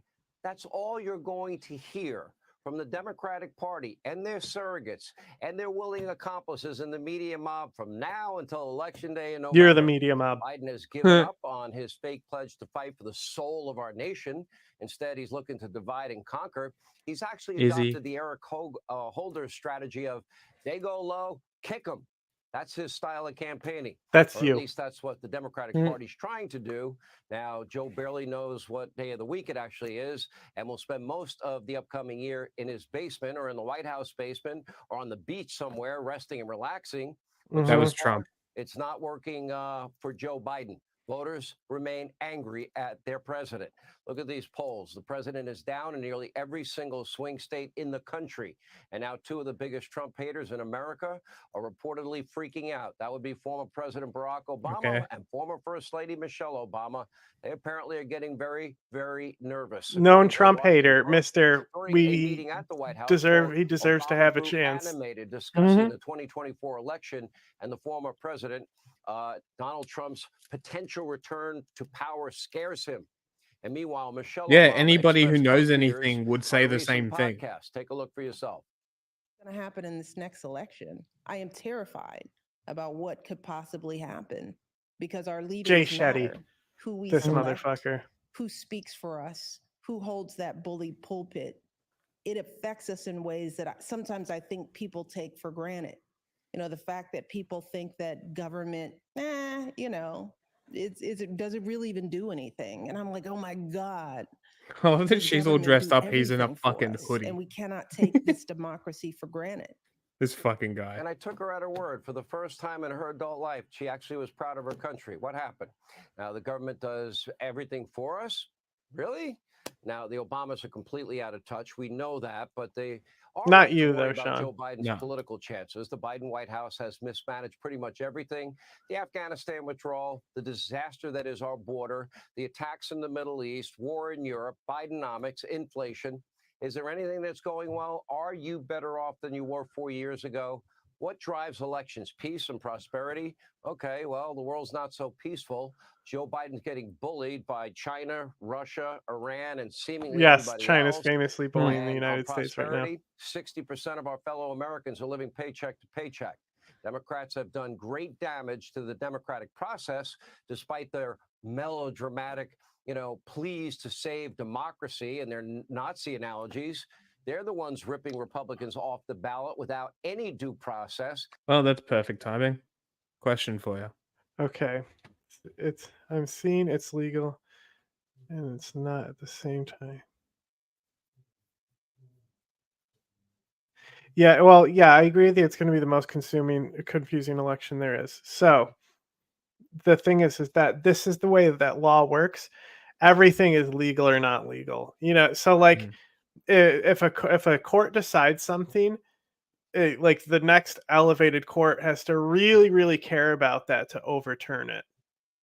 But when it comes down to like if the Supreme Court take the case and they just say that it's like, oh, it's totally legal across the board, then it's going to be interpreted that way from now on. So the risk that you have of escalating cases to the next court is that it actually sets a precedent in law at a higher level than it would. So technically the people who, if they're getting like states like New York, if Trump gets banned from the ballot, that's not something that the establishment of the Republicans are going to want to challenge. because it will be elevated in New York. It will stay in the New York Supreme Court unless the highest Supreme Court, the more like federal judicial one, the top one, if they end up making a decision, then it could stop New York there instead of like elevating it through New York law. But at the same time, bringing it up to that level elevates the risk as well. So because basically, it could become a federal law. Basically, everything, like, is it legal to put Trump on and off the ballots? Yeah and no. It's both, and that's how it is. I mean, murder's technically legal at the end of the day if you're the right person. So true, like a cop. Well, NY hasn't done it yet. I'm just giving NY as an example. But ultimately, if you are in New York, your vote doesn't matter. New York is a state that's always going to be blue. It's more important on the local levels, and New York does do well in rural areas with having more like Republican. Even in California, like they elected Arnold Schwarzenegger, who wasn't the most right wing, but like still a Republican. Mm-hmm. Reagan was California. Yeah, but that was like before California went woke, as they say. Still. Yeah. Anyway, there's 30 seconds left, so. Now, that's a pretty innovative way if you really want to save democracy. And they're the ones attempting to jail their chief political rival in an election year. Again, they don't care about democracy. This is a slogan. This is a political strategy. All they really want at the end of the day is power. Hey, Sean Hannity here. Okay, Sean.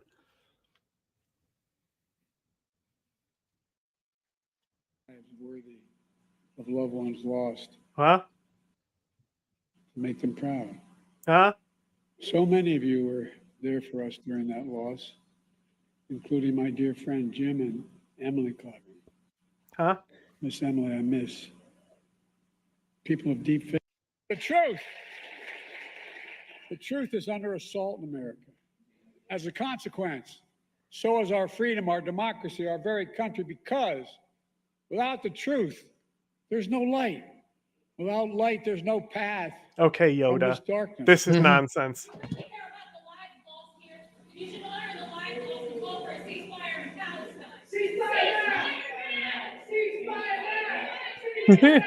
That's all right. That's all This right. girl on the That's end, all right. this girl right here, she's not putting in any effort. No. She's just happy to be there. Like, this guy's like, okay, I'm leaving. The guy next to him is leaving. This lady scooted up to come talk to them. Such a crazy place to do that too.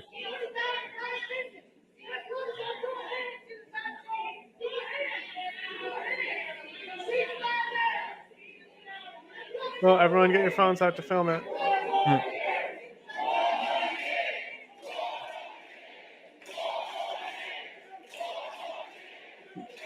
Lol.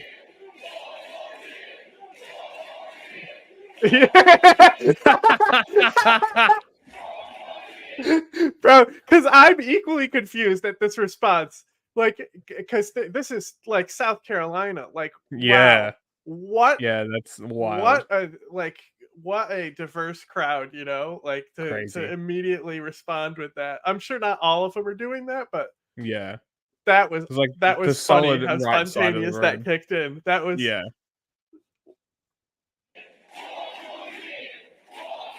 Oh, no, they're all doing it now.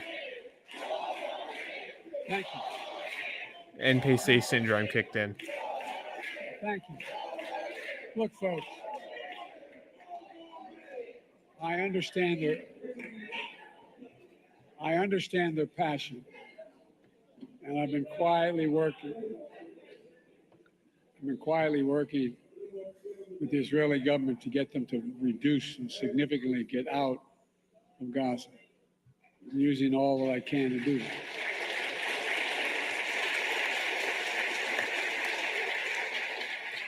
But I understand the passion.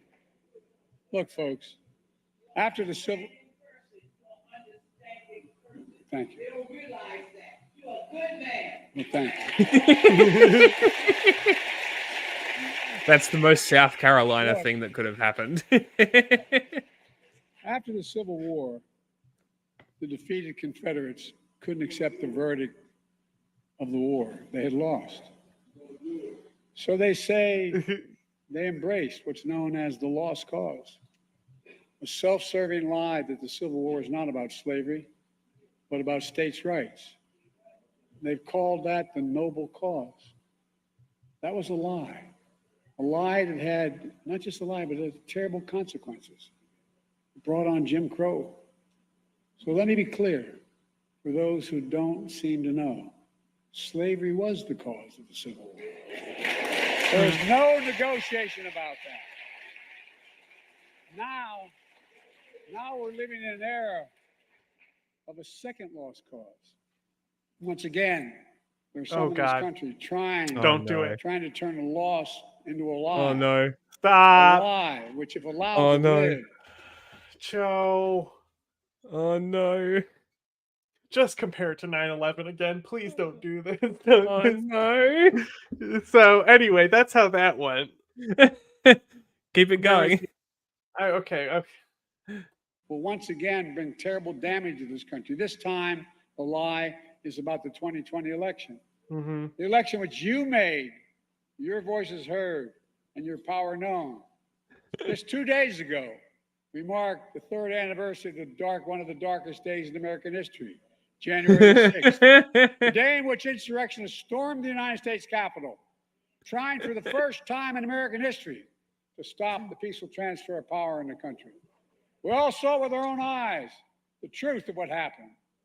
That violent mob is the seceding first from the time? nation not stopping like peaceful transfer of power, president. you know? Smashing Technically windows, it's already screaming, blood transferred, on but you know what I statues, mean? ransacking offices. Like they Outside, seceded as a result insurrectionists of Lincoln being gallows, elected. chanting, "Hang Mike Pence." Inside, they hunted for Nancy Pelosi, chanting, "Where's Nancy?" We saw something on January 6th we'd never seen before, even during the Civil War. Insurrectionists waving Confederate flags inside the halls of Congress built by enslaved Americans. A mob attacked and called black officers, black veterans, defending the nation those vile of racist names. And yet, an extreme movement of America, the MAGA Republicans, led by a defeated president, is trying to steal history now. They tried to steal an election. Now they're trying to steal history, telling us that violent mob was. I was wondering how he was going to bring it round. Protest.